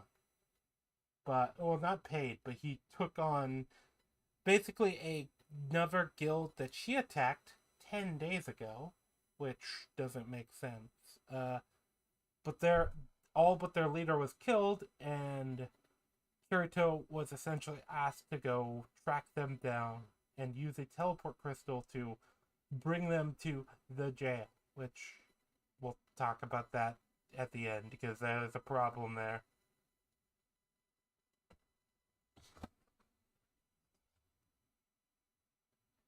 But yeah, basically a guild called the Silver Flags was attacked 10 days ago while Rosalia was traveling with Silica for 2 weeks. I don't know if maybe they're just not using exact numbers or if this is just an actual problem with the time scale. But yeah, Kirito states that he was hired by a guy that was attacked 10 days ago. And then 4 people were killed, and Rosalia remembers them as the guys with no money, basically. And yeah, they were supposed to be jailed. Rosalia, meanwhile, has an interesting perspective on the whole you die in the game, you die in real life. Her stance is there's no proof that you die if you die in the game. We don't know that. We only know that that was what we were told, essentially. Which I think could have been... It could be interesting to explore a character with that idea, but she's just shallow villain in denial. There's nothing there. It's another one of those there's nothing there. There's ideas there that could have been interesting to explore and experiment with and maybe challenge characters on and actual character there, but she is just generic bad guy. Oh no, they're totally not dead. And she also doesn't seem to care either way. Uh, she also says that because she says that Kirito and Silica either way should worry about themselves. She snaps her fingers. A bunch of guys, I believe it was 7 men, uh, show up. Kirito's unconcerned, but he says that Silica should have the teleport crystal ready just in case. Uh, and then Kirito's name is mentioned in the group. This is the first time Kirito's name is actually recognized, even though he was the first person to beat the boss. He's this notorious beater, edgelord. He's one of the strongest players in the game. He is a member of the frontline group. I feel like if anyone's going to be well known in the game, it's going to be a lot of the frontliners, and Kirito is definitely one of them. And this is this is one of the few times he's actually recognized by reputation, and it's just for this like cheap, like, oh my god, look how badass moment he is, which is, yeah, the person says, like, recognizes his name, as well as the fact that he uses a one-handed sword style, no shield, dressed all in black, and calls him the Black Swordsman, and notes him as the beater who solos the front lines, which that is one of the few ever times we actually get the word beater coming out after, in the last 2 episodes after the first episode, and it's just as cringe. It's a really cringe like title, and the Black Swordsman thing isn't much better because it just sounds like something somebody said to sound cool. Like, and I know the Black Swordsman is used as a title in much better stories, but here at least, Kirito's known as the Black Swordsman, who is in the lead group. We don't get any like idea of this is treated as some like big shock, but I'm just like, oh, what's the lead group? No. Yeah, he is known as the Black Swordsman. Which isn't that who is that? Is that Guts? This is not the Black Sword. No, behold the true Black Swordsman. How dare you? Just keep that name out of your fucking mouth.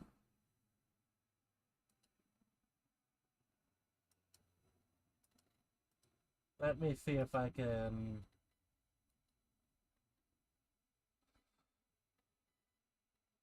get this to work. Nope, behold, the Black Swordsman.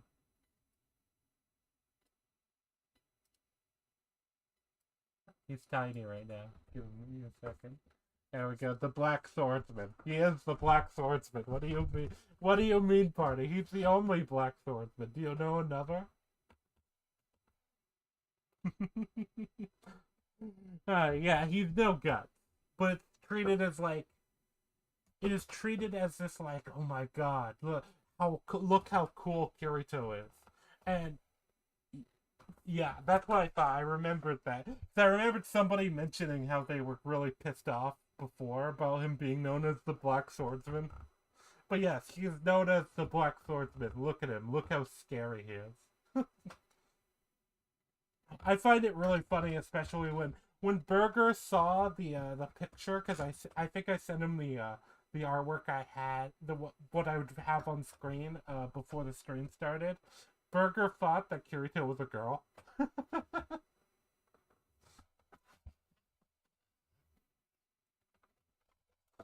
Which is kind of funny. Well, that's also kind of funny knowing what happens later. But yeah, Rosalia just states somebody from the lead group wouldn't be down here before, telling her people to attack. They all attack. Kirito just kind of stands there and lets them attack him. And you actually see his health starts going down.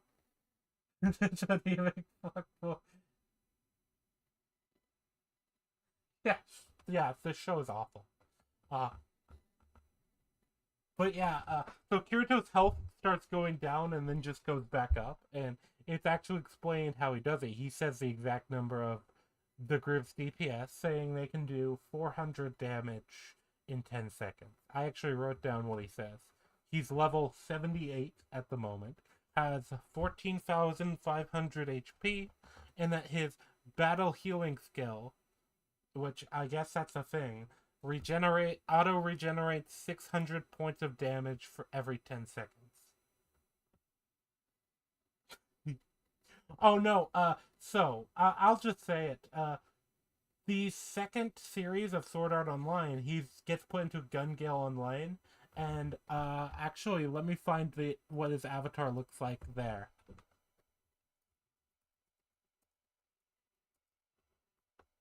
Because his avatar is very different.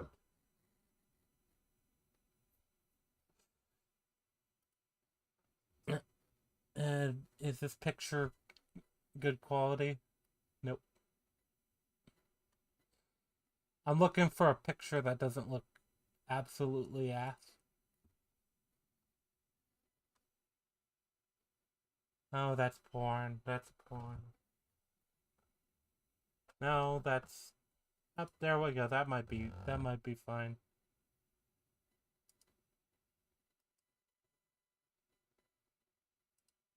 Oh no, that's a GIF.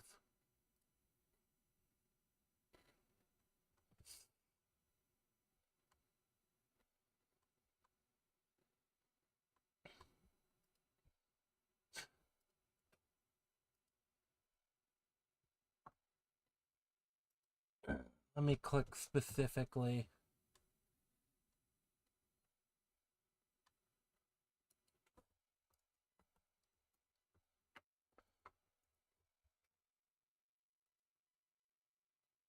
Oh, that might be a fine image to use. I don't know why I'm picky over images sometimes, but yeah. Uh, he doesn't get diddled worse. I'll remove him for the dramatic reveal. Let's hope that this image. Oh.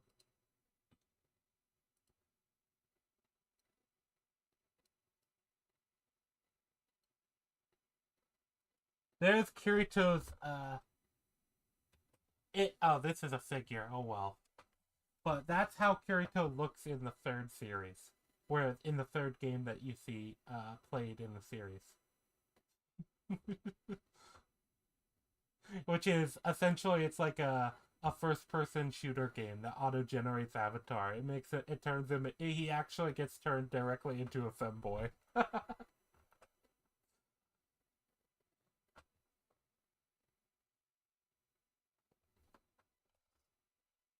He might as well get diddled. But yeah, let me find oh that art seems fine. I think that's somebody's artwork. Oh well. Oh no, this is what I was looking for. Okay. This might be a better image to display. Oh, whoops. I fucked everything. Okay. I need to find a way to lock that in place.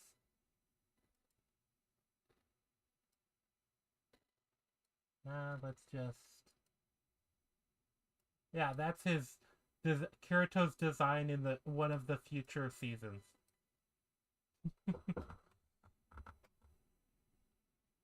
I think it's supposed to just be armor.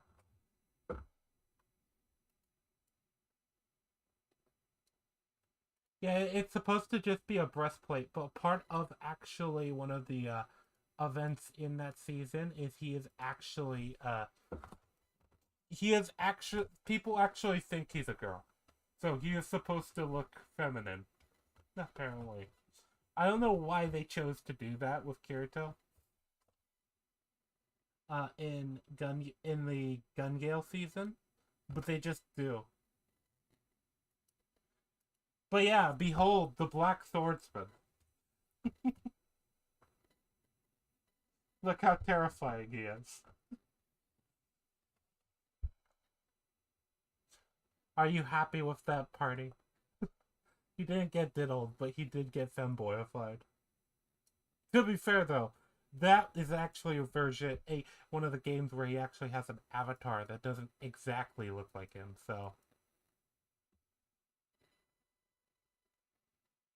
Yeah, he's supposed to, because it's actually a plot point. From what I remember of the Gun Gale season, it's actually a plot point that a character thinks he's a girl. Like, it's not just even a thing.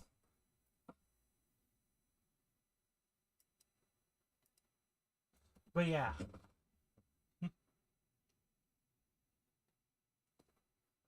Uh, anyway, we've tangented enough.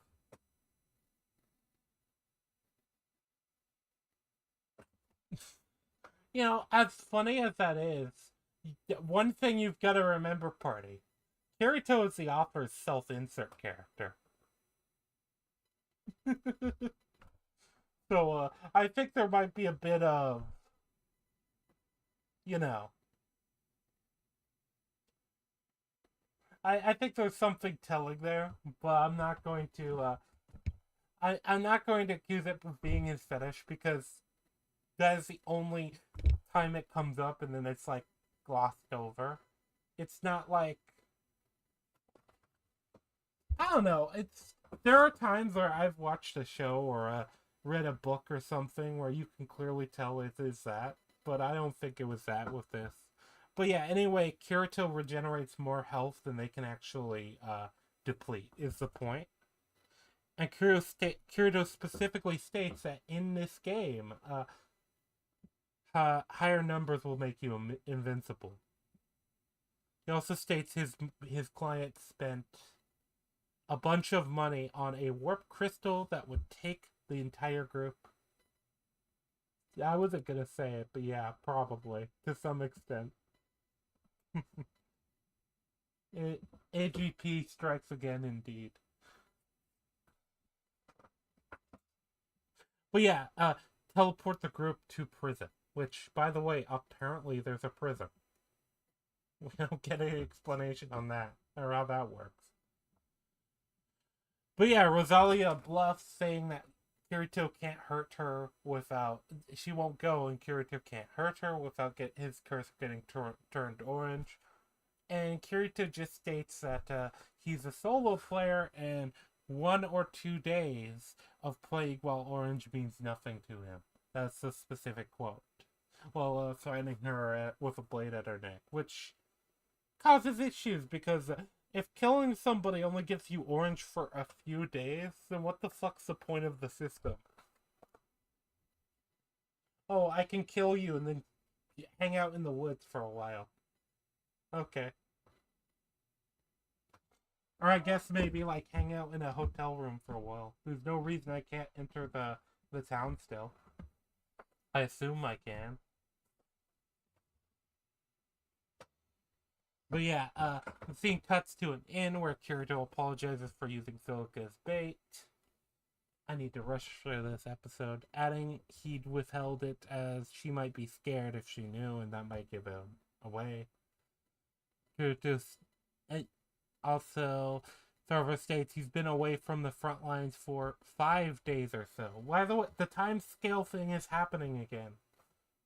So Kirito's only been away from the front lines for 5 days. He's been with Silica for about 2 days.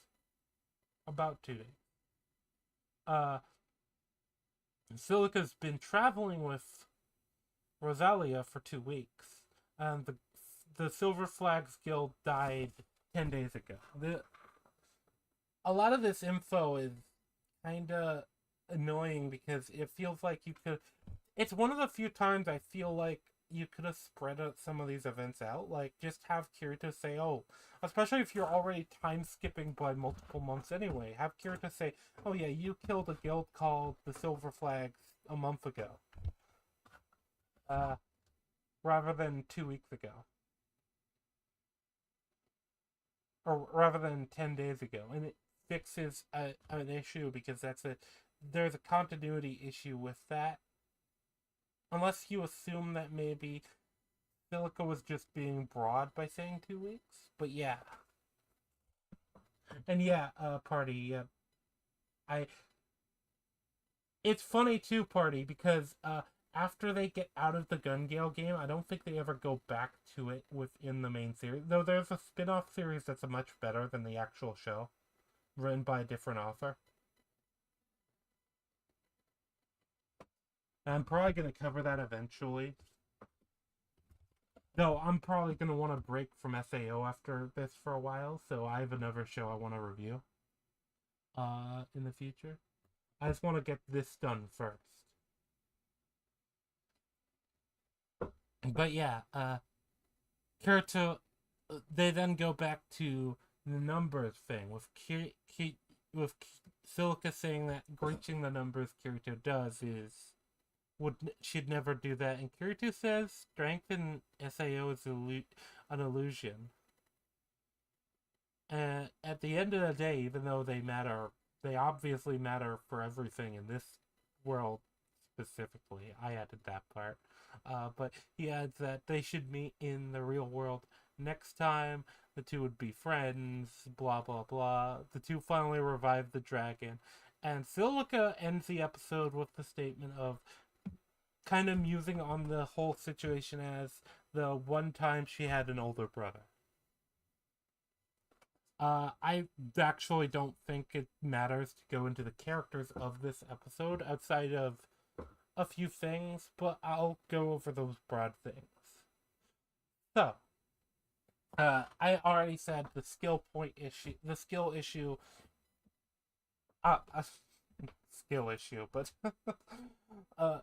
they don't explain anything about the skills, and it's becomes a big problem in this episode because we don't know anything about how this skill system works.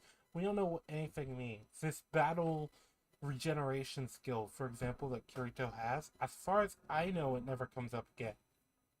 But apparently he just casually regenerates HP, and 600 per second isn't a small amount given how much we know he has. That means he's at full health within about a minute or two. I believe I did the math, actually. Yeah, 241 seconds, actually. So for like 4 or 5 minutes, roughly. Let me use the calculator there to verify that. But I believe if I was right, it's about a little under 5 minutes.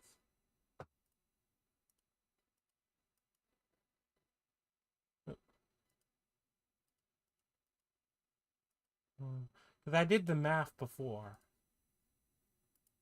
Yeah, it's about 4 minutes. So every 4 minutes, Kirito's health is just full. This is not Souls-like, apparently. Apparently, it's just with regenerating health.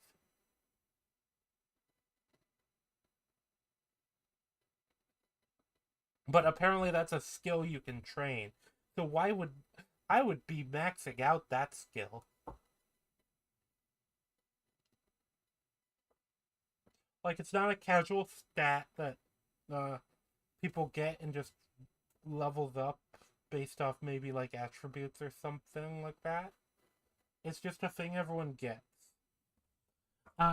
Outside of that issue with the skills and not knowing anything about that, and the crystal thing, which I've already explained, the whole thing with Rosalia, and I believe the orange and red guilds, that's probably the other thing. So, I get the idea of, oh, there's still gonna be people who, like, murder in the game, and even though they know the stakes and this is essentially real life, there are gonna be people who murder in the game because consequences are less so.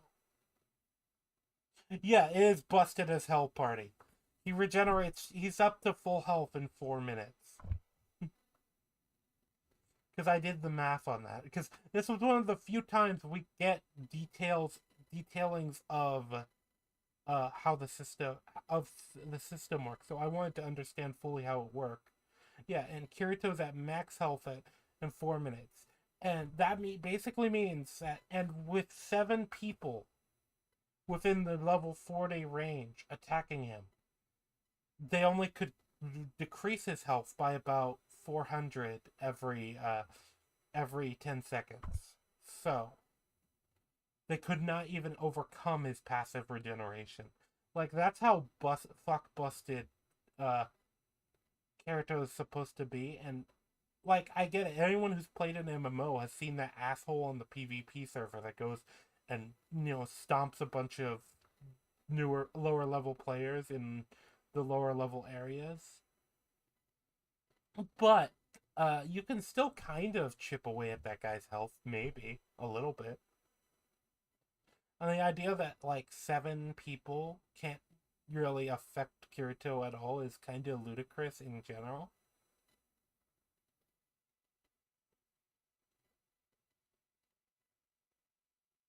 Uh, but yeah, he also regenerates in 4 minutes, and that you'd think that if that's a thing that can happen, that would be that's a massive advantage in a fight.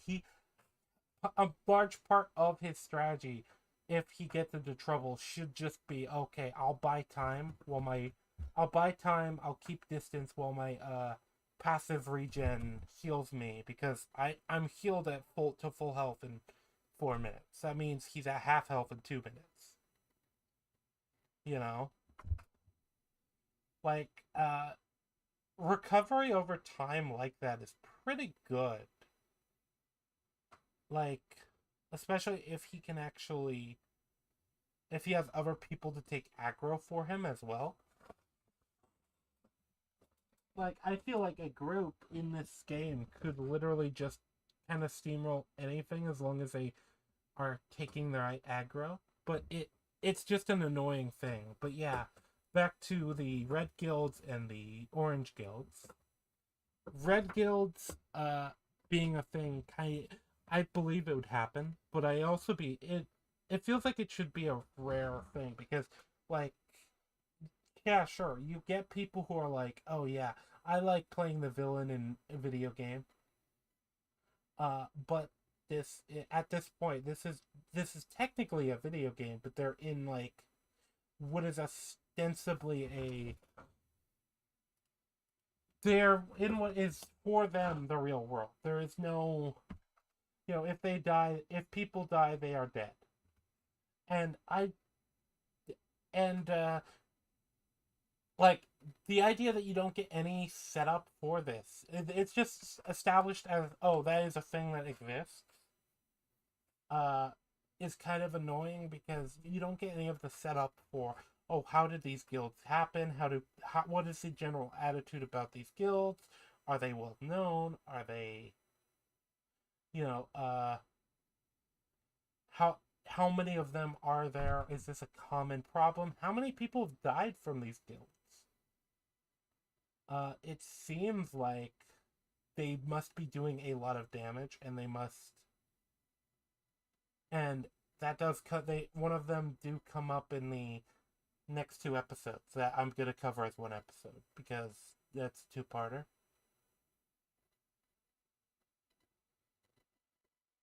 And then I'll be done after that. Probably, well, I'll do a recap of what we know so far, but and broader issues. But yeah, so as far as that goes, that's one thing. Then we also learn apparently there's a prison. How does that work? Especially when, like, for example, these crystals exist that can warp people away. You just, and we'll learn in the next episode that towns are safe houses. So is the prison just like, yeah, well, we hope that they stay in their cell and not run away? Or is it a prison set up by players because of this crime issue? It apparently costs a lot of money to set up a crystal that'll go there. We know at least that crystals are pretty commercially available, to the point where at least Kirito doesn't care about throwing one away on this operation when it comes to handing one to Silica. Are forced teleport a thing? Can they refuse teleportation? We don't know anything about it, and the prison thing I feel like could have been a massive. It would have been a massive deal in the world, and we don't because Sword Art Online is just too eager to get to the climactic like events. They don't want to do any of the setup or the world building, and so we just learn. Oh, apparently there's a prison, I guess, that exists. There's no one talks about it outside of this episode. Who manages that? Was that built into the game, or is that like a place that one of the guilds set up? Like, could how does someone getting out of that prison work? How many people are there? I want to know these things. I think these things are much more interesting than anything going on with this episode. It's kind of annoying because it's just mentioned casually as like, oh, well, of course there's a prison, but we don't know anything about it. Oh, they didn't want you dead. They wanted they wanted these people in prison, and I'm just like, wait, what do you mean prison? There's no prison. You have to either have to kill them or let them live. At the end of the day, like that is actually kind of the way I see how this goes. Unless, like I said, there is a player setup prison. We don't know. We don't know anything about the culture or setup that is built around the the world.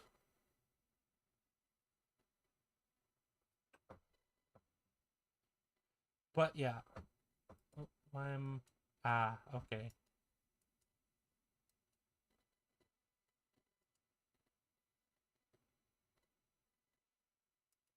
But yeah, that's the end of the fourth episode. We're finally in the final stretch. We're at the last two episodes.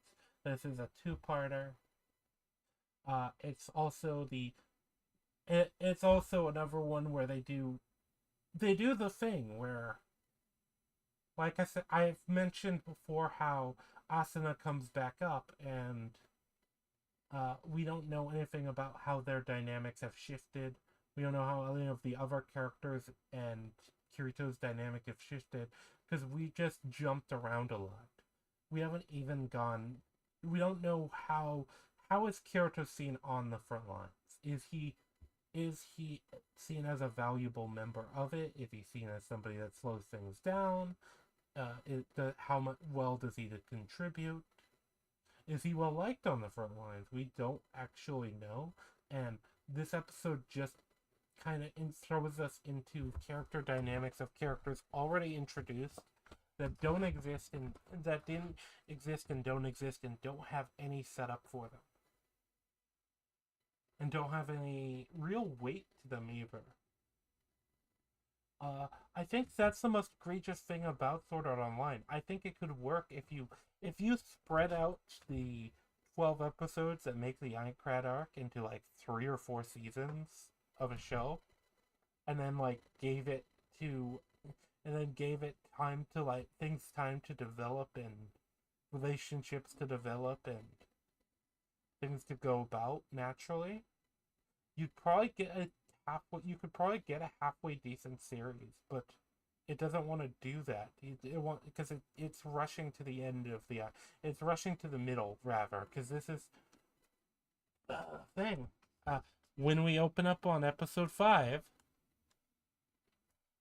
we are now on. We open up on March 6th, 2024, which actually isn't too bad for the time skipping. This is a week and a half later. So maybe they've gotten better about it. We see a meeting that's established to be on floor 56 with various guilds present, such as the Holy Dragon Alliance, which we saw briefly in episode 3, fight the guys who fought Klein, as well as Klein's guild and Asuna's guild, the Knights of the Blood Oath. Asuna seems to be presiding over this meeting, and she states they will lure the field boss into the village, which clearly seems to be what the meeting is about. Based off this, the idea is the village is going to aggro, to attract aggro from the villagers will attract aggro from the boss, and from there they are going to take advantage of that and basically exploit the hell out of it, as any true gamer would, to rush the boss and kill him. Which seems like a sound plan. The NPCs respawn. They don't really matter. Kirito disagrees with this and states that it would endanger the villager, which, as said, is established to be NPCs. But Kirito argues that essentially the NPCs aren't like rocks and trees. They are, and Asuna interrupts him and says, alive. So this is a problem, I think, because they haven't established anything that humanizes any of the NPCs. We haven't even met an NPC character, really, at this point, and we don't in this episode, as far as I can tell. As far as we know, yeah, the NPCs are just objects. So Asuna's right, and she insinuates that. But Kirito treats it like she's being unreasonable here. But it's like, yeah, we're trying to get out of through the Asuna's shown to be like, we're trying to get through this and get through it alive.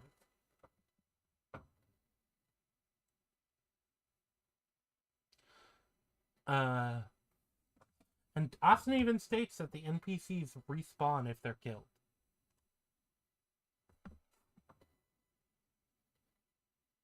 Kirito states he can't go about this, and Asuna invokes, I guess you could say she invokes her title. I feel like Kirito knows this, Asuna knows this, everyone involved knows this, but she's apparently the vice commander of the Knights of the Blood Oath, which is a prior mentioned guild that was apparently one of the top guilds. And that she would oversee the operation. She basically says that Kirito's gonna fall in line or he can fuck off.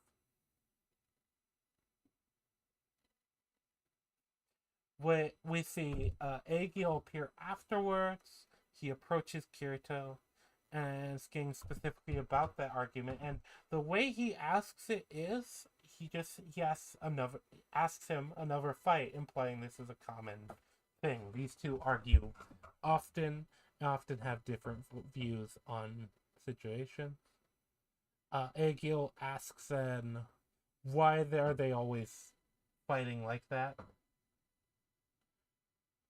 And Kirito dismisses it as just not getting along before reflecting on the events of the second episode where Asuna and Kirito had been teamed up and fighting together against the first boss. But he doesn't explain that. But he does add to that he didn't expect her to become a member of a top guild. So anyway, now that we've done the thing that could have been interesting in setting up characters, we time skip 2 months. No, a month. From March 6th, 2024 to April 11th, 2024.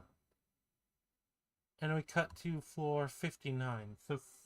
So 1 month and 3 floors later. And Kirito is lounging on the grass.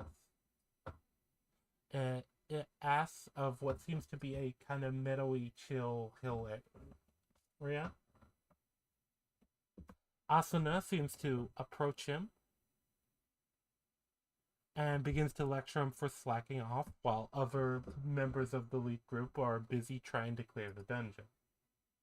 Essentially implying yeah, you're lazing about while we're all working. I think everyone's seen this kind of situation if they've worked a job, but yeah, he was being that guy. But yeah, she also states that even if Kirito's a solo player, he should still take things seriously. Every day in Aincrad is a day they are losing in the real world.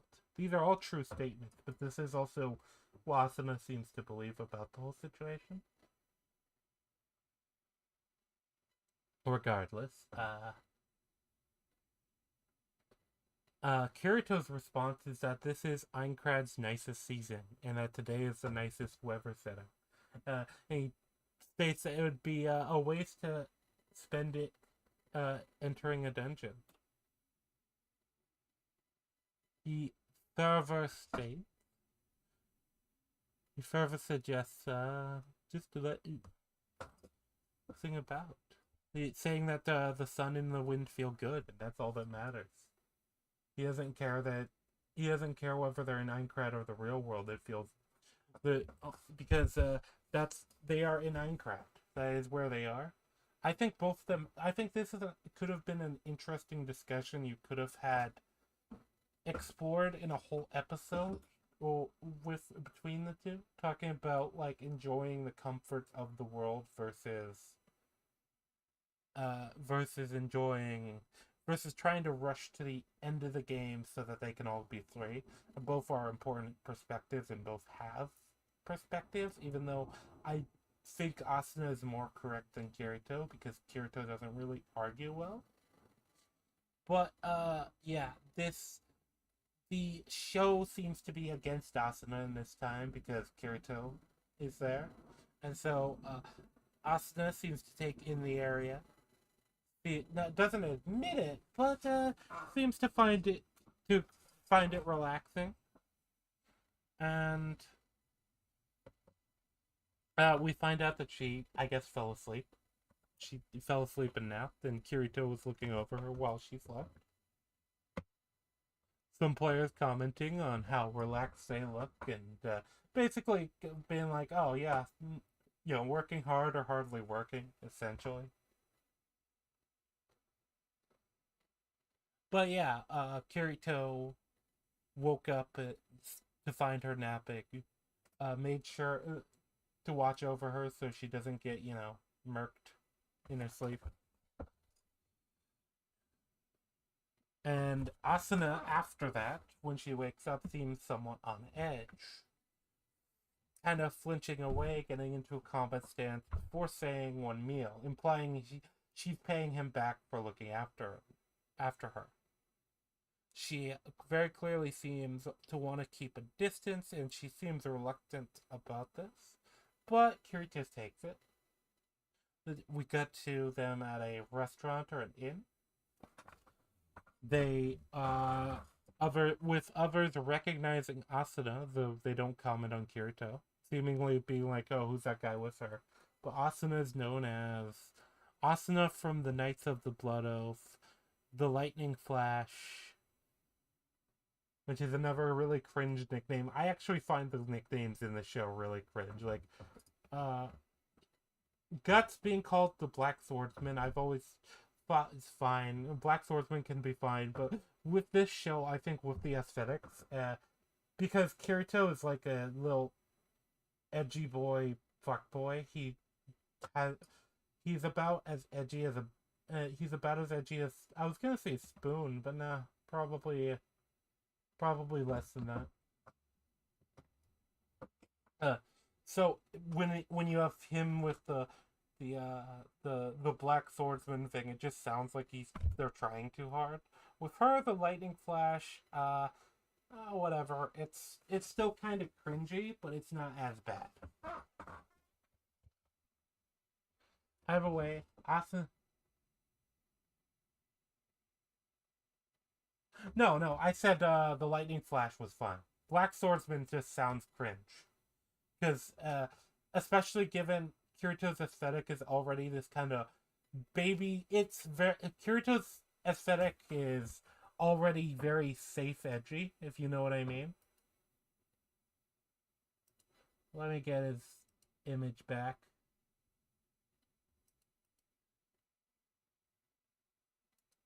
Like, this is the epitome of what a 12-year-old thinks is cool. And so calling him the Black Swordsman just adds to that, where it's like, oh, he thinks he's the Black Swordsman. Isn't that adorable? Don't you just want to pinch his cheek?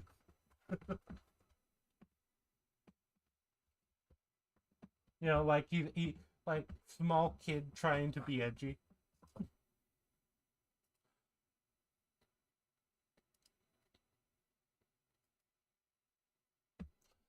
While, oh, I just saw your meme. I'm gonna have to watch that later.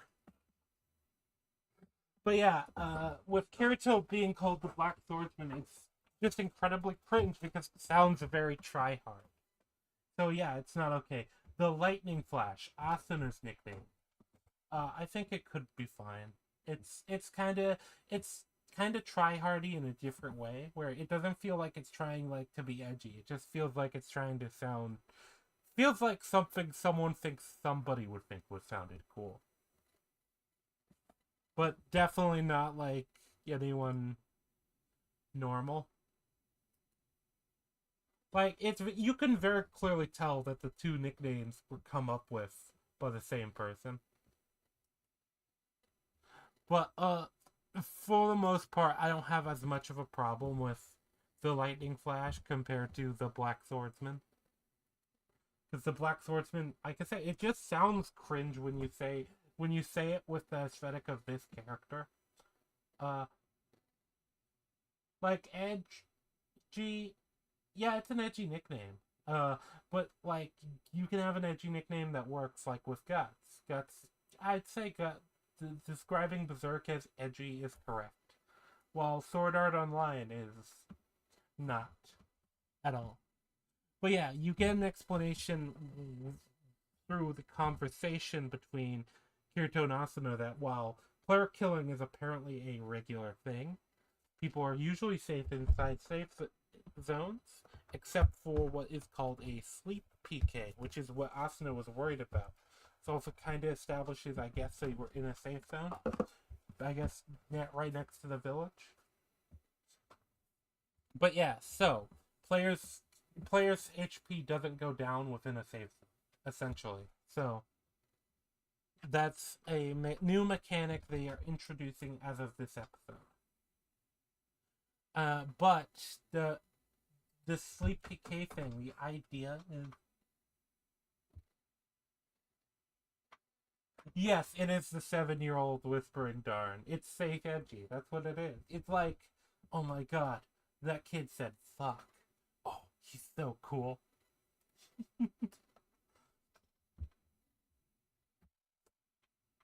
That is entirely what it is. But yeah. Anyway, yeah. Sleep PKs. The idea is that I guess you send a duel request to a sleeping player, and then because while they're sleeping, you just move their finger to accept the duel, and then you can deplete their HP within the safe zone. Which I have a lot of questions about how that's allowed by the system, but okay, we'll talk about that later. But yeah, other than that, the safe zone keeps any player killing from happening outside of or inside of the cities or the towns or villages. And Kirito and Asuna both seem to be familiar with this as a thing that's going around. They can explain how it works, and they're suddenly startled by a sudden scream. Where when we look, we actually get another visual that I prepared. Because they follow where the scream came from and find where is episode 5 reference.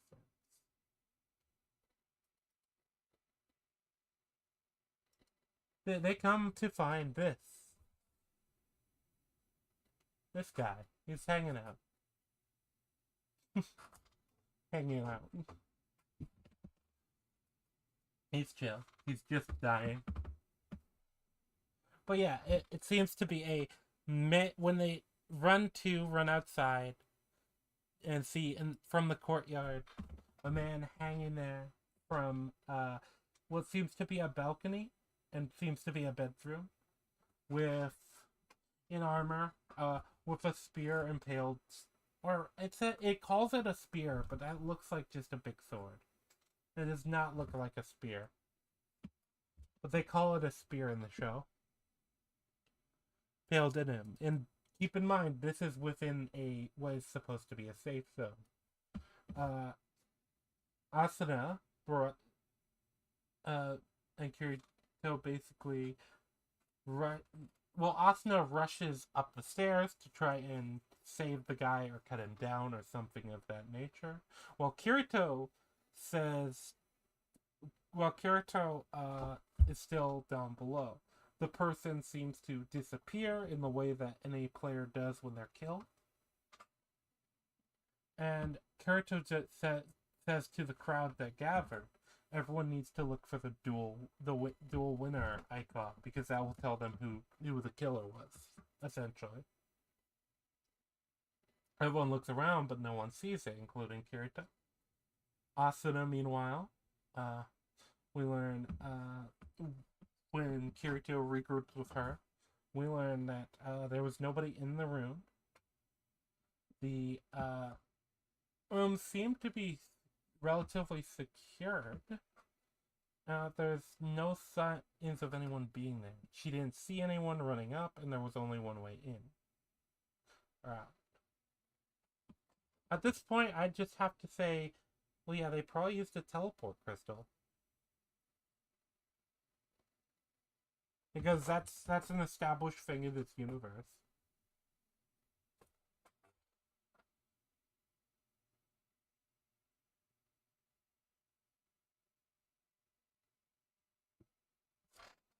Let me just scroll my notes. But yeah, Asuna, now that the incident happened, though, Asuna states that the obvious conclusion was that that this was a sleep PK that they had been talking about. Essentially, the challenger impaled the murder victim, tied a noose around them, and pushed them out the window. And says this is the obvious conclusion. Kirito reiterates that there was no winner icon. And Asuna reiterates this is the only way somebody could have died in a safe zone.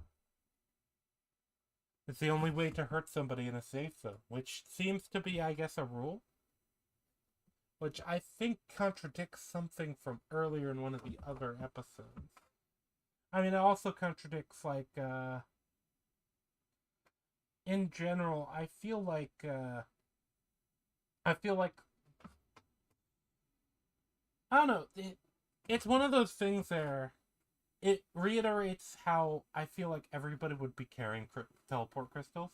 And then you also have to say, oh, okay, well, clearly the murderer must have teleported out, because that makes sense. That's something everyone can do. But that's never actually acknowledged as a possibility, even. It's never considered. It's just like, okay, well, somebody must have figured out a way to kill somebody in the safe zone is the immediate assumption. And Asuna also reiterates, this is actually one of the things I think they acknowledge properly. Let me get that image off the screen. I don't know if that's going to get me hit with anything. But it's acknowledged that there's a massive problem if it was actually a murder in the safe zone, because then people are going to stop trusting safe zones and people are going to be on edge. Which they don't actually explain this, which, I mean, it's obvious, but yeah. Asuna reiterates the problem with the situation. If somebody's found a way to kill within the safe zones, nobody is safe. And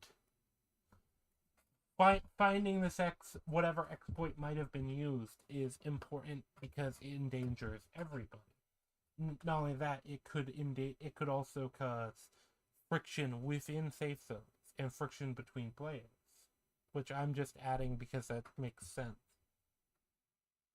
And so both of them agree that they have to take time off from the front lines, as it were, in order to investigate this case, because they need to know what the exploit was, how it worked, who did it, all of these things. And it's more than just this one murder that make that important, because if there's an exploit, they need to know people it's important to kind of control that. and what the information on that is. But either way, Asuna states they have no choice but to leave the front lines.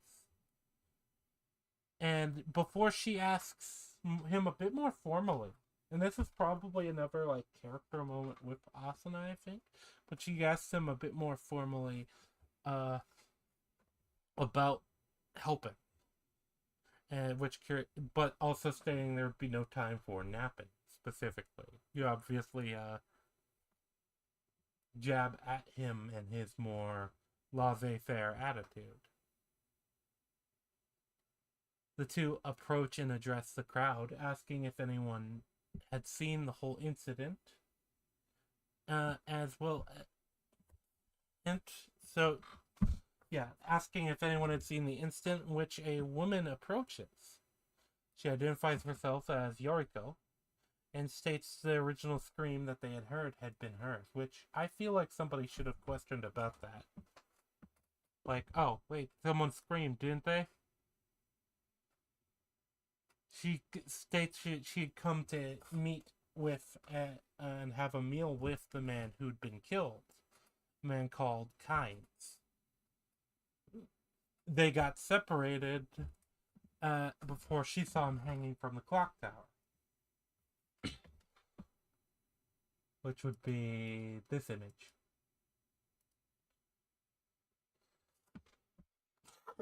Before she saw this, I assume. Oh, geez, my throat.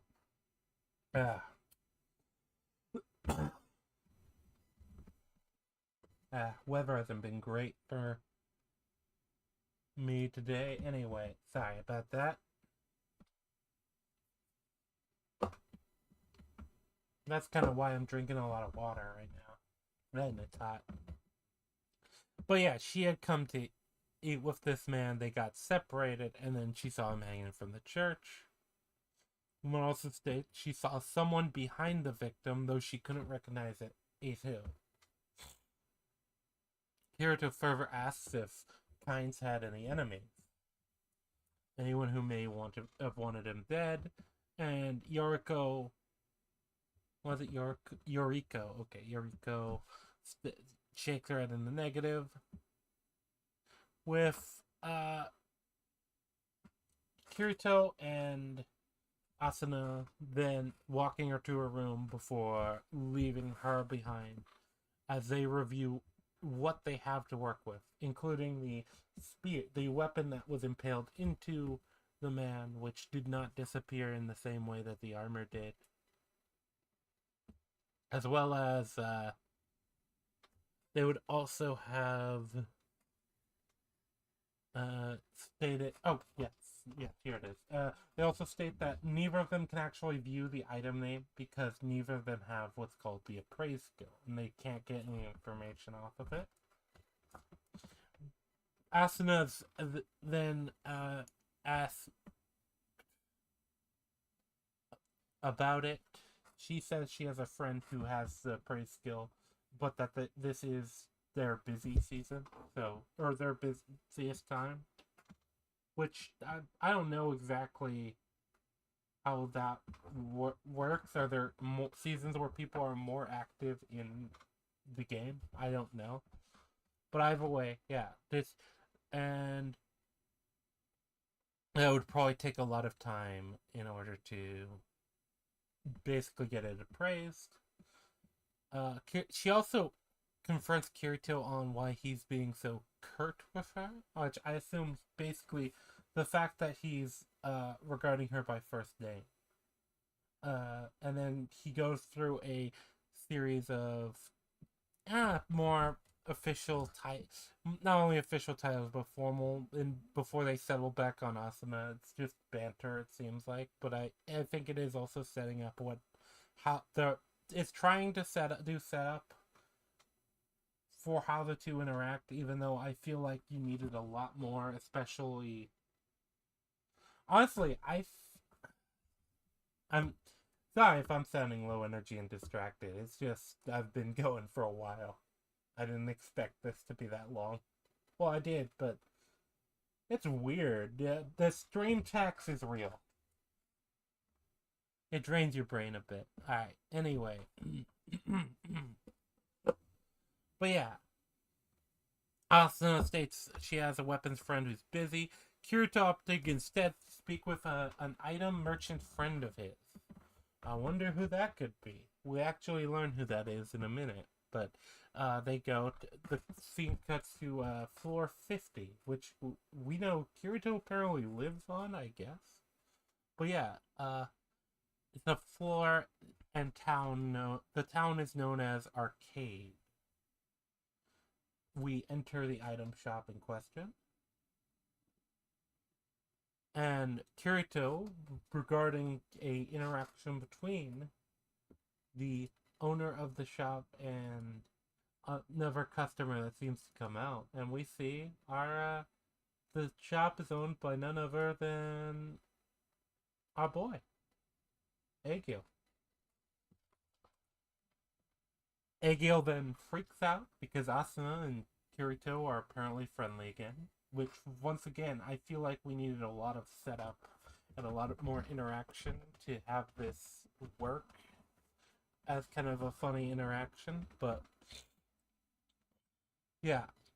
He also asks, because Kirito is known as a solo player, uh, they cut away to have basically they cut away so that you can assume that the situation's been explained to Agil,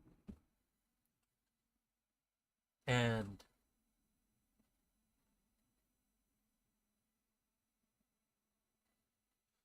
basically Agil's assumption is the same as everyone. It was a sleep PK, which seems to the fact that's universally like the assumed thing. I think seems to set up that this is probably the only way anyone knows of it happening. Kirito states that the case is too elaborate to not be premeditated, which is true. Obviously, you don't,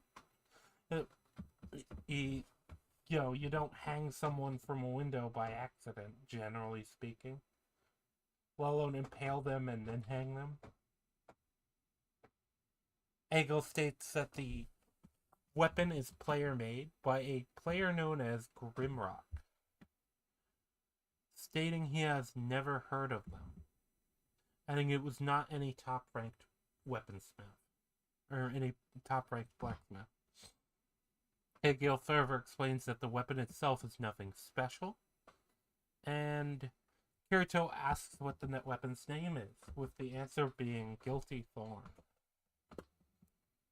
Kirito's immediate next action is to decide, oh, okay, well, there's only one way to test if this, he doesn't say this, but there's only one way to really test if this weapon does actually break the rules, and so he goes to stab his own hand, but Asuna stops him before we ever get that. And this always felt weird to me as an interaction because I feel like I can believe Kirito would do this, I guess, even though he doesn't have a lot of character. As said, most of what his character was in the first episode is what we have of his character in this episode. But yeah, this is never like talked about, but Asuna provides the weapon back to Agil, asking him to hold on to it,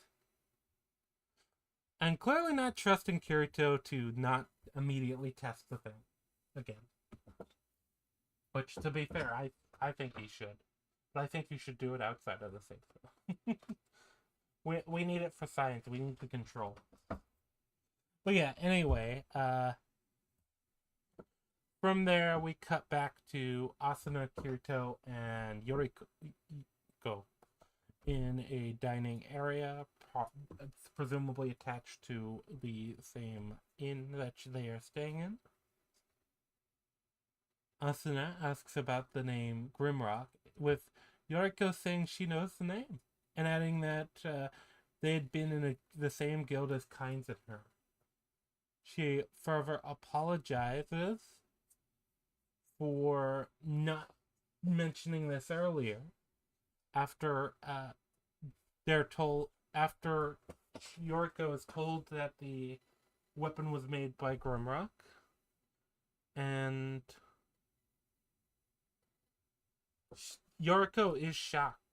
She states that she had forgotten to tell them about a thing, and saying because she just wanted to forget.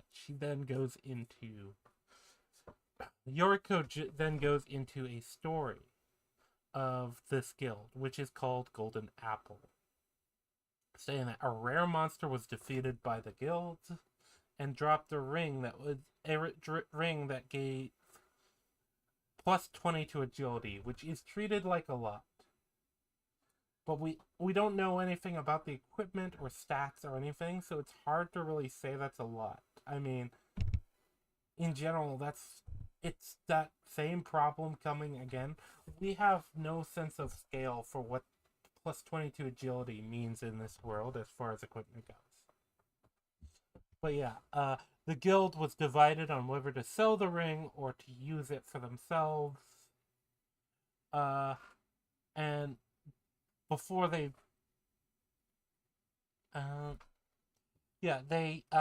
then had voted on whether to sell the ring or keep it, with the group deciding to sell the ring. The guild leader, Griselda, was sent to a large town on the front lines in order to sell. And she never came back, the group later learning that she died.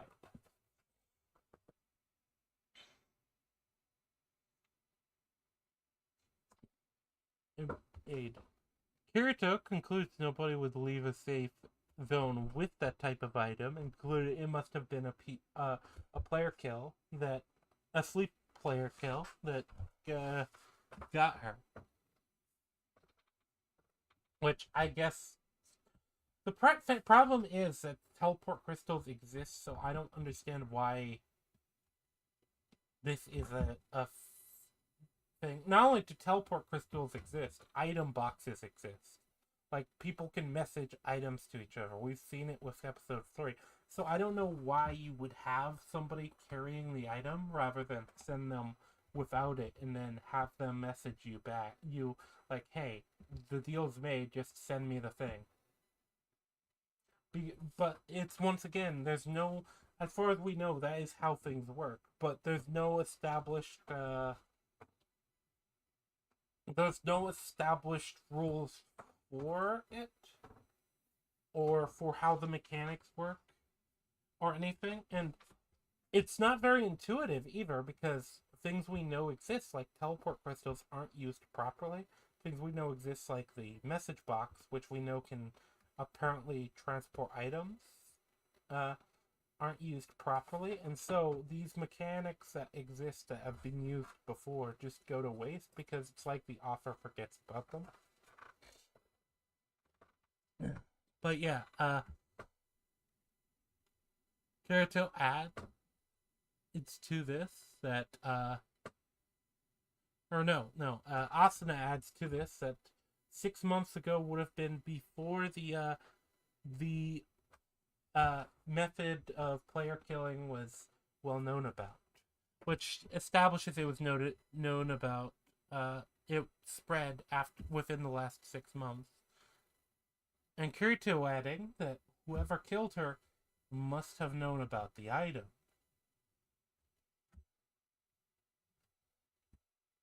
Especially as no one else in the guild the rest of the guild seems to be under the impression that it was stolen based off Yoriko's comments in the show. But I digress. This whole thing is a murder mystery, and the problem with that is they barely ask any actual of the questions needed. They don't set up any of the characters involved, and a murder mystery is primarily character-driven and crime-driven. The crime isn't particularly interesting because we don't know any of the mechanics that are involved in it. And that's supposed to be the interesting hook of this crime, that someone who died in a safe zone. So it spends too much time dwelling on those mechanics and explaining them, without actually setting up characters for us to understand and to suspect. It makes it very uninteresting as a murder mystery. Anyway, yeah. Kirito further adds that the most suspicious were those opposed to selling the ring. And we also learned that Grimrock was Griselda's husband. At least in the game, though we actually learned later on that it's both in the game and in real life. The two were married before they both got trapped in here. And we learn about the marriage system within the game, which has certain benefits. Though these aren't explored until later.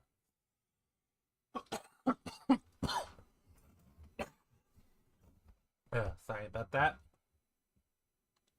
I really need to get through this, I think. I can rest my voice a bit. But yeah, Griselda is described as smart, powerful, and pretty, while Grimrock is described as being a kind man who is always smiling. This is the extent of the knowledge we get about them. Yoriko admits that the three responsible for wanting to keep the ring were herself, Kynes, and a tank named Schmidt, who now works in the Holy Dragon Alliance, that guild coming up again, on the front lines. Asuna and Kirito recognize the name. Asuna relays that Schmidt leads the Holy Alliance's defense forces, which is another thing. We don't know what it means because they haven't set up the mechanics of this world properly or how any guilds operate. It feels like they don't want to do that, and they don't want to, but they're relying so heavily on, let me get Agil off the screen, on a lot of these details.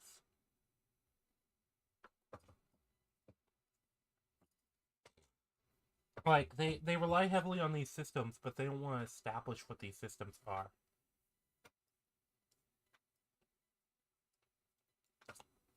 And I think part of it is on purpose. Part of it is that way if they wanted to change a future plot line, they could adjust it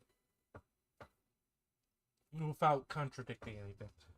The problem is there's no stakes. Like I said, I keep having to ask, okay, wait, you're saying this like it's supposed to mean something. What's that? What is that?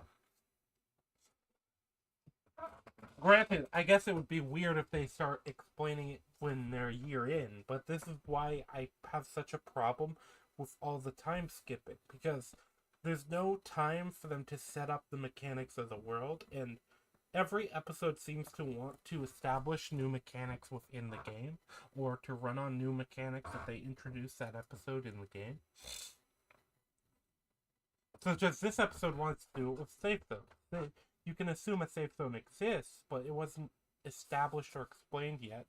And so they have to waste time explaining it now when it actually matters, rather than establishing this in a prior episode, kind of sitting on it, maybe having a few jokes throughout a season or two of a show, and then having this sort of case come up where we'd look at it and be like, wait, what do you mean they killed him in a safe zone?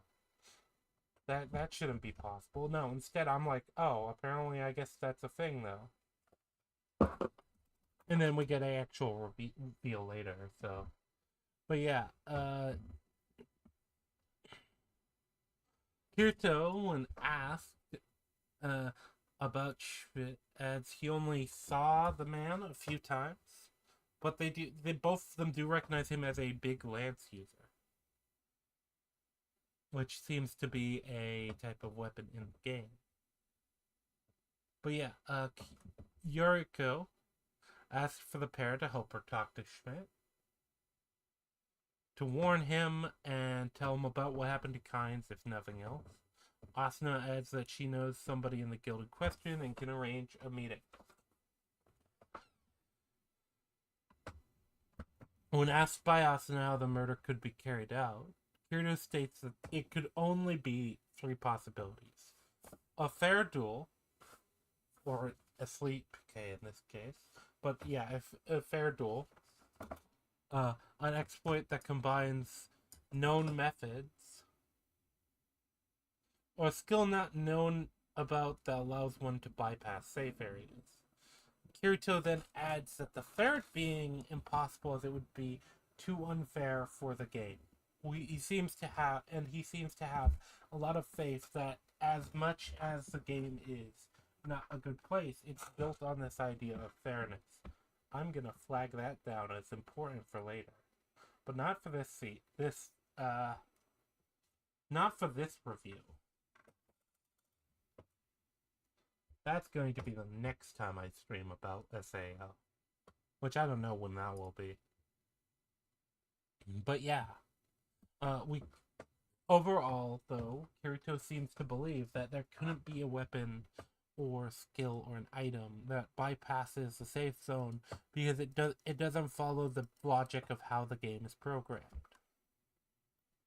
And he is very insistent on this factor.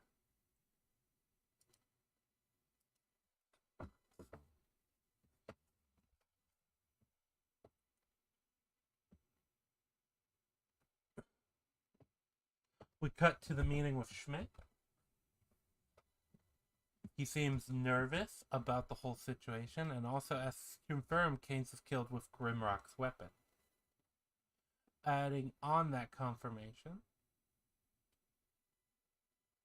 that he doesn't understand why Keynes of all people would be killed after all this time.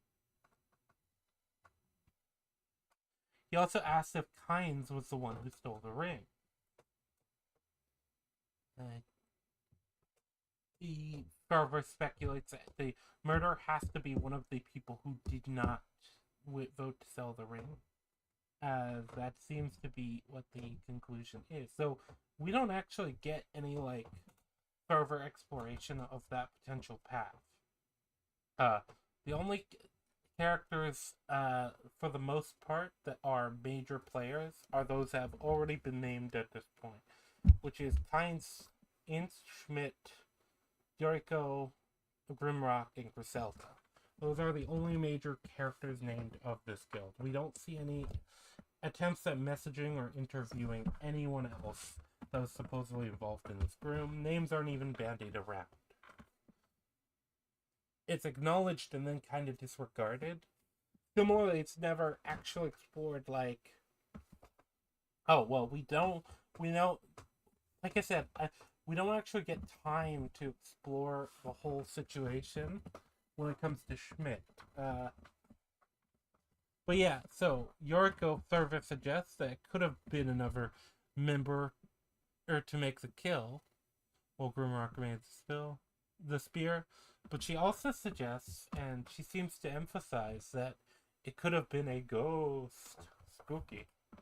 But yes, it could have been a ghost. Griselda herself coming to kill them all for revenge. Adds that in the end, all of them were the ones who killed her, and they should have done whatever Griselda wanted with the ring, and left the decision to her.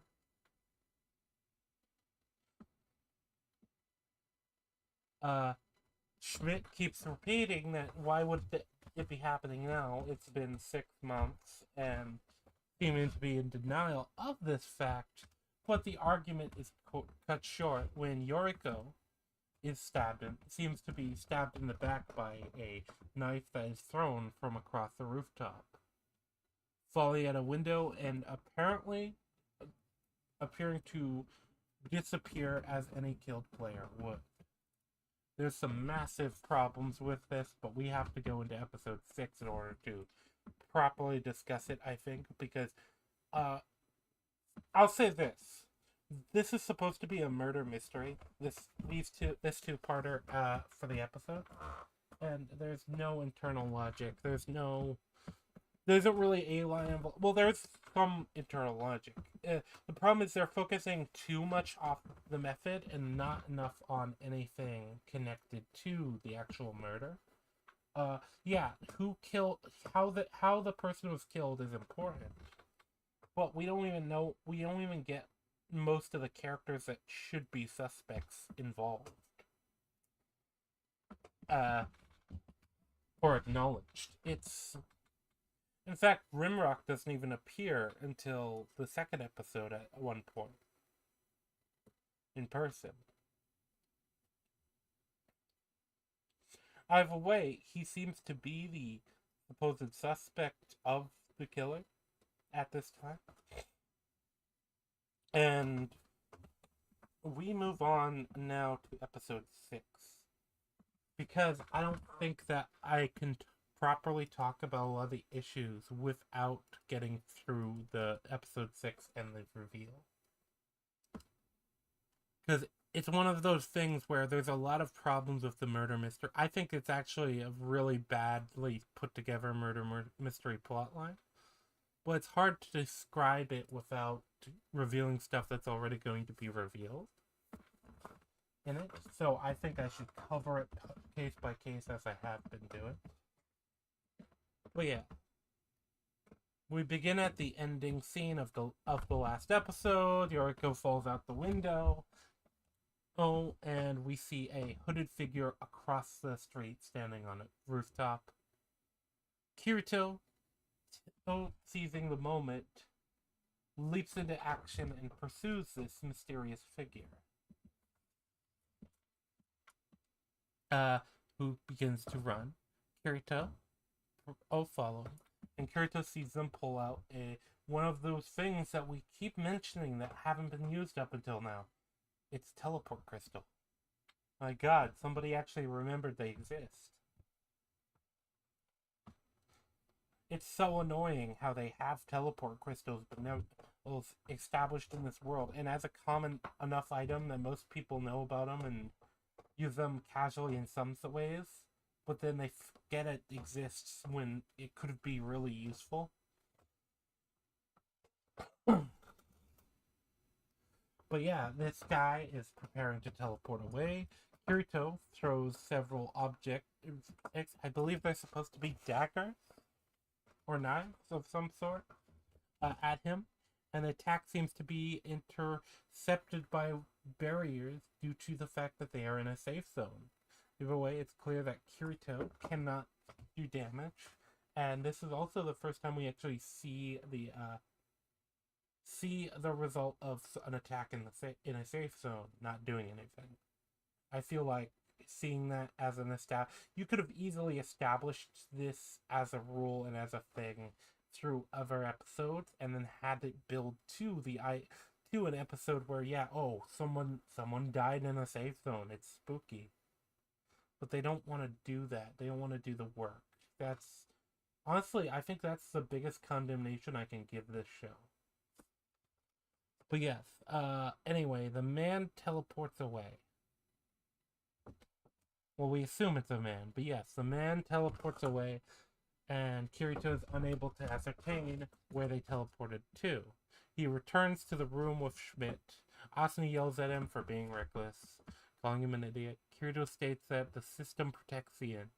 That we don't really get an explanation of what this means either, especially when they're already in a safe zone. I assume the idea is somebody can't just sneak into an in-room, usually, and people can't make attacks through an in-room, but they don't explain it, so and we don't have any concept for this, so I actually do not know how this works, or how this is supposed to mean anything, but they believed that it was safe.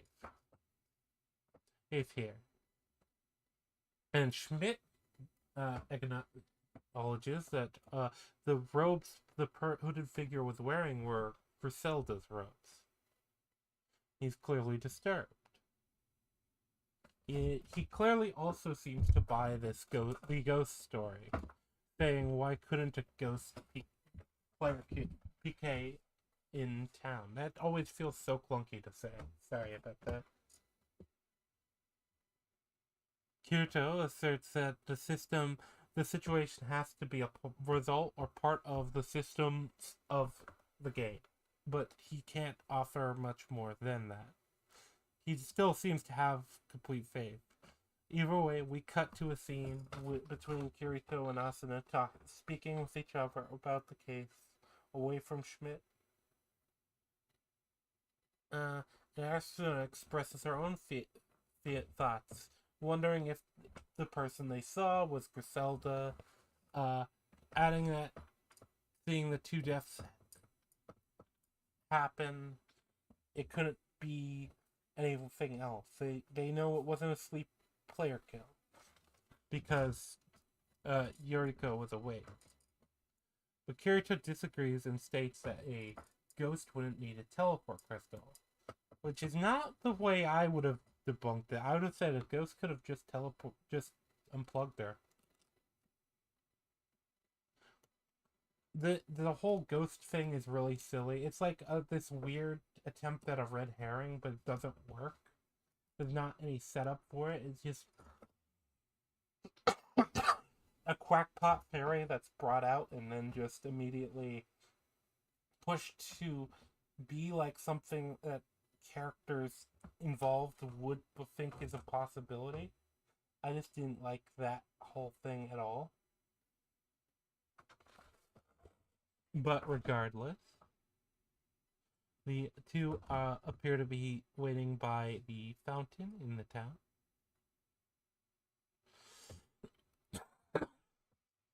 And Asuna goes and gets food out of her inventory for both of them, stating that it was the food's durability is nearly at zero. Basically, eat it because otherwise it's going to disappear. This is another thing that where I hate to be a broken record, but we don't know how food works in this world either, other than it makes you think you're not hungry. Either way, Kirito says that the food is good, asking Asuna where she bought it, learns that she made it, surprised that she apparently cooks. This is all character stuff, I think. But yeah, Asuna clearly prepared it because she knew, oh, they might be busy stuck with doing something. But yeah, either way, Kirito suggests she should sell those things, as apparently it is good enough that it could compare to somebody who might spend more time investing, I guess. Because this is the thing, we still don't know how skills work. But apparently Asuna's cooking skill is pretty high, I guess. And because of that, yeah, he says that she could make money selling the food. Asuna seems to take offense. Kind of, I think she kicks him or stomps, something like that. But either way, it startles him. Kirito drops the sandwich, tries to pick it up. It dissolves in the way that anything that is broken does, in the same way that people do when they die. And Kirito has a realization.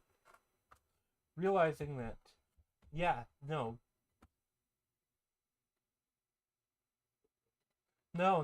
party, it's better than that. Not only did she have a high cooking skill, she made him a sandwich.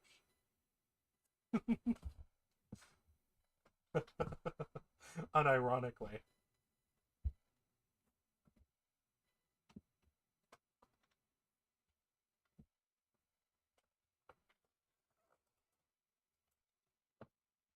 But yeah, basically, we get the reveal of how the actual murder case was done. Now that I'm done detailing just scene by scene, necessarily. I knew this would be the really annoying one to get through, though I think it's not as bad as episode 4 or episode 3. I think it's still well, actually, I think it is worse, but because it takes a lot more time and it relies so much on info that we should know, but we don't. But yeah, essentially, the idea is that after the murder mystery, I'll go into this and then I'll go into what's actually happening. Both Kaims and Yoriko were in on this supposed plot. They set it up, and rather than them actually dying, what happened is they waited for their equipment durability to reach 0, where when the clothes shatter, they teleport away at the same time. That way, it looks like they died, but uh, in actuality, they just teleported away but the effect is the same visually. Now, here's one of the major problems with this. Uh, Asuna has Yoriko friended, and we know you can look up people's specific location with the friend list already. And I guess Asuna didn't bother. Nobody, like, this plan is really dumb because of that, because, like, all that needs to happen is somebody who has one of these people friended looks it up, or they approach somebody like a friend of theirs who looks them up and like, wait, no, Keynes is over there. What do you mean he's dead? Standing over there. My map thing shows it right here. And this is one of the reasons I feel like it becomes a problem that they never bother.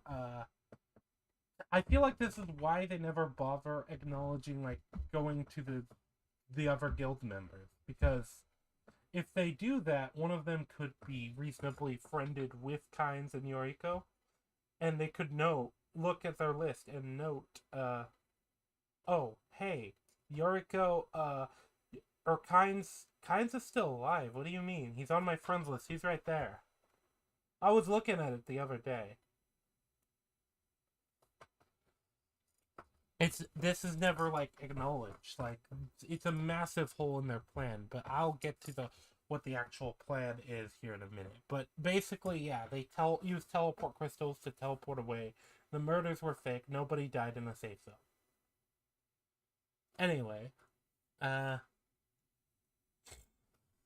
from there we cut to floor 19, where Schmidt is begging at a tree for forgiveness, seeming to believe that basically a ghost is haunting him. And we hear a female voice, Yoriko,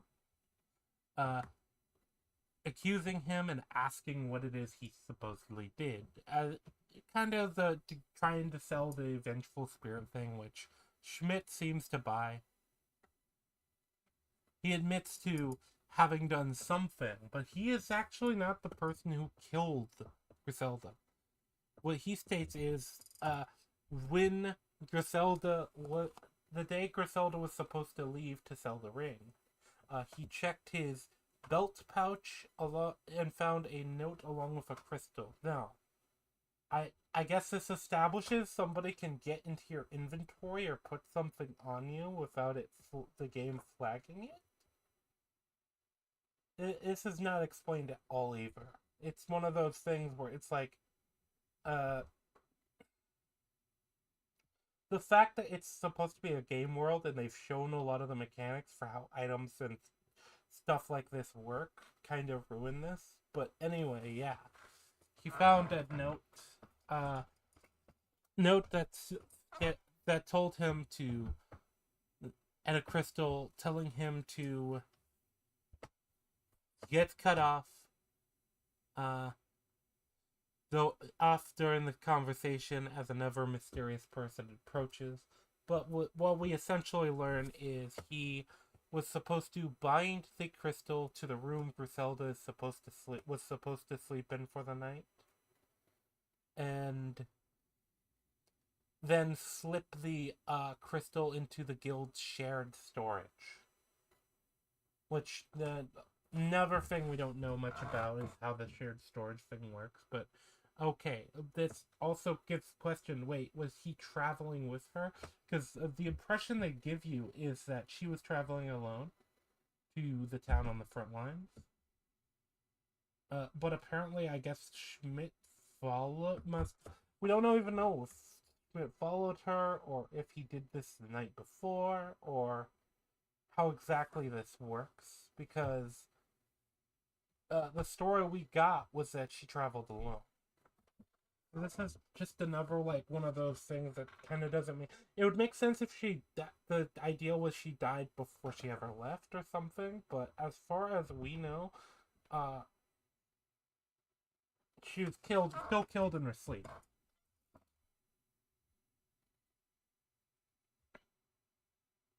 But yeah, Schmidt says that's all he had done. He had set up the murder. He had helped set up the murder, and he says that he didn't know that was what it was for, because, which I assume that's probably because sleep PK technique wasn't known about, or wasn't known about widely, according to the show itself. Either way, uh, it's revealed that Keynes and Yoriko are the two hooded figures, and they state they recorded the whole thing. And Kirito explains the method that they faked their deaths, noting that Yoriko, specifically, when she faked her death, she had the dagger in her the whole time and simply avoided facing them, which I find it very difficult to believe you can have a dagger sticking out of your back and nobody notice, and then, or be like overtly facing them the whole time. Like, she had to walk into the room. Established this wasn't like, this was best case scenario. She somehow stabbed herself with the dagger, stabbed the dagger into her equipment before arriving, or at a quiet point. Either way, I just have a hard time believing that the whole idea would happen. And it's the idea is, the plan is stupid. So, but yeah. So I guess I should just talk about now, lay out what Kayan's and Yoriko's plan was as I understand it. Because it doesn't make any sense. So, their plan was that they would fake in very populated areas. Well, first they would fake Kane's death in a very public area, which they do. They make a spectacle of it. That visual again. I'll bring that up. So yeah, they bring that up and fake that. At death, his armor is impaled. The durability is apparently reducing. He teleports out somehow without being seen doing it, despite the whole point being that he's surrounded by people. We don't know enough about the teleport crystals to know how he could have done that, though. But apparently he teleports out of the armor as the armor disappears, so it appears that he died. And then I guess their plan was hoping that somebody who knew Schmidt would hear or find out and thus bring the news to Schmidt, and then they would fake another death with Yoriko. I feel like the plan doesn't really work if they didn't run specifically into Kirito and Asuna. Like, if there was nobody who happened to know Schmidt at this inn, what would they have done? Would they have just, like, they do it and people are freaked out and worried about about being in safe zones, and then what? Would they, from there, go and do another one to try and, what would they do if both of them, quote unquote, had died already? Like, did they just plan to keep doing this until Schmidt learned about it and then give him the ghost story? Give him the ghost story. And then hope that maybe he buys it. Though I don't know how. I guess maybe Yoriko would have just approached him and be like, hey, Kynes is dead. Yeah, he died in that public thing. You know the thing. And then maybe Schmidt doesn't even know it. And he's like, what thing? Oh, yeah, he died in an inn in a safe zone. And he's like, huh? No, I don't. That doesn't work like that. How? Was he sleep PK'd? No, he was hanging from a building. And it's like, oh shit, he must have been sleep PK'd then, because that's what everyone thought. And he'd probably be like, oh, so it must have been Griselda's killer. And then, I don't know, I guess they thought he would go to the exact same spot he goes to. We don't know anything about that spot or why it was an important location that he would go to mourn her. But he goes to, I believe it's floor 17. Was it floor 17? Yeah. he goes there to the isolated place, and then they spook him with a spooky ghost confrontation. Actually, no, they would have had to have fixed Yoriko's death, and then hoped that Schmidt acts as they thought he would, and goes to that place and does the confessing things, being freaked out by the ghost thing. When honestly, I don't know. Like, what would they do if Schmidt was like, "Oh, hey, let me get some tea real quick," while the durability was ticking down on the equipment? Like, would they just be like, "No, no, just wait a minute, Schmidt, before you grab the tea, okay? Okay, you're ruining my act." Like, it's very dumb as a plan, and I always hate this when the plan is that so it treats it like basically the only reason the plan works is because of Kirito and Asuna being there. So instead of all of this convolution and like question mark question mark question marking, you have what actually happened, which is which is they fake the death. Kirito and Asuna specifically are there, and thus they start investigating it. They ask about the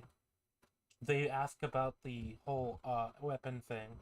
They come back and give Yoriko the knowledge of who the weapon was made by, even though she already knows because he was in on the plan. But yeah, they tell her about the Grimrock thing. She gives whole story about Schmidt. They confirm they know Schmidt, and they can like get a meeting with Schmidt. They do so. All this info is brought up to Schmidt, and then from there she fakes her death right there. Uh there in that meeting, and thus allowing Schmidt to believe that the ghost exists. Schmidt goes and is mournful about what he did, and then they record it so that they can, I guess, you bring it up to his superiors, bring it up to people. The problem is, it's at this point, it's treated like a lawless world, so I don't know what they expect to accomplish with recording it. Especially when he could just go like, oh shit, you recorded it? Oh, I guess I have to kill both of you then. But yeah, anyway, they record it, you get the confession, and then I guess they have him thrown in the jail that exists for somehow. That seems to be what their plan is with it working. Their actual plan makes no sense though, because it depends so much on random chance essentially and specific people being there, and that as far as we know they have no link to. They just happen to get lucky that somebody who not only knew about Schmidt, of Schmidt, but had connections that could get them a meeting with him, happened to be there. I kind of don't like all of their planning. Well, anyway, yeah, Schmidt is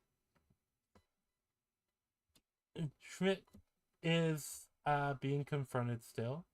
We learned what Yoriko had actually done, and we get the explanation that essentially the two were Haynes and Yoriko were essentially making an illusionary avenger, basically the creating the idea that there was some kind of avenging spirit after all the people involved in the guild, and that Grimrock might be involved in that, I guess. But yeah, we learn that Asuna was friended with Yoriko, which, by the way, I feel like there's probably if somebody on your friend list died, what does that mean? We don't know. We don't know the friends list or how that works within this game. We don't know but we do know that apparently friends can look up specific locations, because this is how Kirito learns specifically where they are. But yeah, so that's another thing that could have gone wrong with that plan that they're damn lucky didn't, because all somebody had to do was talk to somebody that's friends with them. I mean,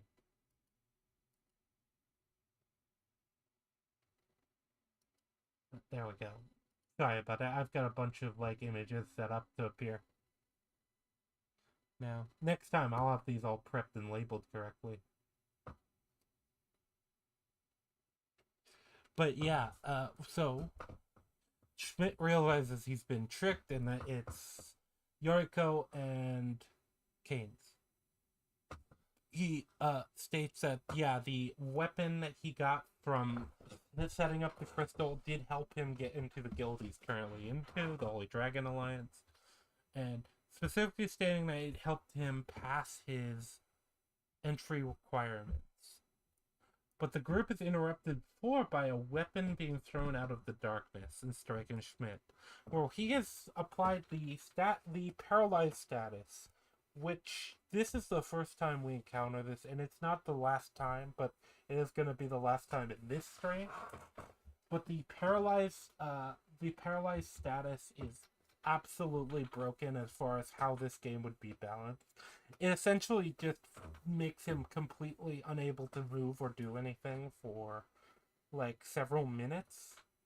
And in a several minute stun in an MMO, let alone an MMO where murder actually happens, is insanely strong. That shit is broken. And not only that, the weapon hit his armor, so I don't know how you...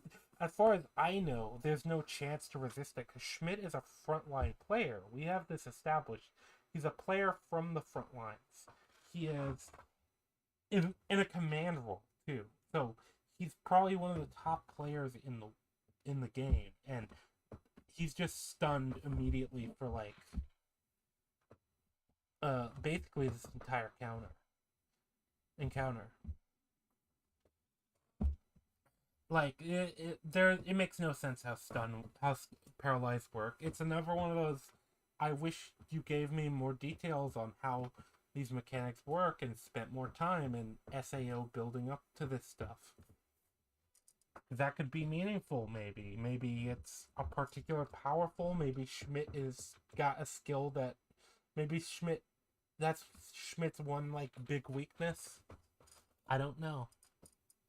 But yeah, he's paralyzed by a blade, and we encounter a group of 3 of shady individuals with orange icons that mark them as criminals.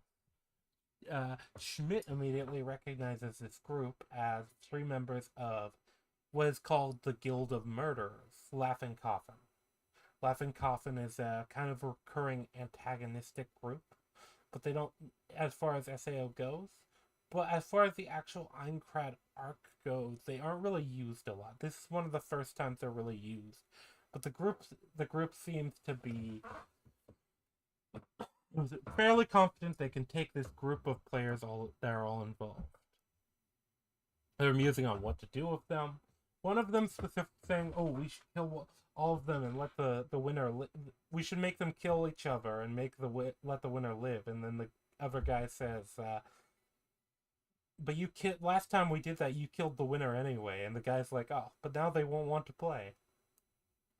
I remember that line specifically. So you get the impression that, yeah, these aren't good dudes. They're very superficial bad guys. They're supposed to be just, well, they are literally murder hobos.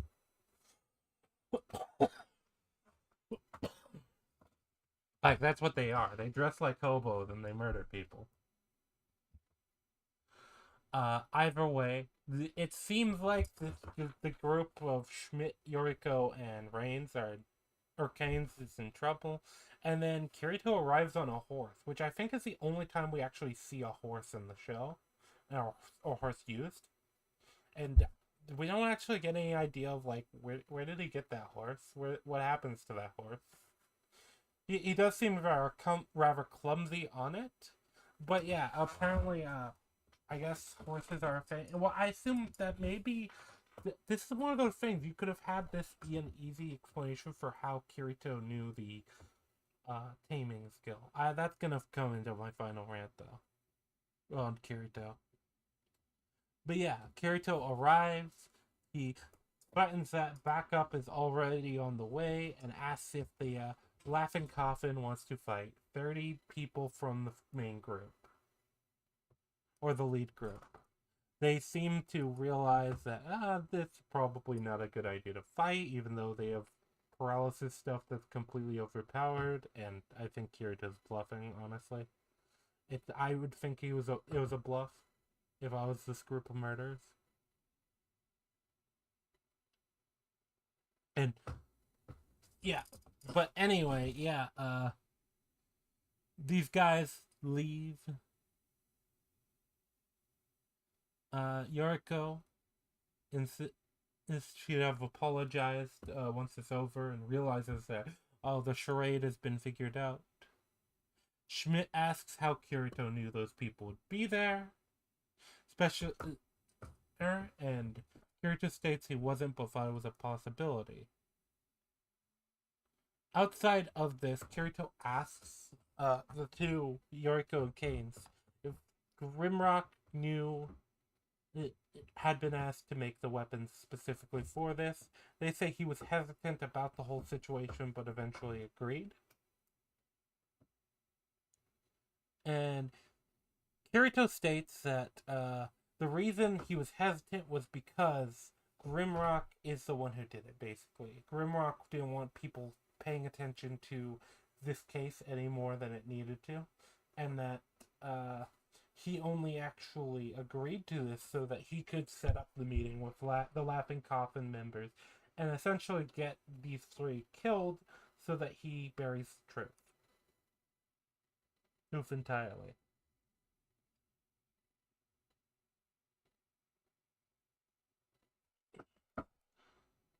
Kirito and we cut back to a scene before Kirito showed up of Kirito and Asuna discussing the whole situation with Golden Apple, and Kirito stating that the loot argument is why he plays one of the reasons he plays solo in the first place, so he doesn't have to discuss. Asuna, meanwhile, discusses how their guild rule is the person who the item drops for gets to keep it, and that the only person that's going to know that they had an item dropped for them is that person. That this is the way that their guild handles it, because it's how they have to be, otherwise people would argue over loot.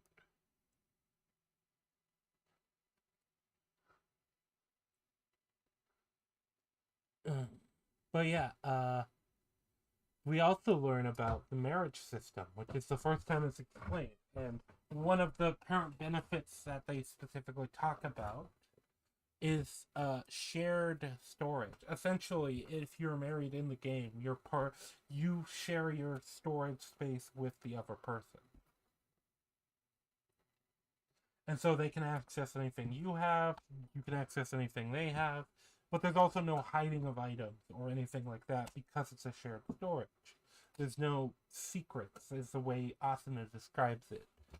From here, we get the characters' views on it, on this shared storage system, and we get Kirito finally realizing that if the shared storage system exists and Griselda was married in the game, the ring couldn't have been stolen because it would just go into Grimrock's inventory, which turns out is what leads him to believe Grimrock is the killer.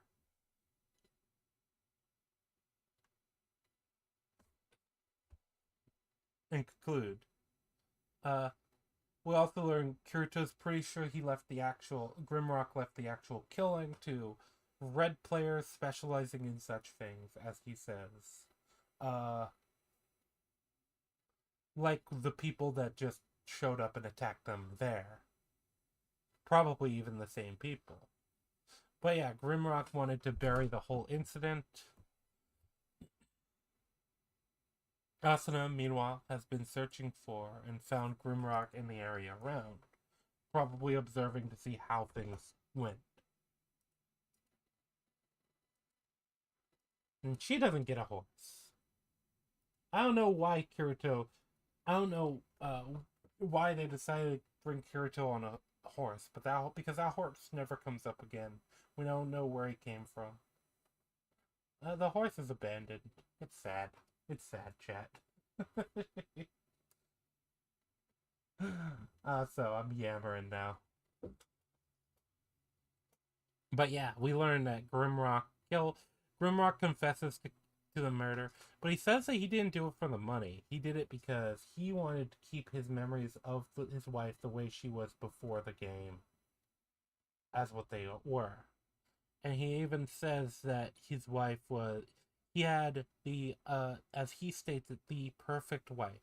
Pretty, submissive, uh, basically implying that he was always the one the decision maker in the relationship before they got into the game.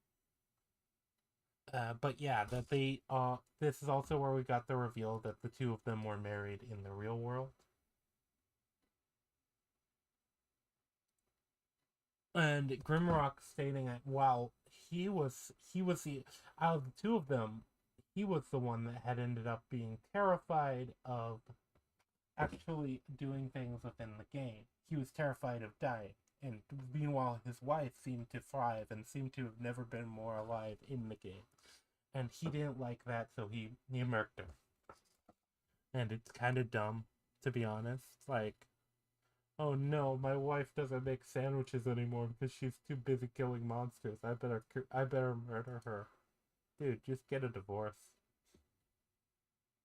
But he also says, "Oh, it's okay because murder is allowed in this world." And I'm like, "No, if you guys ever get out of this world, you're probably still. They probably could. You don't know if they could pull that data. You don't know if they could check like, all right, so we know these player killers existed. So let's research. Give us names if you ever did a contract kill, whatever.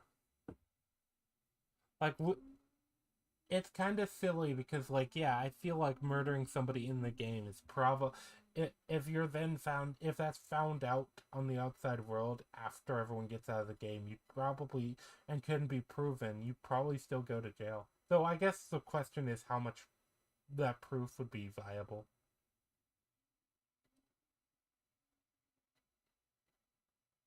We know recordings can be made in the game, but we know that Kirito later shifts files, so maybe. But yeah, uh, we basically learn that Grimrock killed his wife, and if because she was becoming more assertive, I guess. Kind of a lame reveal. But his former guild members walk him away. In the end,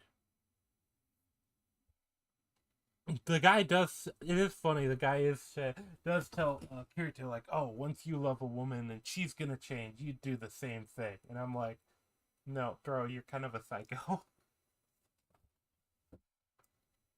Don't do a divorce the old-fashioned way now, the hunting trip way."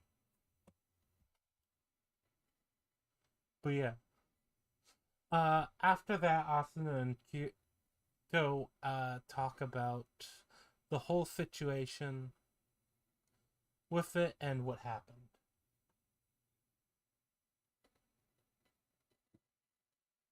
Oh, dude, I'm sorry. I'm trying to wrap up, so I didn't realize this would be a 6.5 hour to 7 hour stream. I thought it would be a 6 hour maybe, but we're still going. I thought it would be on like just my final talking points at this point. But yeah, that's for the most part the end of the episode.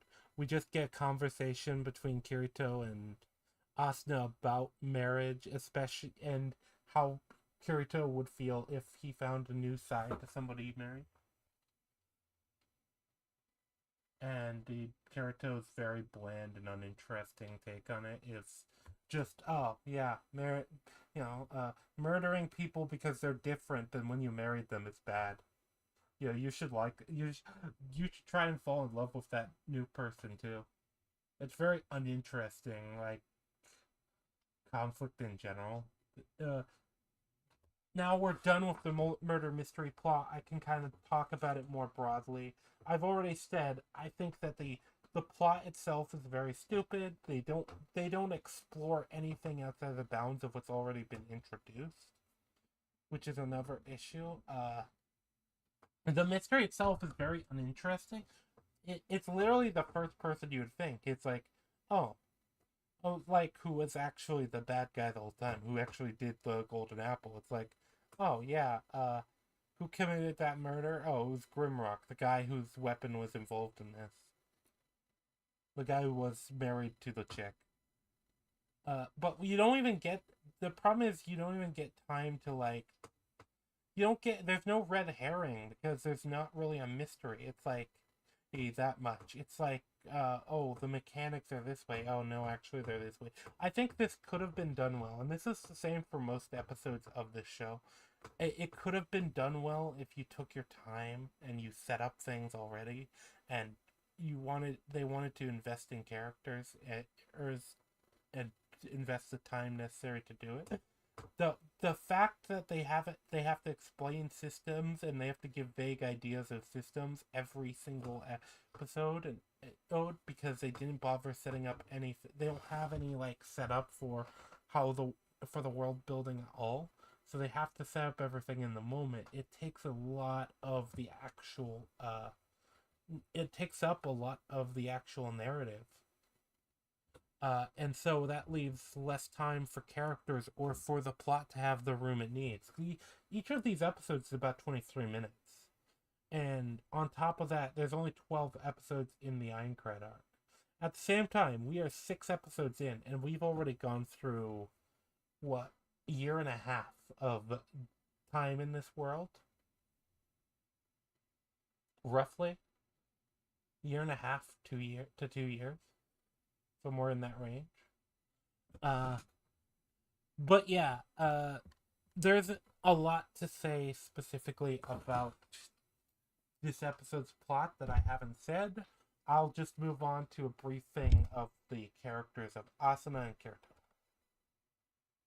Aegil, I don't need to mention him. He's too well, I think the only thing I'll say is I thought that I thought that it could be interesting to explore a conflict between these two arguing. Not the conflict they did because it was stupid, and with this idea of NPCs are people without ever setting that up. But just in general, a conflict between Kirito and Asuna, and then having to, interact before this case, and maybe being at odds with each other, and maybe having to come to understanding about each other before this episode. Oh my god, hold on, wait. Oh, that is gonna be legendary. Party, you just saw what I just saw, I assume. From Burger. But yeah, anyway, trying to keep myself focused. These long live streams also really test my focus for my ability to keep on track, because the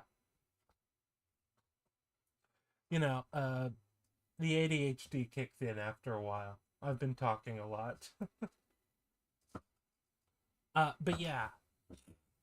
I felt like there could have been something with the beginning half, but then they don't want to go, especially if you want to reestablish these characters and set up what their dynamic is supposed to be at this point. You could have had a whole plot line involving Klein, involving Aegil, involving Asuna, maybe a couple plot lines, and then done this murder mystery, and you could have had a lot of these mechanics established during those.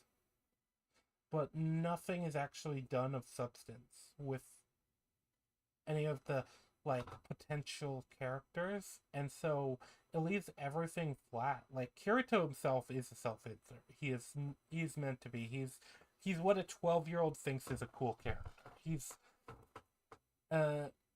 And I think my biggest problem with him as a character, including on this episode, is this episode you get the idea that Kirito at this point is more willing to, this last 2 episodes, he's more willing to kinda chill, let his hair down. He's not just dedicating himself to the to stopping the thing, which feels like it counteracts any character development that could have happened within episode 3. But alright, it's been like half a year, we haven't gotten anything out of him.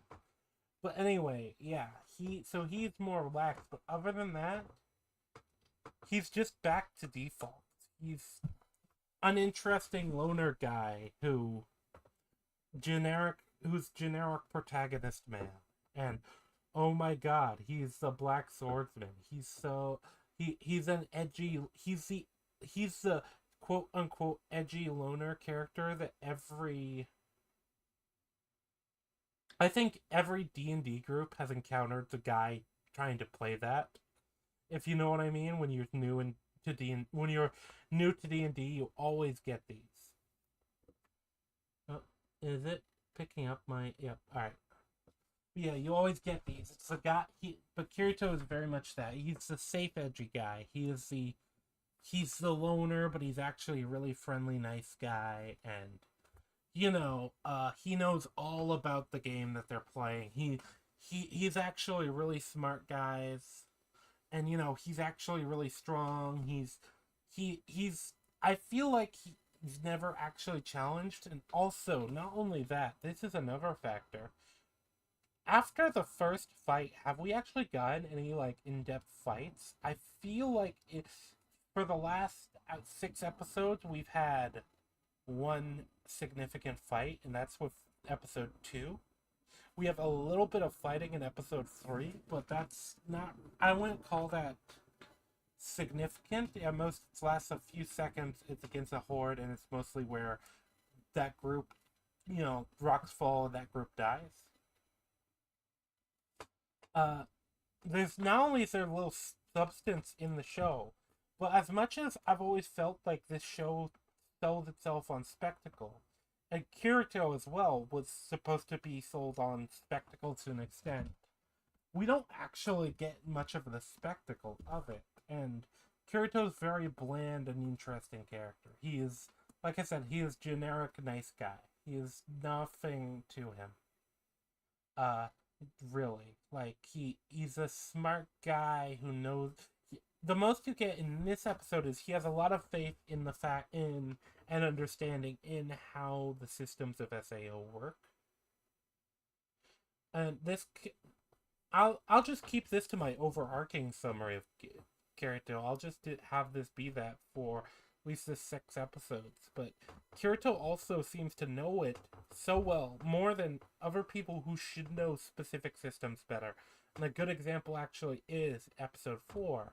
He seems to know a lot more about taming than the chick who her entire gimmick is she's a tamer. Even though the closest we see to this is the horse, but that horse just shows up, Kirito's thrown off of it, and then we never see it again, and we never heard of it before.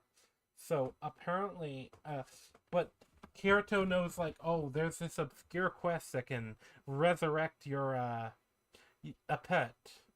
Oh yeah, tamer girl, you didn't know about that, but I did. You also didn't know that these things could be resurrected at all.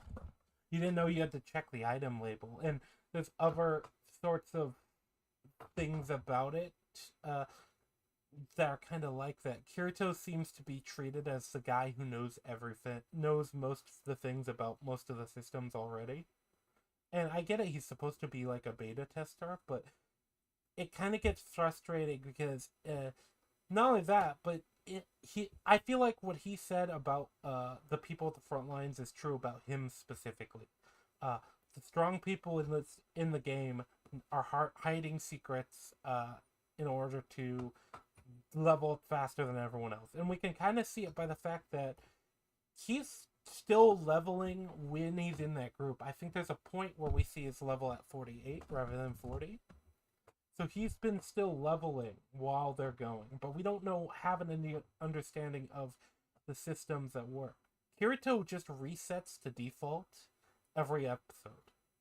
He has no character growth. They don't want to do anything interesting with him. He's just the oh wow, look at him and how amazing he is. he's doing, look at him go interacting with those people, but he's totally the loner solo player. He's a nothing character, and I actually do. I don't hate him like I do some other really bad characters, but I don't. I don't. I've never gotten why you would want a story with him and why this is popular or was popular rather. As far as Asuna goes in this episode, in these two episodes, Asuna's more interesting to be honest because you get she does kind of hold to a lot of the characterization except for she doesn't seem as shy. I do feel like she is somewhat more self-conscious, but she does it in a more aggressive, I guess you could say, tsundere way. It's like 2 steps forward, 1 step back. Either way, we learn that she is still very determined character who wants to get out of the game. You get the impression she has other things in the world outside of the game that she wants to get back to, and you even can question kind of what those things are. Because, as said, you don't really, at this point, get any background info on her. I know the background info that's revealed later, but, yeah. She's very driven. She seems to understand the needs of a situation. She does seem to be somewhat prepared. She seems somewhat, you can say stubborn and prideful. The way she interacts with Kirito, but specifically, she seems to be a bit on edge when dealing with him, in a way that I don't know if it's just not trusting him, or if it's supposed to imply that the two she kind of likes him. I know what it is, but that part's kind of annoying to be honest, because it feels like we don't get any substance to anything that they are actually doing. It feels like they're kind of falling on the anime trope of, oh, these two argue a lot, but they'll end up together. In a lot of ways with the interactions, she has some semblance of a character, though. She's a somewhat uptight, I guess you could say, military woman, as far as the way she's composing herself. She's the vice commander. She has a lot of responsibility. She cares about that responsibility and fulfilling it.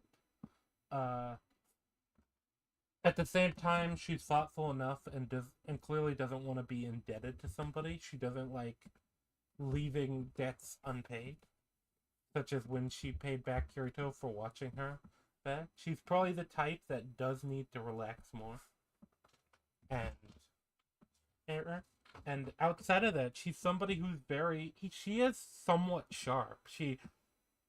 The problem is, I feel like, and she's also very pragmatic based off that argument she had with Kirito. I feel like the problem is a lot of the arguments are things with Kirito. It's like the universe is on Kirito's side. It's like with the flashback, it's very clearly trying to portray her as being ruthless and heartless, but I listen to that and I'm like, yeah, let's let the NPCs get aggroed because they don't die. We do. This is serious. This is life or death. There's no real substance to the pushback, and there's not a lot of time for them to have developed this character. A lot of my problems with Asuna is there's a clear jump in her character from episode 1 to now, and we don't have any context for it. We don't have any substance to it. It's just she came across she's got some traits that existed, but overall a lot of her character is just brand new because we didn't really get a lot from those early episodes with her, or from that early episode with her. And now she is very clearly a strong-headed person. She very clearly also cares a lot about how she looks, not as much in a visual way as there is clearly a reputational thing, which makes sense because she is in, I guess, a public-facing position. But it feels like it would be more interesting of a series if anyone but Kirito was the main character, and he was maybe a side character off doing his own thing.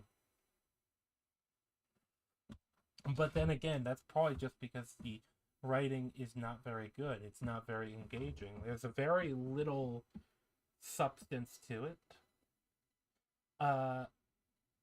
Crystals and stuff being forgotten about or being introduced, or new mechanics being introduced that could be useful earlier on or later on. All these things. For example, this is a question. Could Kirito just have taken a crystal and set up a crystal next to the dungeon in the Hill of Memories, rather than actually taking Silica all the way there? I feel like that would make sense that he could do that, and he probably could protect her in that time. It seems like characters just don't...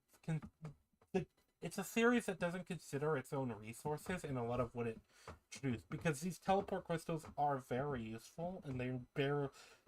This episode, those last 2 episodes, was the only time it's used. But yeah, overall, it is not a very good series. I said it before, it feels like a 12-year-old wrote it. Not maybe... It feels like something a kid would find cool.